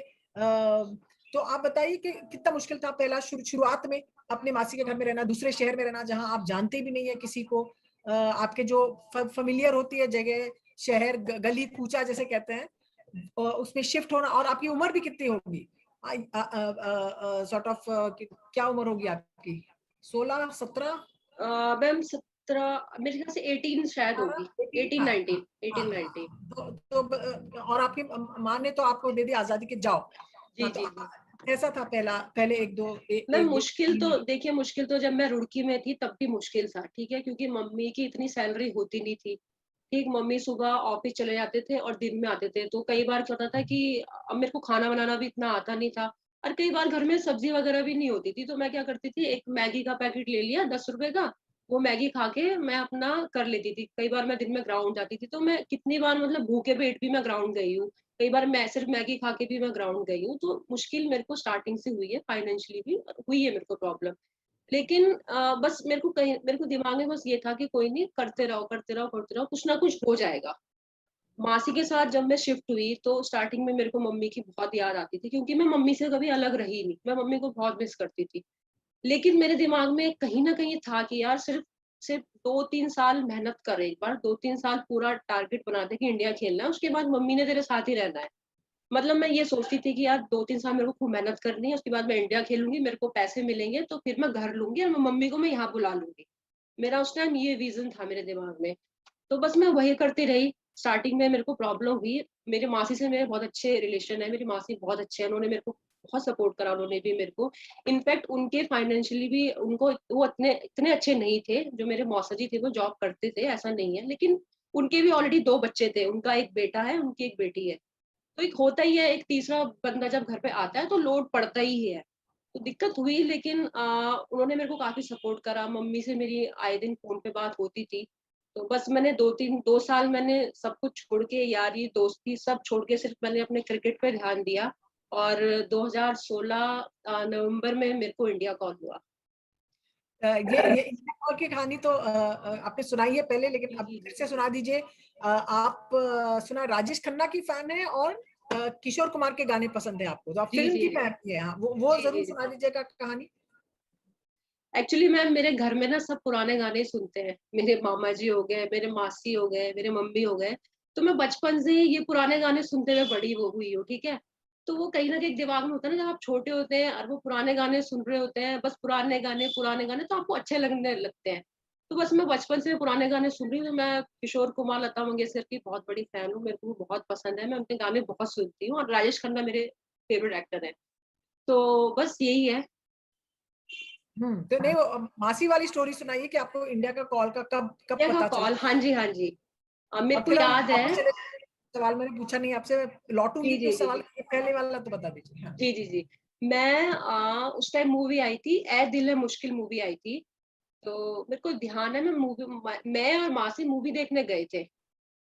तो मैं कोई टूर्नामेंट शायद मैं खेल के आई थी, और उसके बाद मासी ने बोला कि चल मूवी देखने चलते हैं। तो मैं बहुत कम बाहर जाती थी, मेरा बस यही शेड्यूल होता था कि घर से ग्राउंड, ग्राउंड से घर या जिम, बस। कितने के, हाँ उसका बता दीजिए पहले, फिर हम पिक्चर को लौटेंगे कि आपका जो शेड्यूल था क्या था, कितने बजे उठती थी, क्या ग्राउंड कब जाती थी, जिम कब जाती थी वहां, और कितने बजे लौट के आती थी? एक्चुअली मैम मैं जहाँ प्रैक्टिस करती थी सेंट जोसेफ अकेडमी में, वो एक देहरादून का माना जाना स्कूल है, तो वहाँ भी ये है कि पढ़ाई को ज्यादा प्रेफरेंस देते हैं, ठीक है। तो वहाँ पे सुबह एकेडमी तो चलती नहीं थी, एकेडमी का टाइम होता था 2:30 बजे से टाइम होता था, ठीक। तो रौतेला सर ने मेरे को बोला हुआ था कि तू ऐसा करना कि सुबह रनिंग करने चले जाना, रोड रनिंग कर लेना और दिन में यहाँ पे प्रैक्टिस करने आना। तो मैंने बोला ठीक है। स्टार्टिंग में मेरे को दिक्कत हुई, सुबह 5 साढ़े 4 बजे 5 बजे उठना, और मैं ऐसी इंसान हूँ कि मेरे को नींद से बहुत प्यार है, मैं बहुत, अगर मेरा ऑफ है तो मैं बहुत सोती हूँ। तो स्टार्टिंग में मेरे को दिक्कत हुई, सुबह 4:30 बजे 5 बजे उठना, फिर रनिंग करने जाना, क्यों मासी वॉक करने जाते थे सुबह, तो मैं मासी को बोलती थी मासी मेरे को सुबह उठाना, तो मैं कई बार अलार्म लगाती थी, कई बार मासी मेरे को उठा देते थे, तो मैं उठती थी, रनिंग करने जाती थी, फिर आती थी, फिर कुछ खा के। कितने इसकी रनिंग, कितने रनिंग करती थी? मैम ये लगा लीजिए 2-2.5 किलोमीटर, 2-3 किलोमीटर में भागने जाती थी, रनिंग करती थी, उसमें मैं पुशअप वगैरह भी बीच में मारती। सर ने मेरे को बता रखा था कि थोड़ा रनिंग करना, फिर रुकना, फिर पुशअप मारना, इस तरीके से उन्होंने मेरे को थोड़ा बहुत बताया था, तो मैं वही करती थी। फिर आके फिर कुछ खाया, फिर दिन में अपने घर के काम कर लिए, मासी के साथ उनकी हेल्प कर ली, क्योंकि दोनों बच्चे पढ़ाई करने जाते, स्कूल जाते थे, छोटे ही थे, स्कूल जाते थे, तो मैं मासी की हेल्प घर में कर लेती थी, बर्तन वगैरह बर्तन में उनकी हेल्प कर लेना, झाड़ू में उनकी हेल्प कर लेना, ये मैं करती थी। फिर दिन में मैं अपना ग्राउंड जाती थी 2:30 बजे के आसपास, फिर वहां पे मैं प्रैक्टिस करती थी। रौतेला सर ने मेरे को, आप ये लगा लीजिए, रौतेला सर को मैं बहुत मानती हूँ, एज ए मतलब मेरे लिए वो फादर से कम नहीं है, मैं उनकी बहुत रिस्पेक्ट करती हूँ। तो उन्होंने मेरे को इनिशियली बहुत मतलब मेरे को सपोर्ट करा, क्रिकेट की छोटी छोटी बात उन्होंने मेरे को बताया जब आप ग्राउंड में जाओ तो ऐसे जाओ कि आप चैंपियन हो, आप बेस्ट हो। उनकी ये मतलब 2-3 बातें हैं जो मेरे को बहुत याद है, कि आप ग्राउंड में जाओ तो आप बेस्ट हो, अपने आप को किसी से कम मत समझो।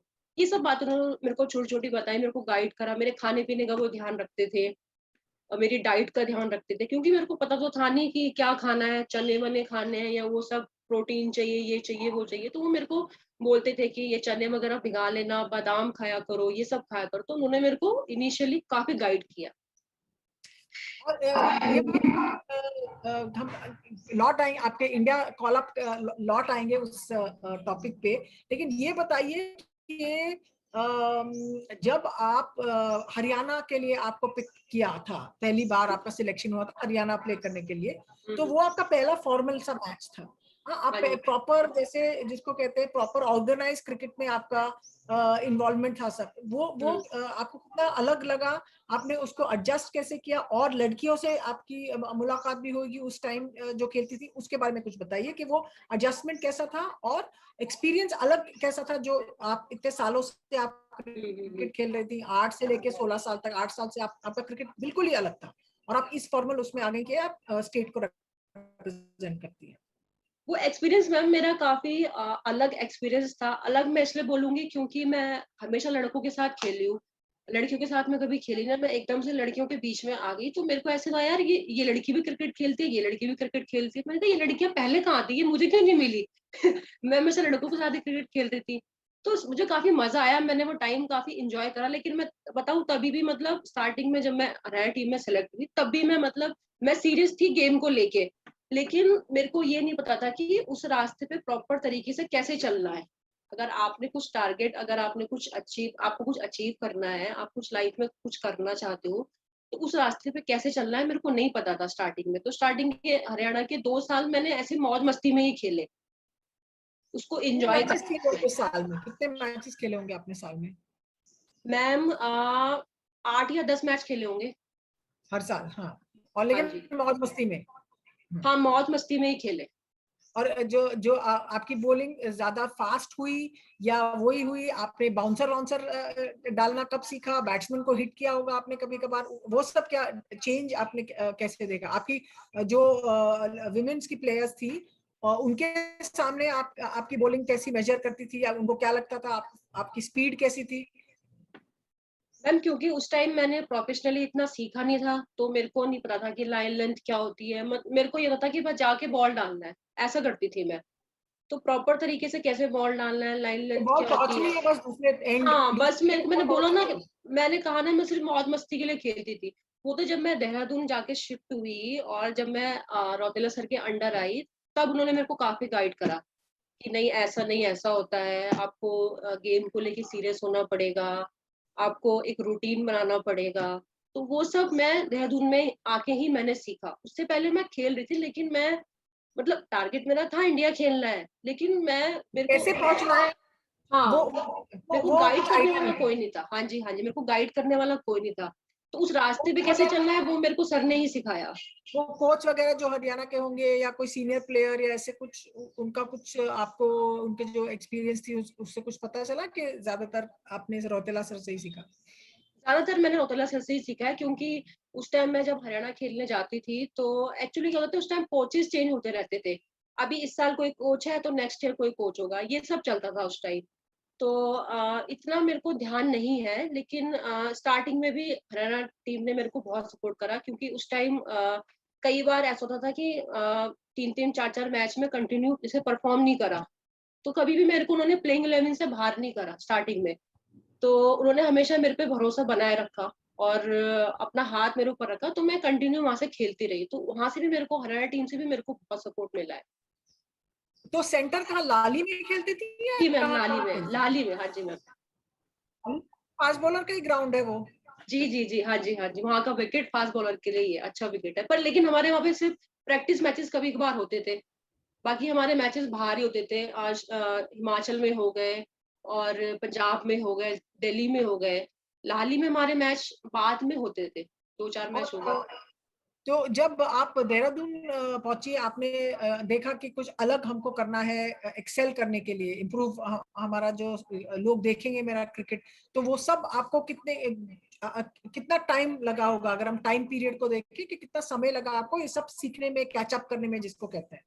मैम आप ये लगा लीजिए, जब मैं रुड़की में थी तो मैं सिर्फ वहाँ क्या होता था कि मैं दोस्तों के साथ घूमना, दिन भर क्रिकेट खेलना, मैं यही करती थी। मतलब मैं इतना सीरियस नहीं थी। पढ़ाई को थैंक यू। पढ़ाई को थैंक यू, पढ़ाई मैंने कहा भाई हमसे ना हो पाएगी पढ़ाई, ऐसा था। तो जब मैं देहरादून आई तो देहरादून आप ये कह लीजिए कि एक मेरी लाइफ को बहुत अच्छा एक पेज था वो, वहीं से मेरी लाइफ काफी चेंज हुई। क्योंकि सबसे पहले क्या होता है कि अगर आपको लाइफ में कुछ, मैंने पहले भी जैसे बोला कि लाइफ में कुछ अचीव करना है तो आपको सीरियस होना पड़ेगा, मजाक मस्ती में नहीं चलेगा। लाइफ को एंजॉय करना वो अलग चीज है, लेकिन अपने टारगेट को लेके सीरियस होना वो अलग चीज है। तो वो देहरादून में ही आके हुआ।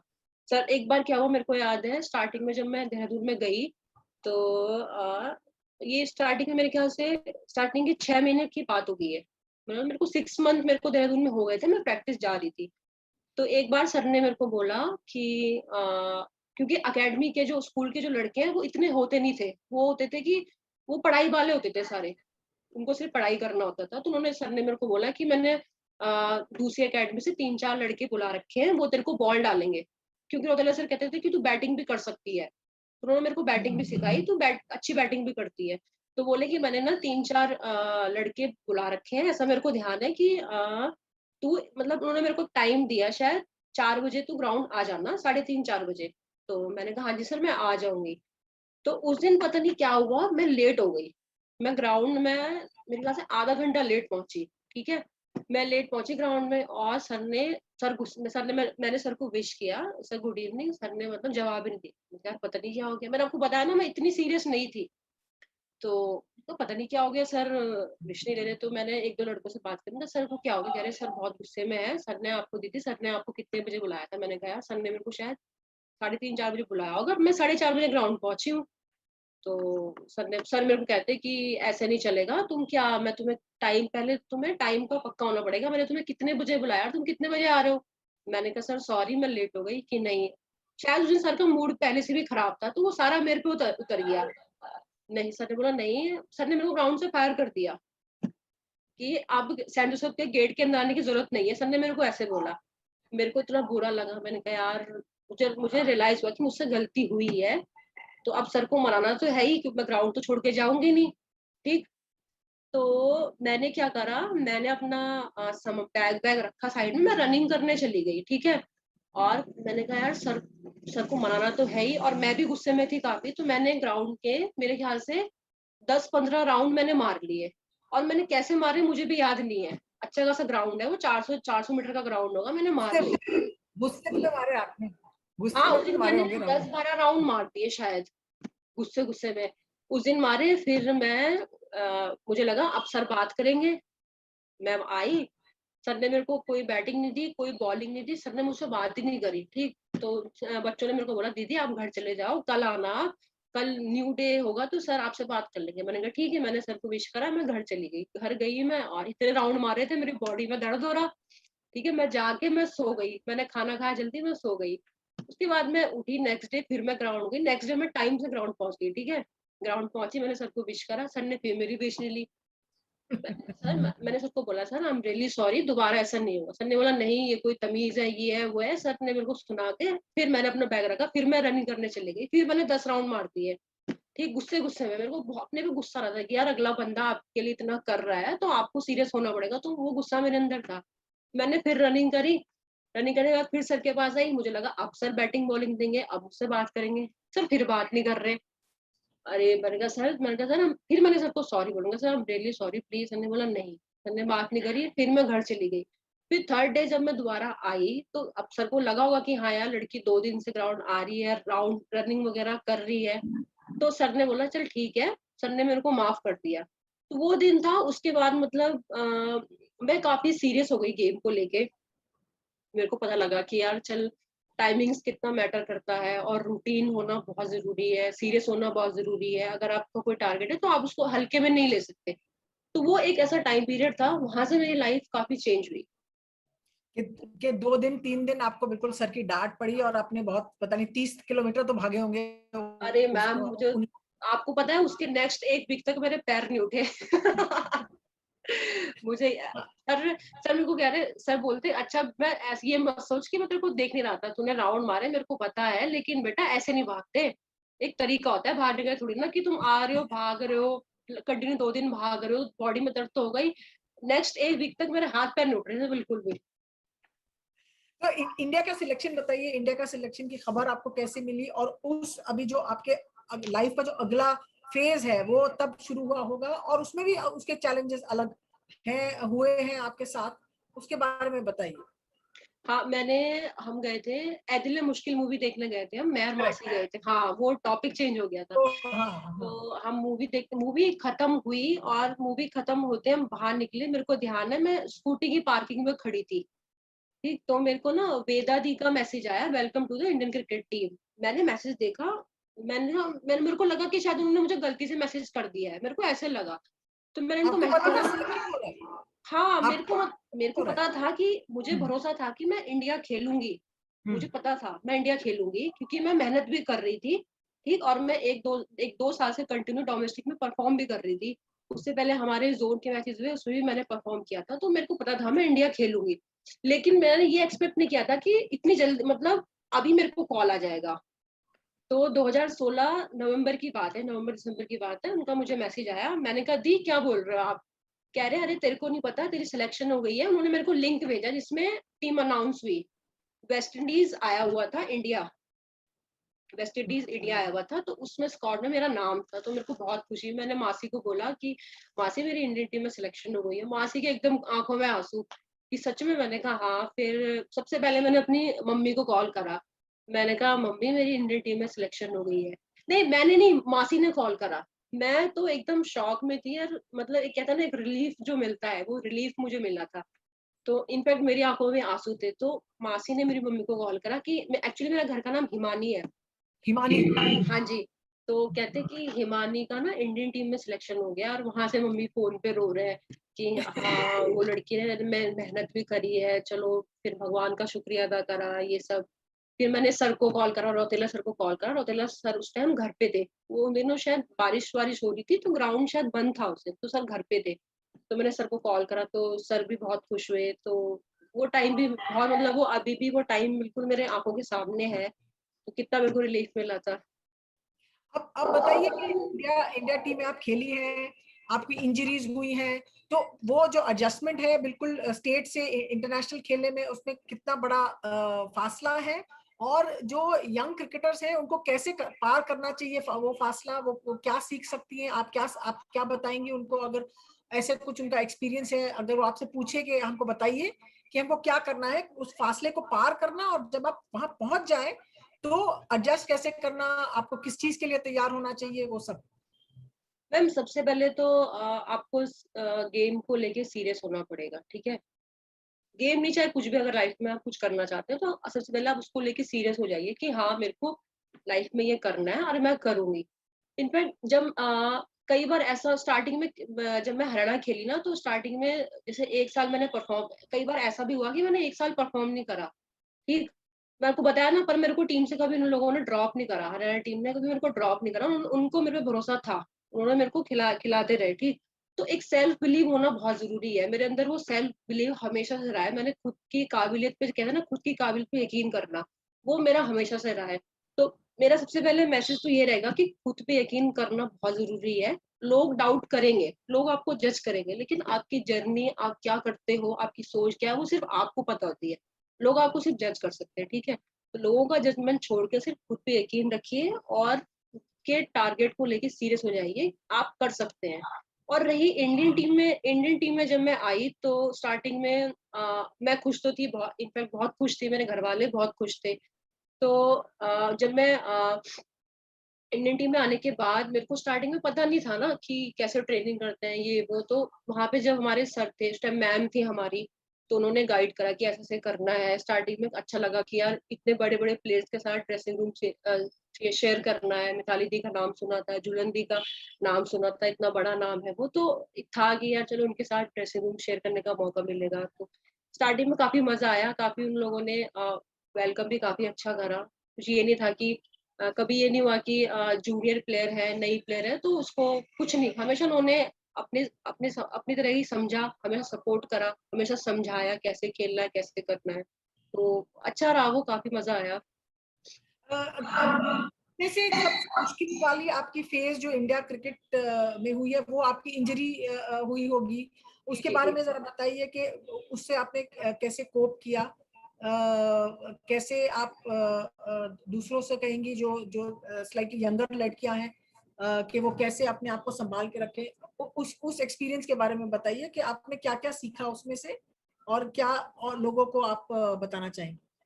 मैम इंजरी तो देखिए पार्ट ऑफ गेम है, ठीक है, कभी कोई ऐसा प्लेयर कोई है ही नहीं जो कभी इंजर्ड नहीं होता, ठीक। इंजरी पार्ट ऑफ गेम है, लेकिन उस इंजरी में आप खुद को, उस इंजरी से आप क्या सीखते हैं और खुद की बॉडी कैसे डेवलप करते हैं, खुद पे ध्यान देना बहुत जरूरी होता है, वो कैसे करता है वो मैटर करता है। मेरे को अभी 2017 वर्ल्ड कप के बाद बांग्लादेश एक टीम आई हुई थी यहाँ पे, है ना, तो उसमें फिर जिन लोगों को वर्ल्ड कप में ज्यादा चांसेस नहीं मिले या उससे पहले ज्यादा चांसेस नहीं मिले, तो बोर्ड ने हमें वहां भेज दिया।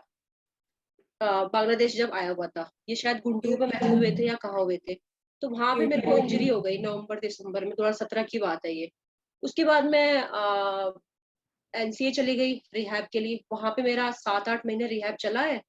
तो वो टाइम भी मतलब मेरे लिए, क्योंकि उस टाइम क्या था, इतनी बड़ी इंजरी मेरी लाइफ की वो पहली इंजरी थी, उस टाइम मैं पीक पे भी थी, अच्छा बॉल डाल रही थी, सब कुछ सही चल रहा था, तो वो मेरे लिए टाइम, वो भी मैं कहूँगी मेरे लिए काफी इनिशियली काफी खराब टाइम था। मेरे को ये लगता था यार मैं अभी कभी दौड़ पाऊंगी कि नहीं दौड़ पाऊंगी, क्योंकि मैं स्टार्टिंग के 2 महीने ठीक से चल भी नहीं पाती थी। तो मेरे को इतना मैम मेरे को नी का हुआ था इशू, सॉरी, हाँ, नी का इशू मेरे को हुआ था, तो मेरे को स्टार्टिंग में मैं चल भी नहीं पाती थी, स्वेलिंग होती थी दोनों नीज में, तो मेरे को था यार कि पता नहीं मैं कभी दौड़ पाऊंगी नहीं दौड़ पाऊंगी, स्टार्टिंग में काफी दिक्कत हुई। लेकिन मैं, मेरे आसपास ऐसे लोग हैं, मेरी मेरी फैमिली कह लो, और मैं, मेरे ज्यादा दोस्त नहीं है, 2-4 गिने चुने दोस्त हैं, लेकिन वो जितने भी हैं हमेशा उन्होंने इतना सपोर्ट करा, इतना इनकरेज किया है। और तो इंजरीज मेरे को उसके बाद भी हुई, लेकिन मैंने कभी भी खुद का बिलीव कभी हटने नहीं दिया, तो वो बिलीव मैंने हमेशा रखा। और जो भी मेरे को इंजरीज हुई उस टाइम पीरियड में, जो मैं सीख सकती थी वो मैंने सीखा, कि मेरे को कैसे अपनी बॉडी पे ध्यान देना है, कैसे इंजरीज से बचना, क्योंकि इंजरीज तो पार्ट ऑफ गेम है, हमेशा होती रहेंगी, लेकिन कम से कम कैसे होनी है हमें वो ध्यान रखना है। और ये जो आपने कहा था कि आपका सपना था, आपको लगता है अभी आपका सपना पूरा हुआ है या नहीं हुआ है? आप क्या करना चाहती हैं आगे? मैम अभी मैं ये नहीं कहूंगी कि मेरा सपना मेरा था इंडिया खेलना, ठीक। मैं इंडिया खेली, मैंने उसके लिए मेहनत भी करी। और मैं मेरे को ये लगता है कि मैं अभी सीख रही हूँ, है ना। अभी मेरी जर्नी अभी पूरी नहीं हुई, अभी मैं सीख रही हूँ। मैं कोई भी मैं टूर्नामेंट में जाती हूँ इंडिया के लिए, जब खेलना जाती हूँ तो मैं हर टूर्नामेंट से कुछ ना कुछ सीखती हूँ, ठीक है। फिर उस पर आगे वर्क करती हूँ, तो अभी मैं सीख रही हूँ। और रही मेरी अभी फ्यूचर प्लान्स, ये है कि मेरे को अभी इंडिया के लिए ज्यादा से ज्यादा मैचेस मेरे को खेलने हैं। और मेरा सबसे बड़ा ड्रीम है वर्ल्ड कप, ठीक। वो वर्ल्ड कप मैं बताऊं 2017 में जो हम हारे ना, मतलब हारे तो खैर क्या, उसके बाद वुमेन्स क्रिकेट कितनी चेंज हो गई आपको भी पता है। लेकिन मैम वो दिन है और आज का दिन है, कोई ऐसा दिन नहीं जाता जब मेरे को वो ध्यान नहीं आता, वो वर्ल्ड कप जो हमारे हाथ से गया। सीरियसली मैं आपको बता रही हूँ। कितने दिन लगे आपको लोगों से बात करने के, उस दिन के बाद बिल्कुल अपने आप को बात करने के? अच्छा ठीक है, थोड़ा नॉर्मल वापस हो, कितने दिन लगे होंगे? मैम जब वो मैच जब खत्म हुआ तो उस दिन हम मेरे ख्याल से ड्रेसिंग रूम में 2-3 घंटे तो हम ड्रेसिंग रूम में ही थे, ठीक। क्योंकि हमें हम लोग उन दिनों हम सोशल मीडिया इतना यूज नहीं कर रहे थे, हमारा सारा ध्यान टूर्नामेंट में ही था। तो हमें पता नहीं था कि इंडिया में क्या हो रहा है, हमें पता ही नहीं था कि हम जो यहाँ खेलने आए हैं, हम जो ये मैचेस जीत रहे हैं, उसका इंडिया में कितना बड़ा इम्पैक्ट पड़ रहा है, ठीक। वो जब हम वो टूर्नामेंट से जब हम वापस इंडिया में आए और जो रिस्पॉन्स जो हमें मिला, वो देख के हम इतना मतलब इतना अच्छा लगा ना, मतलब ऐसा लगा कि हम हार के भी कुछ जीते हैं। क्योंकि उसके बाद वुमेन्स क्रिकेट पूरी चेंज हो गई। मैं जहाँ अकेडमी में प्रैक्टिस करती हूँ, उस टाइम में सिर्फ अकेली लड़की थी जो प्रैक्टिस करती थी, ठीक है। लेकिन देहरादून जाने के बाद जी देहरादून वाली रौतेला सर की, हाँ हाँ जी, लेकिन देहरादून आने के बाद इतने कॉल्स, इतने मैसेजेस रौतेला सर को कि सर हमें भी अकेडमी ज्वाइन करनी, लड़कियों को मतलब आने लगे, पेरेंट्स के कॉल्स आने लगे कि यार हमें भी अपनी लड़कियों को खिलाना है। तो इतना अच्छा लगा ना कि यार चलो अभी भी मतलब अभी क्या, हमेशा मेरे को प्राउड रहेगा कि यार मैं 2017 में उस टीम की मेंबर थी जहां से वुमेन्स क्रिकेट पूरी चेंज हो गई। और अब क्या लगता है कि आप क्या चाहती हैं कि विमेंस क्रिकेट के लिए हो? आप कभी अपने आप को मेंस क्रिकेट का देख के कि उनके पास क्या है, फैसिलिटीज क्या है, रिसोर्सेज क्या है, अब आपको क्या लगता है विमेंस क्रिकेट, आपके सपने क्या है इंडियन विमेंस क्रिकेट के बारे में? मैम आई थिंक अब विमेन्स क्रिकेट अब काफी इम्प्रूव हो रही है, ठीक है। पहले जो सिचुएशन थी, अब जो सिचुएशन है बहुत फर्क है पहले से। इवन अपना बोर्ड भी बहुत मेहनत कर रहा है लड़कियों के लिए। और टूर्नामेंट हमारे पहले टूर्नामेंट आप देखिए, पहले कितने कम मैचेस होते थे और अब मैचेस भी होने लगे हैं, लाइव मैचेस आने लगे हैं। तो बोर्ड अपना काम कर रहा है, हमें अपना काम ये करना है कि हमें ज्यादा से ज्यादा मैचेस इंडिया के लिए जीतने हैं और सबसे पहले वर्ल्ड कप लेके आना है। मेरे को ऐसा लगता है कि वो वर्ल्ड कप जब आ जाएगा ना, तो और तूफान आ जाएगा इंडिया में। और वो ऑटोमेटिकली फिर वुमेन्स क्रिकेट का जो चलन होगा वो और ज्यादा बढ़ेगा।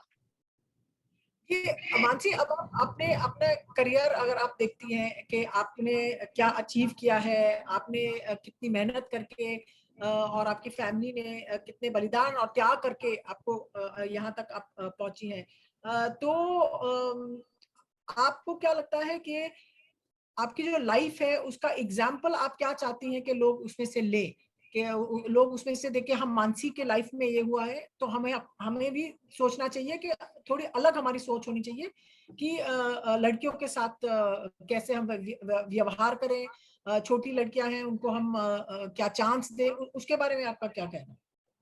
मैम मेरे को ऐसा लगता है कि इंडिया में बहुत टैलेंट है, ठीक है, टैलेंट की कोई कमी नहीं है। तो मैं ये चाहती हूँ कि जो पेरेंट्स हैं, कई बार पेरेंट्स क्या होते हैं कि अलाउ नहीं करते अपनी लड़की को, अगर वो कुछ करना चाहती है लाइफ में तो उसको मना कर देते हैं कि नहीं लड़की है, ये नहीं करना वो नहीं करना।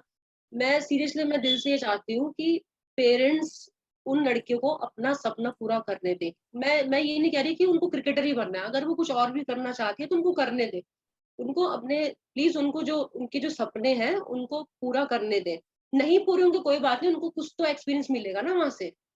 हर इंसान का, मैं मानती हूँ हर इंसान का सपना पूरा नहीं होता, लेकिन वो जो जर्नी जो उसकी उस बंदे की या उस लड़के या लड़की की जो जर्नी होती है, वो जर्नी से बहुत कुछ सीखता है। तो मैं ये चाहती हूँ कि वो अपने सपने उनको पूरे करने दें। और मेरी लाइफ मेरे को ऐसा लगता है कि मैंने अपनी लाइफ में बहुत कुछ उतार चढ़ाव देखे हैं, ठीक है। तो लेकिन मेरा हमेशा एक मैं चीज को मानती हूँ, कभी गिव अप नहीं करना चाहिए। आप गिव अप कभी मत करो। लाइफ है, आप आए हो तो अप डाउन तो होंगे, ठीक है। तब रात है, सुबह है, चलता रहता है, ठीक। लेकिन आप मेहनत करते रहो, खुद पे बिलीव रखो। और मेरा तो यही मानना है कि मेहनत करते रहो और खुद पे बिलीव रखो। मान जी बहुत बढ़िया है, तो बात करते जाएंगे, 1-2 घंटा हो जाएगा। और ये जो कॉन्फ्रेंस है, सिंपोजियम है, बहुत इंटरेस्टिंग सेशंस अभी प्लान है। तो मैं आपके लिए बहुत बहुत शुक्रिया। मैं आपके लिए मैं कारुण्या और योगिता से पूछूंगी अगर को लोगों के सवाल हैं, so then we can answer those questions. It was great talking to Mansi, just like we could have chatted on for I don't know how long. She was very sort of anxious about the sort of questions that we're going to ask, but I think she's just been very open, and she's spoken so beautifully about her life and about her getting here at this point. But Yogita and Karunya, if there are any questions, we'll be happy to answer them. Or if there's any other back and forth that you would like us to do let us know. I'm just handing it over.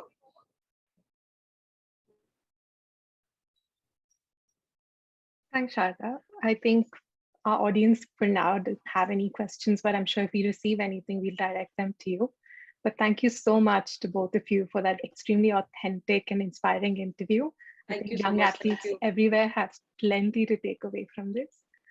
We will now have a 15-minute break for our next session. We'll see you in a bit for our last session for day one, which is a presentation on women's health. In the meanwhile, we bring to you a video by our sponsor, Dream11, which is India's biggest fancy sports platform with over 10 crore plus users playing fancy cricket, football, kabaddi, basketball, hockey, volleyball, baseball, and handball. Dream Sports provides multiple avenues for fans to deeply engage with the sports they love through fancy sports, content, commerce, experiences, and events, among others. Thank you, everyone. We'll be right back. Thank you, Mansi. Thank you so much. Thank you, ma'am. Thank you so Bye. much. Bye. Bye-bye. Take care.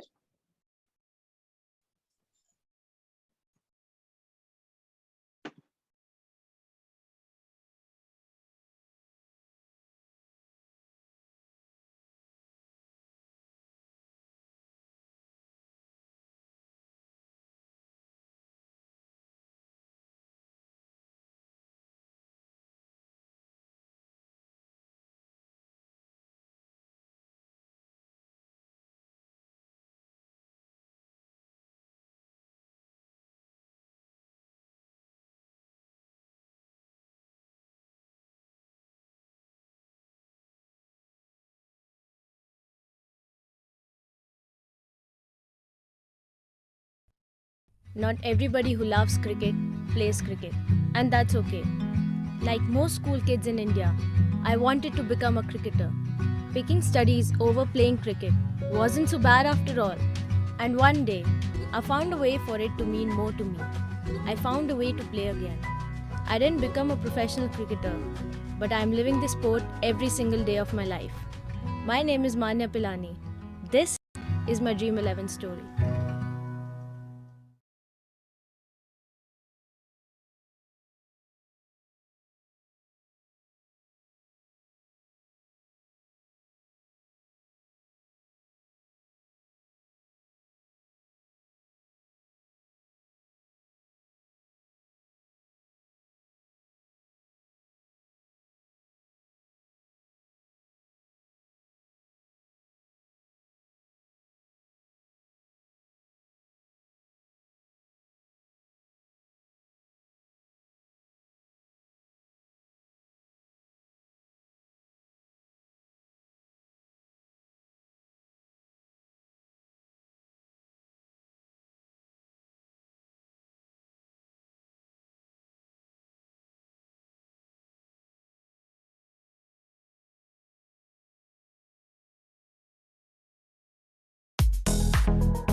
Welcome back, everyone. We're now moving on to our last session for day one.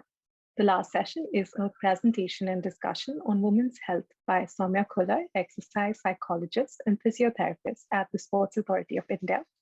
She worked as a physiotherapist for 4 years in India and the US before joining the Inspire Institute of Sport as an athlete performance health lead. Ms. Khullar is also the co-author of the Female Athlete Health Project by the Inspire Institute of Sport. She's joined by Neha Agarwal, Head of Partnerships and Communication at Olympic Gold Quest. Ms. Agarwal was the only female table tennis player to represent India at the 2008 Beijing Olympics. She's a gold medalist at the 2008 Commonwealth Youth Games and has won 3 bronze medals at the Commonwealth Table Tennis Championships. She's previously worked at the United States Olympic Committee, International Table Tennis Federation, and the Women's Sport Foundation, started by tennis legend Billie Jean King. Over to you, Ms. Khullar. Hi, Yogita and everyone else. Thanks for the introduction. Really excited to be here. Good afternoon to everyone. My name is Soumya Khullar, and I am currently working as a physiologist at the Sports Authority of India. Sorry, that's changed over the last few weeks. And right now I'm working as a physiologist primarily with the boxing team. Prior to that, I was working as a physiologist and athlete performance health lead at the Inspire Institute of Sport. And I'm a graduate from Columbia, and I've worked in India and US, and really passionate about women's health, women in sport, which also led me to be a part of the Female Athlete Project that I'm going to be primarily speaking about today, and discussing some of my findings with you all. So yeah, thanks for being here, and thanks the Sports Law and Policy Center for inviting me. And can I just go ahead and share my screen, Yogita? Yeah, please go ahead, Soumya. All right, okay. So I'm just gonna do that. All right, can everyone see my screen here? Can you just let me know, Yogita, if it's visible? Yeah, it's visible. All right, so hi again. So of course, we're talking about women's health today, and I will be primarily talking about the topic of women in sport. But before beginning and going deep into the topic and discussing some of the issues around it, I just wanted to take a minute to focus on the bigger picture, which is really when we're talking about women, in general, there are a lot of things that come to mind, which is the concerns around the medical, the medical area, the physiological, psychological, and social. And just wanted to highlight that, of course, the focus for today is women in sport, but, it's important to prioritize, what's happening with, the women in our nation and women in general. And to identify that there are still, a lot of lifestyle diseases, a lot of other diseases where, such things are more prevalent in women, and sometimes the treatment is not what they should be deserving, and there are, as a result, poor health outcomes. This is just a survey highlighting how women are at an increased risk of ischemic heart diseases, stroke, higher risk of diabetes. There are women out there who are suffering from microdeficiencies. Iron deficiency, which is anemia, is really a public health issue in India, and as many as 40% of women in the South Asian countries have been diagnosed with anemia. If we look at the graph on the right, just highlighting how with something as we might not think that this is something important, but because they're not getting food, there are high cases of women being underweight, low BMI. There's India is one of the leading countries when it comes to child stunting, which is nothing but a child just being not able to get fed enough. Also wanted to highlight a little bit about the physiological issues, like I mentioned, earlier, women being, having a low bone body mass index, being underweight, being classified as, anemic, having a low folic acid, having a low vitamin B12. And again, then, there is this, this global, issue around menstruation, which is coming up more and more in, not just countries like India, but even in US and UK, where athletes and other women are starting to talk about it more openly and not just think about it, as a taboo or as like a shush word and you can't speak about it. There is unfortunately a lot of myths, a lack of knowledge and a lack of awareness. And, this is just a snapshot from a paper highlighting that as many as 77% of menstruating girls and women are still using an old cloth and are not aware about or cannot afford, a different or a better menstrual product. High dropout rates from the school, like as many as 23 million. And, and if it's just about school, I can't even, begin to imagine how it might affect an athlete who's trying to participate in sport as well. Also wanted to highlight a couple of psychological, and physical issues, that women might be experiencing, such as sexual violence, injuries and beatings. And lastly, the social issues around dowry and rape. So that's, women's health in, areas that, there is definitely a scope for improvement. And moving on to the topic today, which is women in sport. So I think that this is an absolutely relevant topic, and especially right now when we are seeing such an increase in, the participation rate in women.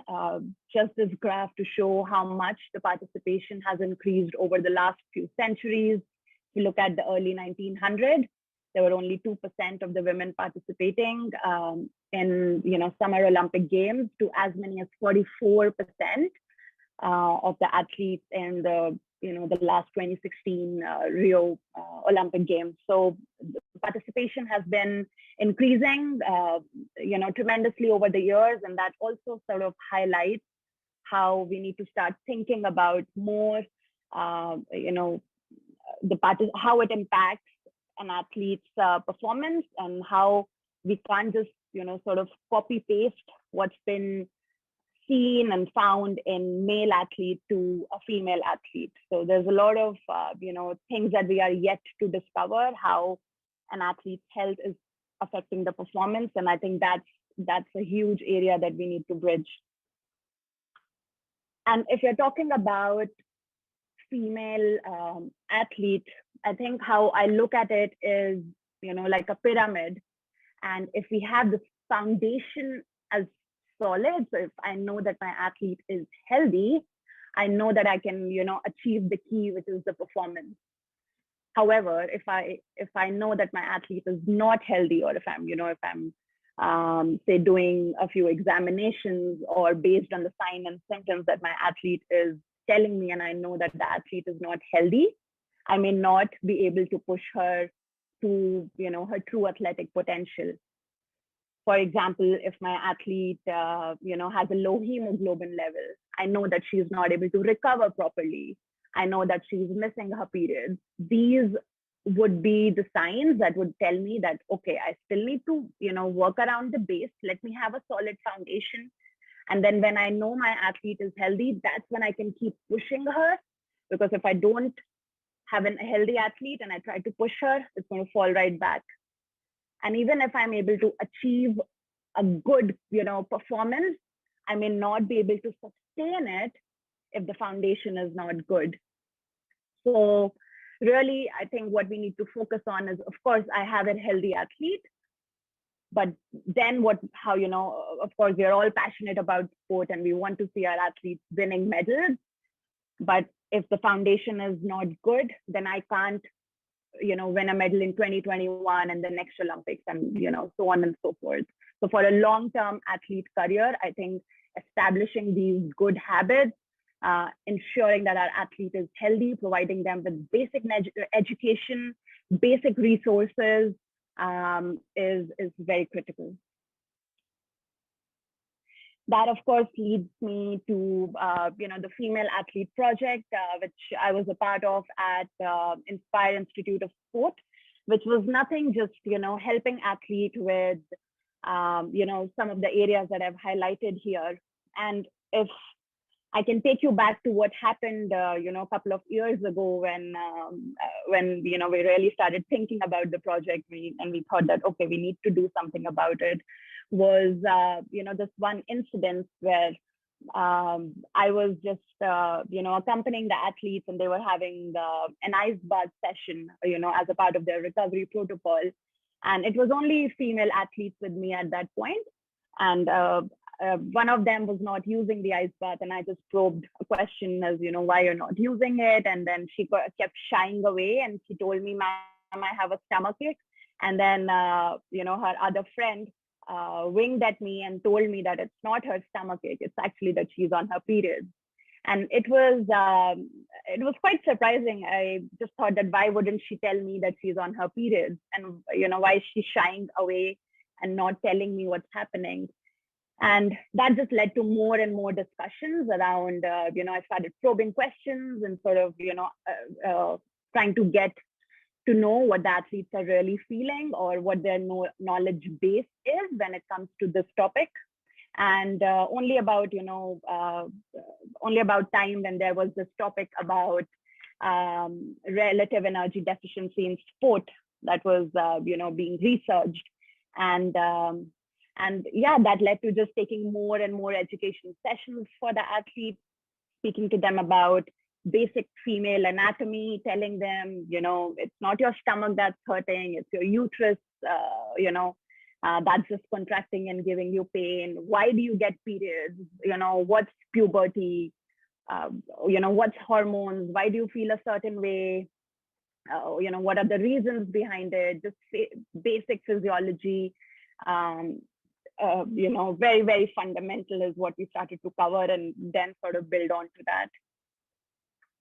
I also want to highlight that a lot of it was also around myth busting.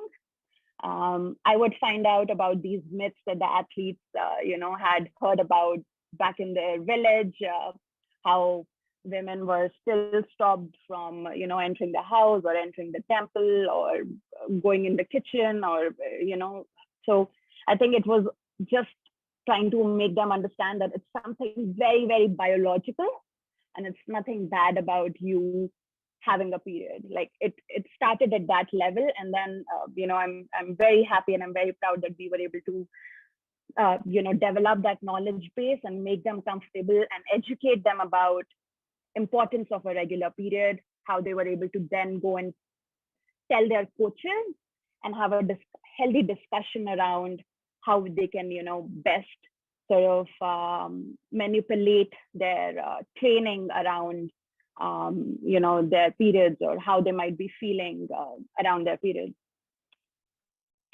And just, if I know that there are some athletes out there in the audience, and I just wanted to, speak a little bit about the physiology, because sometimes when we think about periods, we're just thinking that there's just something that's happening in the uterus, and I'm not controlling it in any way, and I don't know what's happening there, and what's the connection. So this slide is sort of just highlighting that everything that's happening in your body is driven by signals, and is driven by hormones. And it's not some process that's starting by itself in your uterus. It's actually the signals that are going through your brain. I don't know if you can see my mouse really, but this tiny area in the hypothalamus called the pituitary gland is releasing some hormones. This LH is luteinizing hormone, FSH is follicular stimulating hormones that are reaching your ovaries, and the magic of menstruation and the phases happen. And if you are an athlete who is say, not eating well, then this area up in your brain, which is the pituitary, a tiny area, is being affected, and hence the whole cycle is stopped. So for example, if an athlete is not getting periods for say 3 months at a stretch, we term it as, a hypothalamic amenorrhea. So it's really from your brain that it's stopping the periods. So just to give you a connection of how things work in your body. Sorry. And sorry, just going back. So once we are at the ovaries, and what's happening down there with the estrogen and progesterone is really due to the changes in the hormones. So during the first, so this is like a typical 28-day period.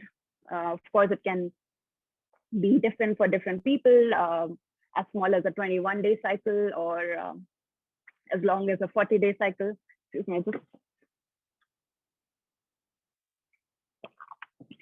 all right. So during the first 14 days of your period is when we have this one hormone called the estrogen, which is really high, and we term it as a follicular phase. So what happens in this follicular phase due to the estrogen is, the athlete may feel that she's very confident, she's very motivated, she's very social, full of pep, she's able to, do high intensity exercises very well. She's able to recover from the sessions very well. So these are the kind of properties that estrogen has, which is able to push the athlete to a different level. It's really called as the anabolic hormone. So you're able to really do those high intensity sessions, strength sessions very well.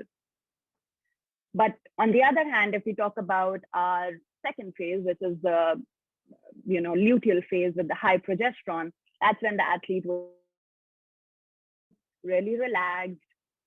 She might have some sleep disturbances. She might even feel bloated.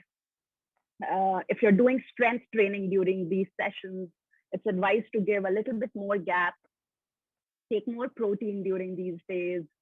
So, just because of a hormone change, these are the kind of changes that you can experience in your body, in your sleep, in your training. And it's only because of a healthy menstrual cycle with the changes in hormones. So then I want to talk about,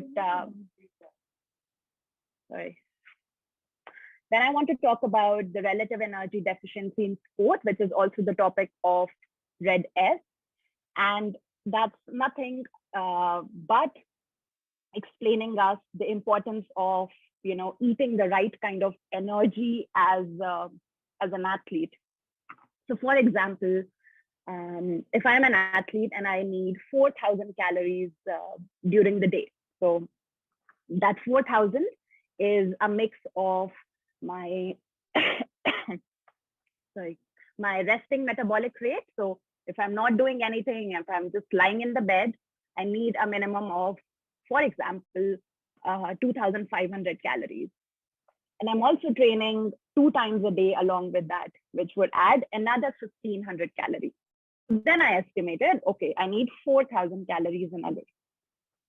Now, what happens one day when I wake up, I wake up late, so I miss my breakfast. And so I just go for training. I come back and I see like a banana lying down in my room, and I just eat a banana and then go off to sleep again. I sleep through the lunch. I miss my lunch. I again have a glass of milk before my evening training, and I go for my evening training. I come back. I go for the dinner. I don't like the dinner. I'm one of those skimpy eaters. I don't like the sabzi that's there. And instead of eating more, I only just eat 1 roti and I come back to my room. Now, what's happened is my body needed 4,000 calories in a day, but just because, I woke up late, I didn't like what there was in the mess, I ended up eating less. So for example, I ate only 2,000 calories. Now there's a deficiency of 2,000 calories in my day. I did the same thing, not the day after, but maybe the day after. So 2 or 3 times in a week, I'm doing such a pattern, which is causing this deficiency to increase more and more. So by the end of the week, I'm at a negative of, say, 9,000 calories. And if such a pattern is repeated over and over again, where I needed 4,000 calories, and for some reason or the other, I'm not eating 4,000, but I'm eating fewer and fewer. Maybe there's a deficit of only 500 in a day. Maybe there's a deficit of 2,000 in a day. So if there is a relative energy deficiency happening for a female athlete or even a male athlete, what we describe that as relative energy deficiency in sport.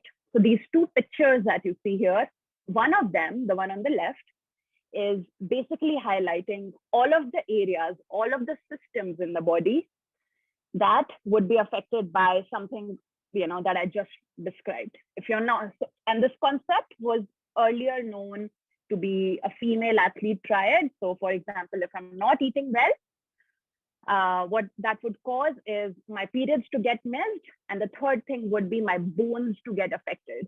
And we only knew this as a triad.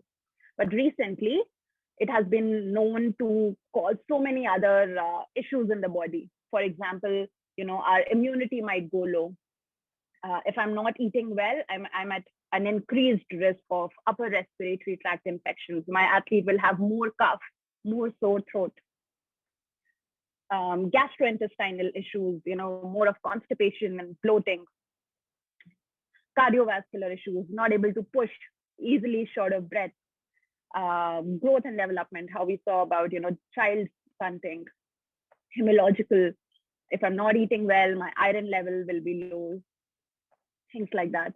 And on the right side, we see this graph of how a simple concept of eating less is affecting my athlete's performance in so many different ways. So a decreased endurance performance because I don't have any iron in my body, an increased injury risk, a decreased training response. A lot of time, how we train is based on what we are eating. So if I'm not eating, I'm not getting the right response. If I'm doing a lot of strength training, but there is very little protein in my diet, I will not be able to see the same kind of changes in my body. So what you're eating is directly affecting your training and hence your performance. Sorry. All right, so the findings from our project. So where we did a couple of biochemical analysis, and this is a slide to just highlight how many of our female athletes, when we plotted them against the male athletes of the same age, had iron deficiency, were anemic. A lot of them had deficiencies of vitamin D and other minerals such as sodium, magnesium, vitamin B12. A part of the project was also, of course, was a big area was educating the athletes around menstruation, but also a big part was educating them about the importance of regular periods. Because before we really started talking about the project, a lot of athletes were under the misconception that, okay, agar mera period nahi aaya, then it's good because I don't have to go through all that hassle and all that pain. Breaking that thought process was very important because they were associating not getting a period with something good, something convenient. But they had to know that not getting a period, maybe once or twice, might still be okay. But not getting a period 3 or more times is an absolute no, because that's absolutely compromising your bone health and a lot of other systems that we just discussed. So all the athletes, we had almost 50% of our athletes there were female athletes. So, we had about 50 to 60 athletes at any point. And when we started tracking the periods, it was, it was a good achievement of having to bring down the prevalence of the athletes that were missing periods. So here is just the data for, for tracking their periods just over 2 years. and how the prevalence was going down.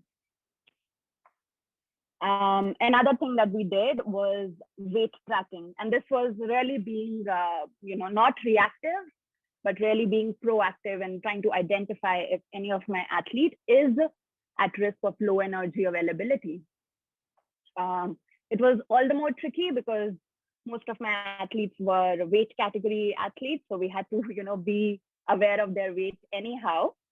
All of them had like a target weight, the category that they were playing at. Of course, for an athlete that is adolescent, she's growing up, you want the weight to healthily increase and not plateau. So this is an athlete who was growing up, so you wanted her weight to increase.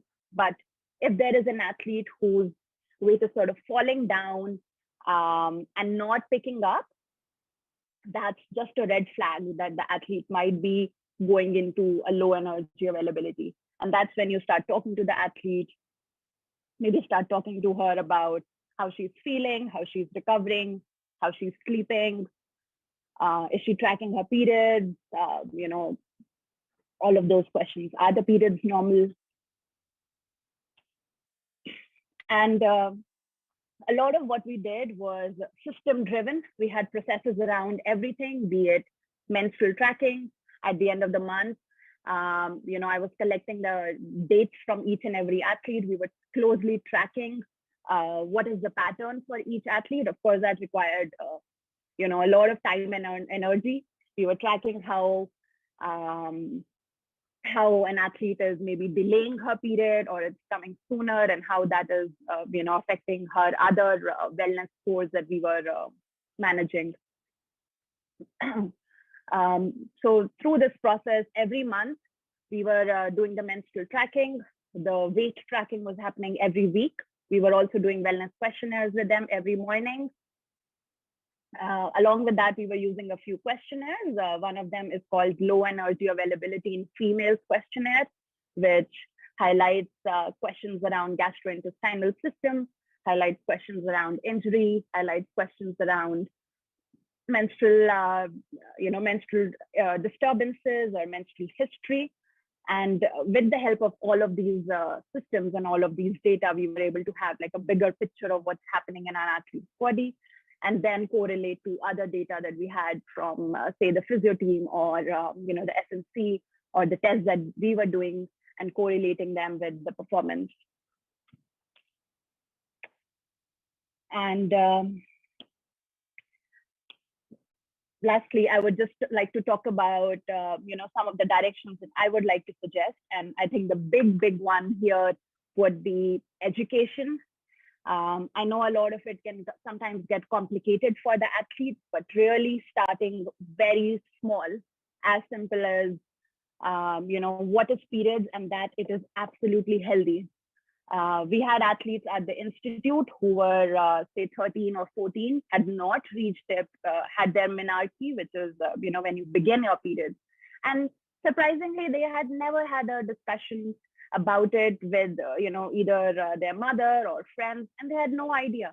And I'm happy they were in the environment where we could educate the athlete about it. So let them know, not let them think that, okay, when they get their period for the first time, it's some sort of a problem that they have experienced. Let them know it's normal.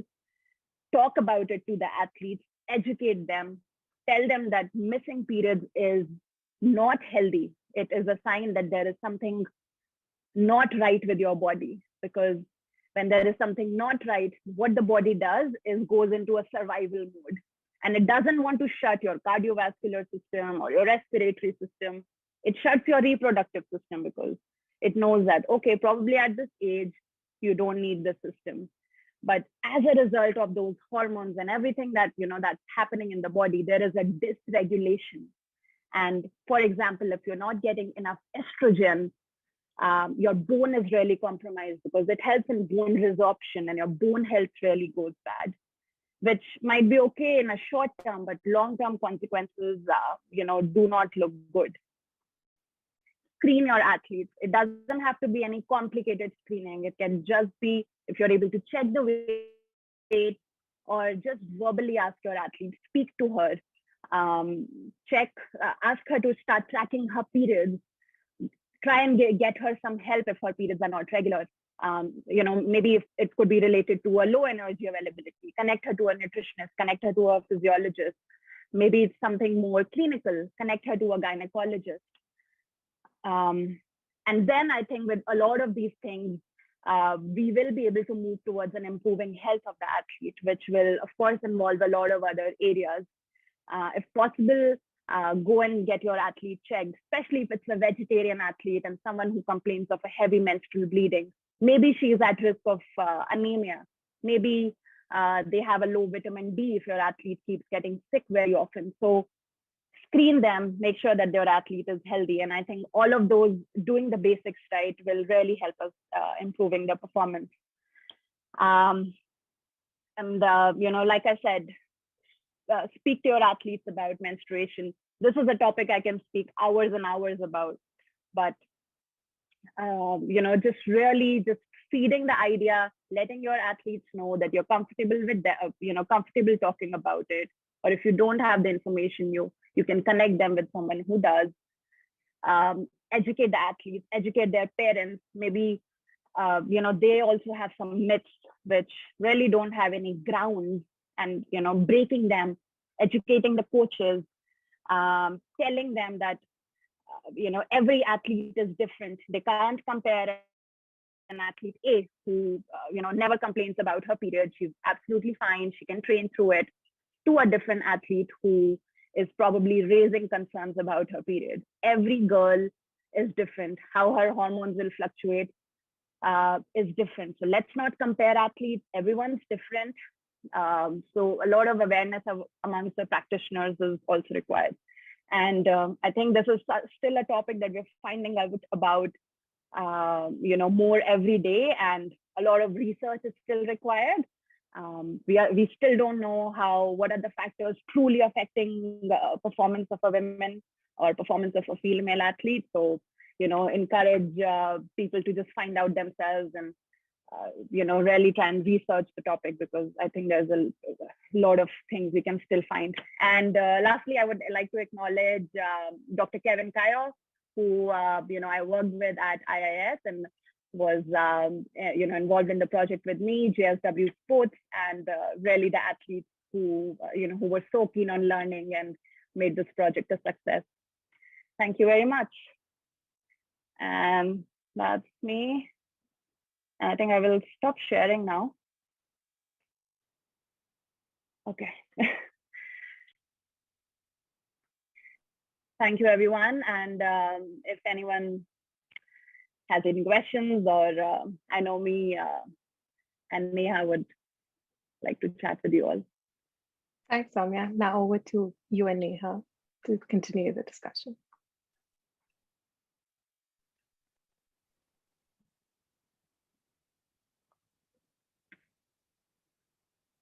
All right. Yeah. Hello, everyone. I hope I'm audible. Yeah. Oh, okay, perfect. Thanks, Soumya, for that very detailed information about, a topic that is hardly spoken about, a topic which is something so natural happening in our bodies to all the women, and is still such a heavy taboo topic. It affects all women, young girls and women at a very basic level. And when the woman is an athlete, at least I will be talking from my experience that, because of the lack of education and because the topic is such a taboo topic, it definitely, at the end of the day, affects performance. So just wanted to start by, continuing on what you said at the end of your presentation, that definitely check if your athlete is a vegetarian and is anemic.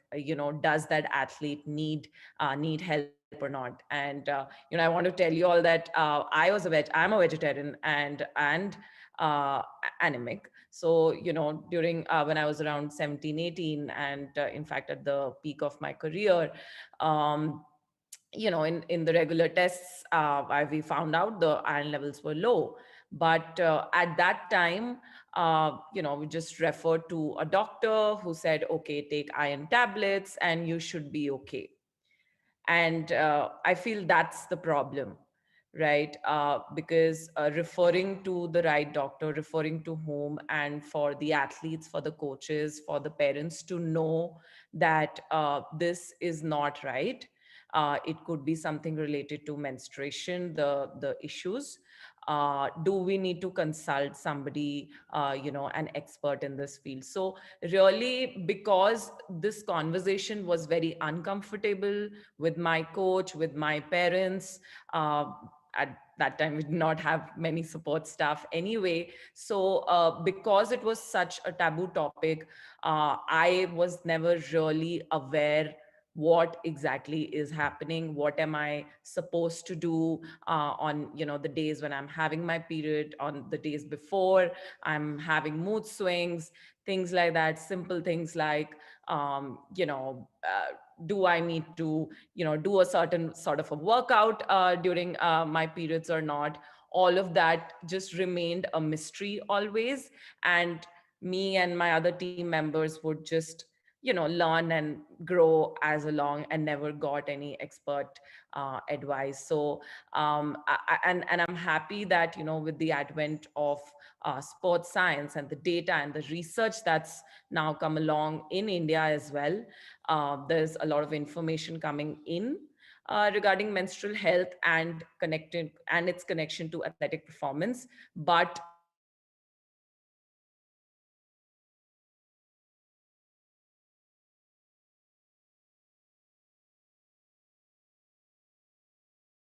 into a very simple way that the direct connection of having a good menstrual cycle to athletic performance, you mentioned it also affects your bone health. But is there something that the athletes at a very junior level, from the junior level, say when they their periods are on set, that should they be thinking about this, since which age, and uh, what sort of importance this needs to be given when you're seriously playing sport, trying to play for India at the Olympics, say? Yeah, you covered a couple of great points there, Neha. So I think when it comes to periods, or when it comes to menstruation, as opposed to thinking it's of something which will directly impact my performance, that will not help. But I look at it as just a vital sign. When you go to see a doctor, they will check your they will check your heart rate, they will check your blood pressure. And similarly, for a female athlete to have a healthy menstruation, or for anyone for that matter, is just a sign that you're healthy. And if you are healthy, then you're able to, you don't have to worry about this, and you can, focus on your sport and excel on your sport. But a lot of times, a lack of periods is associated with something called a low energy availability. And it's not only affecting your, reproductive system, your menstruation, but also affecting a lot of other things. So I don't want the athlete to just, really obsess about their period. Just make sure that they are regular, and just the sign that they are regular means that a lot of other systems in my body are also doing fine. I'm able to, I'm able to train well. If then I have an issue with, my throat, then I can go get it checked by a doctor. But I think just a basis of getting a regular menstrual gives a sign of so many other things just going well in your body. And if I'm not eating well, that's the first sign that will be affected. So it's really just, a cue for the practitioners to pick up that something is not going right, and just screening that. Either you're using, so what we did at IIS was, I literally just printed out like a yearly calendar on an A4 size sheet, and every athlete had, the printout stuck on their cupboards in the hostel room, and they would just circle the dates that they got periods. Something as simple as that they can do, which is only implying that my athlete is healthy. Because if my athlete did not have a period, it could have effects on her performance as well. So a simple screening tool that way. I also wanted to highlight, this one thing that you mentioned about being a vegetarian athlete. I think sometimes with a vegetarian athlete, we have to give, iron supplements, sadly, because a lot of plant protein has non-heme iron, which is not absorbed well. So you have to, depend on other things. But if it's a non-vegetarian athlete, please encourage that they get it from their food. We don't just want the athlete to think that, okay, I can just take pills. Encourage them that they need to eat the right food so that they're not deficient in iron. So that's just something I wanted to mention. Sure. Soumya, you stressed on tracking the periods and the traditional way. Would you have suggestions on, say, any app that the athletes can use to make their lives easier, to be just logging in? If you have an iPhone, you can definitely do it in that. But any apps recommendations from your side? I think there are so many different ones on Apple and Android. The one that I'm familiar with is called Flow, and all you have to put is just the start date of your period, and it predicts your cycle. It also tells you different phases, and tells you how far away are you from your period, what is your cycle length like. So really, any tool, if an athlete has a phone and wants to use her app, or really go simple pen and paper and just write it down in your diary. Yeah. I think the other aspect that we all should be talking about is the ecosystem of a female athlete, right? Firstly, the athletes themselves aren't aware of simple things like what menstruation is like, and like you mentioned, the direct connection in the long run to athletic performance, but also the coaches, right? Say other support staff. If there are men all around, right? It's very, very hard to be communicating on this because being a female athlete, maybe you're just not comfortable. You don't get the same vibe from the male coaches and the male support staff to be communicating on this. And personally, I've felt that many times, more so with foreign coaches who would, compare you directly to athletes who are, the athletes from other countries on, hey, if they are able to manage the pain, if they're not taking any off sessions, why do our Indian athletes need to, sort of take off sessions, or aren't able to manage all these things? And many a times coaches would just get angry by the fact that, oh, you're experiencing pain and this is not right, you need to train. So it's also then mentally how it affects you, during those days, that if you're not able to establish a direct connection with your team on such an important topic, it will definitely over the years impact firstly your health, and in a way your athletic performance. So I believe, like you rightly said in your session, education is the key. And I wanted to also ask you that, have there been any other researches where, the coaches or say the team members of the athlete have been involved in, helping the athletes overcome such issues, or firstly talking to athletes about it? Are there any examples from outside or in your, career that you've experienced and would like to share? Yeah, I think there are different programs being run in countries such as Australia, or even UK. In UK, they have this project which was started by a physiologist herself called Smart Her, where they were, it was a group of practitioners really just, really encouraging and supporting this topic. They were talking about menstruation, they were talking about breast health, they were talking about just topics that would affect, a female athlete. So there are definitely programs like that being run, in different, institutes around the world. But I think it's just about educating just the practitioners here as well. And about the thing that you touched earlier upon, being, this level of discomfort when talking to a foreign coaches, or a lack of their maybe understanding. if I'm not wrong. I'm sorry if I am, but about the Indian females or a lack of knowledge. I think there could be two reasons for that. First, I would like to highlight that every athlete would experience it differently. And say if you are a vegetarian athlete with a heavy menstrual bleeding, highly likely that you will, of course, be losing a lot of blood, but you'll also feel very tired and you will also feel very weak.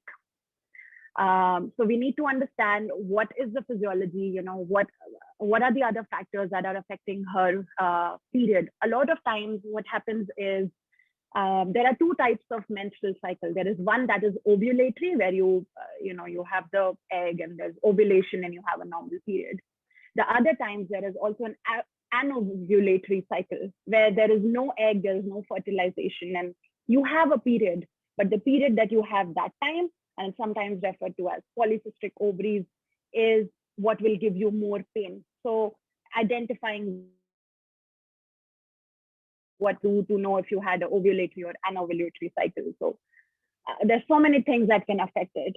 And the second thing that I wanted to, just sort of highlight, I've read, there have been surveys that have been done, and very, very few percentage, I think maybe less than 1% of female athletes in India would be using, oral contraception, but it is so common in the countries, in the West.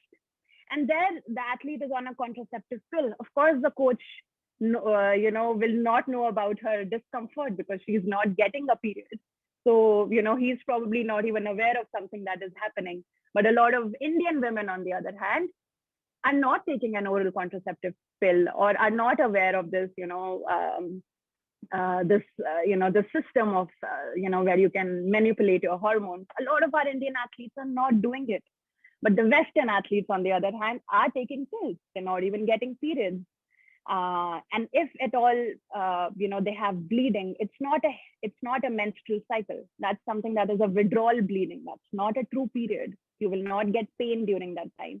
So I think this difference in culture could also be a factor, where an Indian athlete who's having a healthy period, maybe from a vegetarian background, will experience symptoms so different than a Western athlete who's on a non-vegetarian diet, is on oral contraceptive. So, I can sort of understand how the coach's perception would be so different. Yeah, That makes sense. Great, insights on this. And definitely it's a very culturally ingrained thing because as a society, we're just not comfortable talking about menstruation. And in fact, just using the word period is such a big taboo. I remember we would, as athletes ourselves and coaches, everyone would just say, oh, ladies problem ho raha hai. Just, and firstly, we need to realize it's not a problem. Yeah. So much negativity, surrounded by it. Till now, I see athletes not being comfortable talking about it, coaches not being comfortable talking to athletes about it. And uh, uh, definitely education is the first step, where we can at least start having conversations and bring that change. But Soumya, I really, want, say, if there are athletes and coaches in the session right now, and I want them to, go home with simple things which I, at least as an athlete, was not aware, right? Simple things like, can I do certain exercises or not? We were always confused whether can we do our ab workout, right? And say, can we do our ab workout on the first day and say do it on the second or the third day? Or some would, just do it on the first, not do it on the first day, second and third day, and start from the fourth day, right? And everybody had their own way to do things like that. Can you lift weights? Right, that's, I think till now I am not clear that do you lift on your period or not, especially on your first 2-3 days. Things like can you do endurance training? Can you do a 45-minute session or not? I remember once we had to do this 45-minute endurance training, and I was on the first day of my period, and I felt so exhausted. I was able to do it. I felt exhausted. My only way to overcome that was to drink more nimbu pani, have more bananas, and try to recover. So basic things like, first I want to ask you about exercises, and second I want to ask you about the food that one can take, because all of us were just say, okay, you're on your period, maybe have more bananas, or maybe have some chocolates, or just have more boiled potato, so that your carb intake is more. But what is the right thing to do, on these two aspects, exercise and food? Sure. So I think about the exercise, it's really, really individual. I might be someone there are athletes out there, like, let's not talk about me. There are Olympic athletes out there, actually, who've done so well and, won a medal on the first day of their period. So it's really, really individual. When it comes about strength training, yes, you can do it. If your body allows you to do it, listen to your body. If you want to go, maybe not, you may not be able to hit your PR if you're someone who's not been training in her periods, but if your body feels okay, go do it. There is no like, okay, no, you can't do strength training. I don't think there's anything like that. If your body allows you to do it, you can do it. Same goes for the endurance training. A lot of time, and you brought up a good point, Neha. A lot of these are really, processes that take energy, and hence if you have low energy, these processes don't happen. So because they're really energy consuming processes, you might feel really drained out, and eating food that are rich in carbohydrates is really excellent. But at the same time, sorry, I will complete one more point here before jumping to nutrition. I think the only kind of thing that is not recommended to do, even when it comes to exercises or even yoga poses, are the inverted poses, because that can really put a lot of pressure on your uterus, and sometimes cause even things like hemorrhage and things like that. So don't do an inverted pose where you're doing like a headstand during your period. But if you want to go for a walk, if you want to jog, if you want to do strength training, brisk walking, yoga, whatever your thing is, you can do it as far as your body allows you to do it. And I sometimes tell my athletes as well that I understand you're very motivated and you're a very driven athlete, but if your body is asking you not to and you miss one session, that's not the end of the world. Like, don't break yourself doing it. And I think it's fine from me coming, but the coach having the same thought process is very important, because, I can say it, but when it comes from the coaches, the value is like 100x better. So the coaches need to know that as well. Yeah. I just want to add here that I think why this comes into an athlete's mind is because you're always constantly thinking that what if I have to play my tournament on my period day. So I need to be mentally ready, and I need to be mentally ready to feel exhausted and yet perform at my absolute best during that competition. So I think that dilemma is something which at least for me, that was always there, and I made sure that I miss as less sessions that when it was absolutely necessary I would miss. But otherwise you're always thinking that, oh, what if you have to play a competition on that. So I think that dilemma is there, and maybe if we can address it by the right sort of nutrition and the right sort of other protocols that we need to take in mind, like tracking and knowing that dilemma for an athlete can be solved. Absolutely. And there comes the point of tracking. If you don't know that when your period falls in the last week of the month and you're going for competition and totally oblivious of the fact that you are going to be on your period, you just, you might just screw it up. So track it so you know. Second thing is, I think absolutely being prepared is one reason. So there might be athletes who are really struggling with one thing, and it might be related to them not eating correctly. Their hormones are a little bit haywire, which is again because they're not eating properly. Anemia, a lot of things just add to your symptoms. So, fixing this.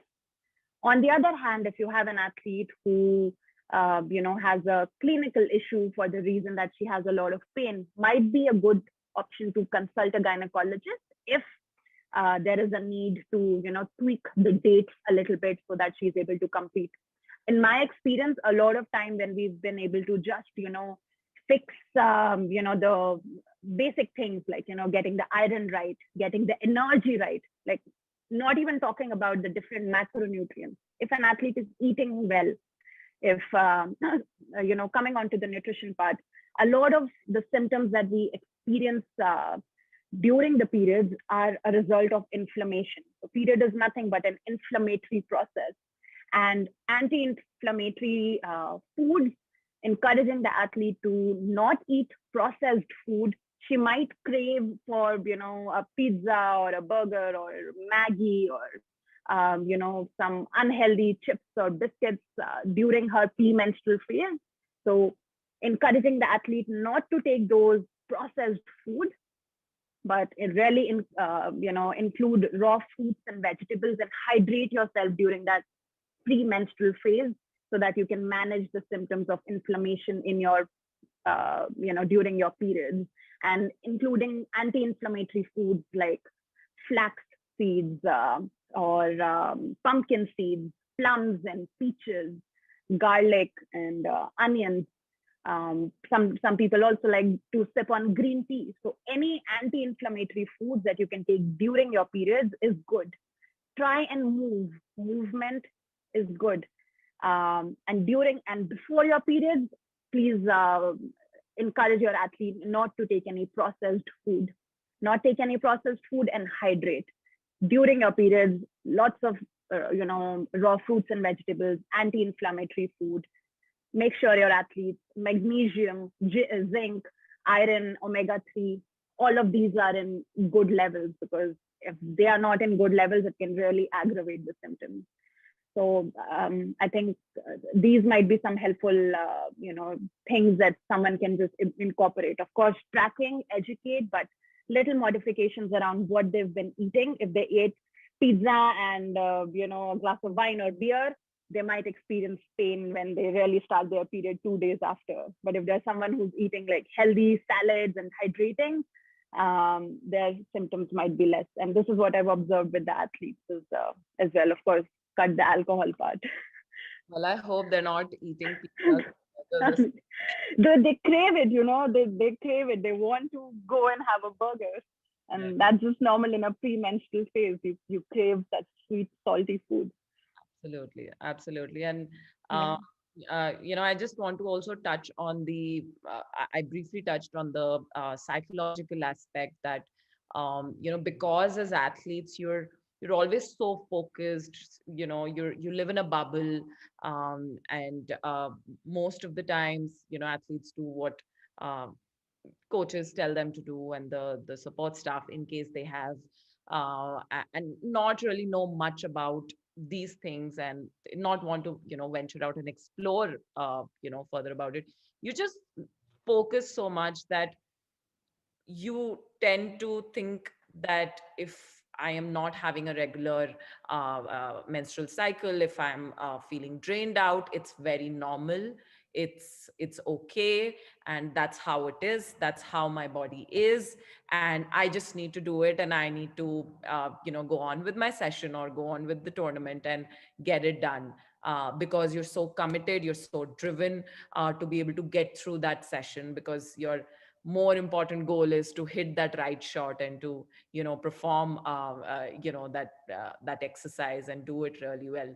But I am now slowly getting to understand that we need to address these issues as athletes, and hopefully I hope that the equation between athletes and coaches change, that the coaches are also able to notice a drip in say mood, or a change in mood, or a dip in energy levels, and or any other behavioral change in an athlete, and talk to them about it, and not ignore any symptoms or anything that causes them distressed, or they're not at ease. So that's something which needs to be changed, and at least as women athletes, we are the ones who need to bring that out. And in today's era, there's help available, And I think we all must take and seek help and not think that, okay, let's just stay focused and Yeah. jo hoga ho jayega, I need to perform. Yeah, I mean, Yeah. it gives you enormous level of mental tenacity, makes you mentally very strong, but you just don't know the effects of ignoring any problems in your menstrual health in the long run. Thus it's important to address those issues. Absolutely. I think we are still in the stages of finding out how it could affect in the long term, but just looking at that picture of how it affects different systems, it's definitely something to highlight. And I totally agree. Yeah. And if you're able to perform at your peak, you're able to do that one session and you're able to give your 100%. We don't know if you'll be able to sustain that over a period of time. To be able to do that in a healthy manner, I think fixing the issue, if there is something related to your health, could be important, so that you reach the peak and you have a long athletic career. To have a long athletic career, we need to have the basis right. And yeah. No, I had a time where I recall that it was the finals and of one of the national championships, national ranking tournaments, and I was playing in two categories, the youth and the women's. And the semifinals and finals for both the events was on the same day, and I was on the first day of my period, and I won it. I won the double crown, and it gave me a lot of power and strength. That, oh my God, that was fantastic to do it on the first day of your period. And there was this one tournament on the other hand that I was in enormous pain. I still went through it, and I was just distracted. I have to admit, I was distracted, and I think I lost in the quarterfinals in that tournament. So there is no connection, like you rightly said, and we need to address these issues as athletes, coaches, and support staff, if there are any with athletes. Yes, yes. I think there are questions. If there are any questions from the audience, me and Neha are welcome to take them. I think, Soumya, there's a question I can see in the Q&A. Q&A, yeah. Technical. I can read it out for you. Maybe you can answer that. How can the concept of cycle syncing with respect to customized training as per cycle exist within a team environment where everyone is at a different point in their cycle? That's a very good question. I think this definitely requires a lot of manpower and hours of working. It's very tricky to do it in a team sport, but I think it's just sometimes just helpful to classify your athletes in different phases. And also, when we're talking about cycling the different athletes, the research in this area is really just, really beginning to appear. So we can't base, 100% of our money on what's, being told, because a lot of more research has to be done. And we don't know what's out there is relevant for Indian athletes or not. That being said, I think one practical way could be to divide your athletes into different phases, like I mentioned, so a follicular phase and a luteal phase. And really just seeing how your athletes are responding. Maybe throughout the menstrual cycle, your athletes are doing well, except for one or two who are maybe experiencing some sleep disturbances or some recovery issues, which can be dealt with separately. But overall, I think we can really just encourage and treat the athletes, or train the athletes as a group. Except for a few that have been highlighting. And if you want to, train them specifically, I think that requires a lot of manpower. And I've personally, not been in the situation where we were doing it individual, but you can on the basis of the menstrual cycle. So I'm not sure if I was able to answer the question, because it's really tricky to do it. Yeah. And one more thought on this, that maybe you can use the off season as one of those, phase where the coaches along with the physiologist can possibly experiment with this, track Yeah. the, Yeah.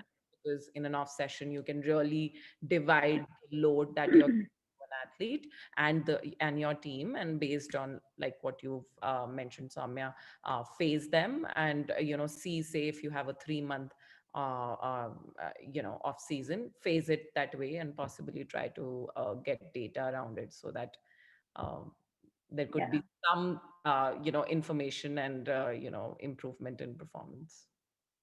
Absolutely. Um, there's another one. Tampons are probably much better suited to use if you're an athlete on periods, but the culture in India is very much around sanitary pads. How can that change? Should that change?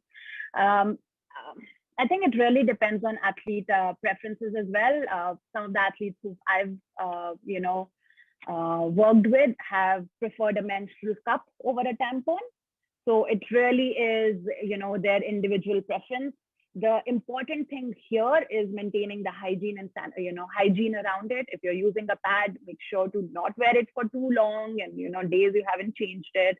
6 to 8 hours is what I tell the athletes to change it. If you're any sort of product you're using, it's not going to affect your performance. You just need to make sure you're using it in the correct way, you're disposing it in the correct way, and that's fine. Whatever you're comfortable with, you use it. But as far as you're changing and you're maintaining hygiene around it. And some of the athletes, like I mentioned, I worked with, were combat sports, and sometimes they, the body postures changed like really, and they thought that cup was better because they felt not comfortable in a pad. So it really depends on the athlete. As far as you're maintaining hygiene, I did not have a preference towards them using one or the other. It really depended on them. Would having more female, sorry, go ahead. Yeah, just want to add that although there are always you have your own preference, but again, culturally and in terms of the information and education on the various products that are available in the market is also very limited. I think in the last few years, information on tampons and a cup is now prevalent, and but till now a lot of athletes would, as far as I know, using a sanitary pad. But I mean, now that I look back, maybe menstrual cup would be better, because one of the main reasons was that disposing was an issue, right? You're playing in remote areas, or you're playing together as a team, and you want to take a break, go to the bathroom and change in between a training session where you're with men, both boys and girls are playing together. It's awkward if disposal is not well available. Again, that's a point of concern. So I would just add that maybe a cup or a tampon would have been better. But still the knowledge, information on tampons and cups is not as much as it should be, and how much it is in say in Europe or in the US. Yeah. Or even in Indian urban cities, like I could see my athletes' jaw dropped when I took out a tampon in front of them, or I showed them things. And it's really about them spreading the message. Now they are telling their sisters or their mothers back in their village, and it's really about spreading the knowledge. So I'm happy to see that it's going somewhere. There are a couple of questions. I'll quickly jump to the next one. Would having more female coaches in the system help improving the awareness? Any thoughts on the examples? Absolutely.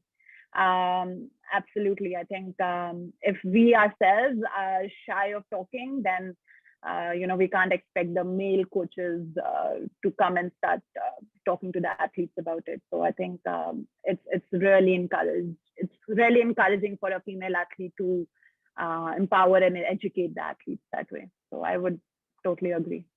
And for firstly having enough female coaches in the system, yeah, coaches having the knowledge as well. Knowledge, Yeah, you can't always expect that the female coaches would also be knowing all that what we have been discussing, because these sometimes, or not sometimes, many of the times athletes themselves don't know.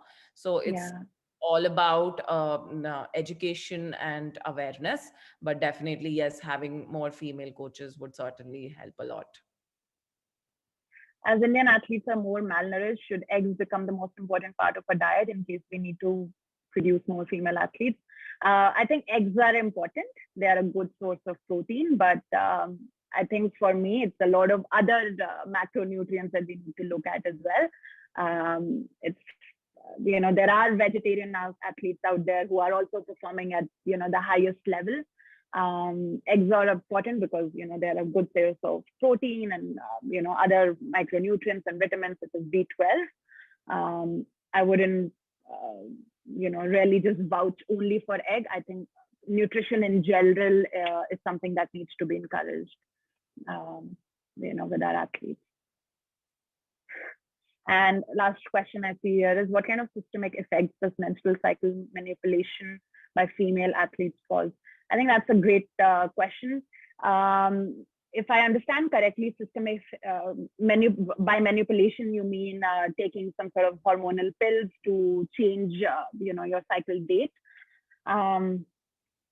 Of course, that's that's out of my area of practice, because that's something that a gynecologist would would prescribe. But just knowing that if your athlete is someone who's doing that, to resume a normal menstrual cycle, that whole hypothalamic axis that we discussed, hypothalamus, pituitary, hormones going to your uterus, that whole cycle can take again up to 3 to 6 months, or sometimes even 12 months to establish again, because what you're really doing is you're breaking this cycle.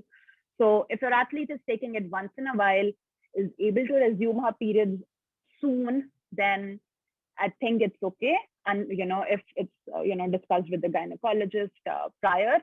But if it's something that is taking long time to establish, then yeah, again, it can have long-term effects on your health. So just be wary that once you take it, you disturb the normal axis, and it can take anywhere from 3 to 6 months to resume your normal, healthy menstrual cycle every 28 days, for example, if you have one. So I think a lot here also goes back to just managing your period, and firstly, why does an athlete need to make such changes in their menstrual cycle, right? That means they are coming from a prior thought and an experience that there is pain, there are cramps that they're not able to manage, and thus they have anxiety that during their tournament they would need to alter the menstrual cycle if your tournament falls on that day. So I think it again goes back to when you're training, you're being educated, you're being trained to how to manage your period and eliminate and working on those problems of whatever, more pain, more heavy menstrual flow, or different changes in moods and cramping and those things. Yeah. So definitely something to, keep in mind when you're doing the training, so that if, an athlete is complaining of, signs and symptoms that are not normal, you get them verified so that such a thing does not persist and, is not a problem during the competition time, because if it needs medical intervention, then we should, be able to provide that to the athlete. Are there any other questions by anyone, or Yogita, you think? Thanks, Soumya. Thanks. Yeah. I think we're good for now. If we have any further questions, we'll direct them to you over chat. So thank you so much for joining us. We really thank you for the wonderful discussion, and it was extremely informative. So this brings us to the end of the first day of the 5th edition of the Sports Law Policy Symposium. Thank you all for attending. And thank you to all of our speakers for taking the time out and being here with us today. We would like to thank our sponsors again for making this event possible, Sportradar and Dream11. Join us for day 2 of the symposium tomorrow at the same time. The virtual link will be sent across to you prior to the event. See you all tomorrow. In case you missed any of the sessions, it will be available on our YouTube channel. Thank you.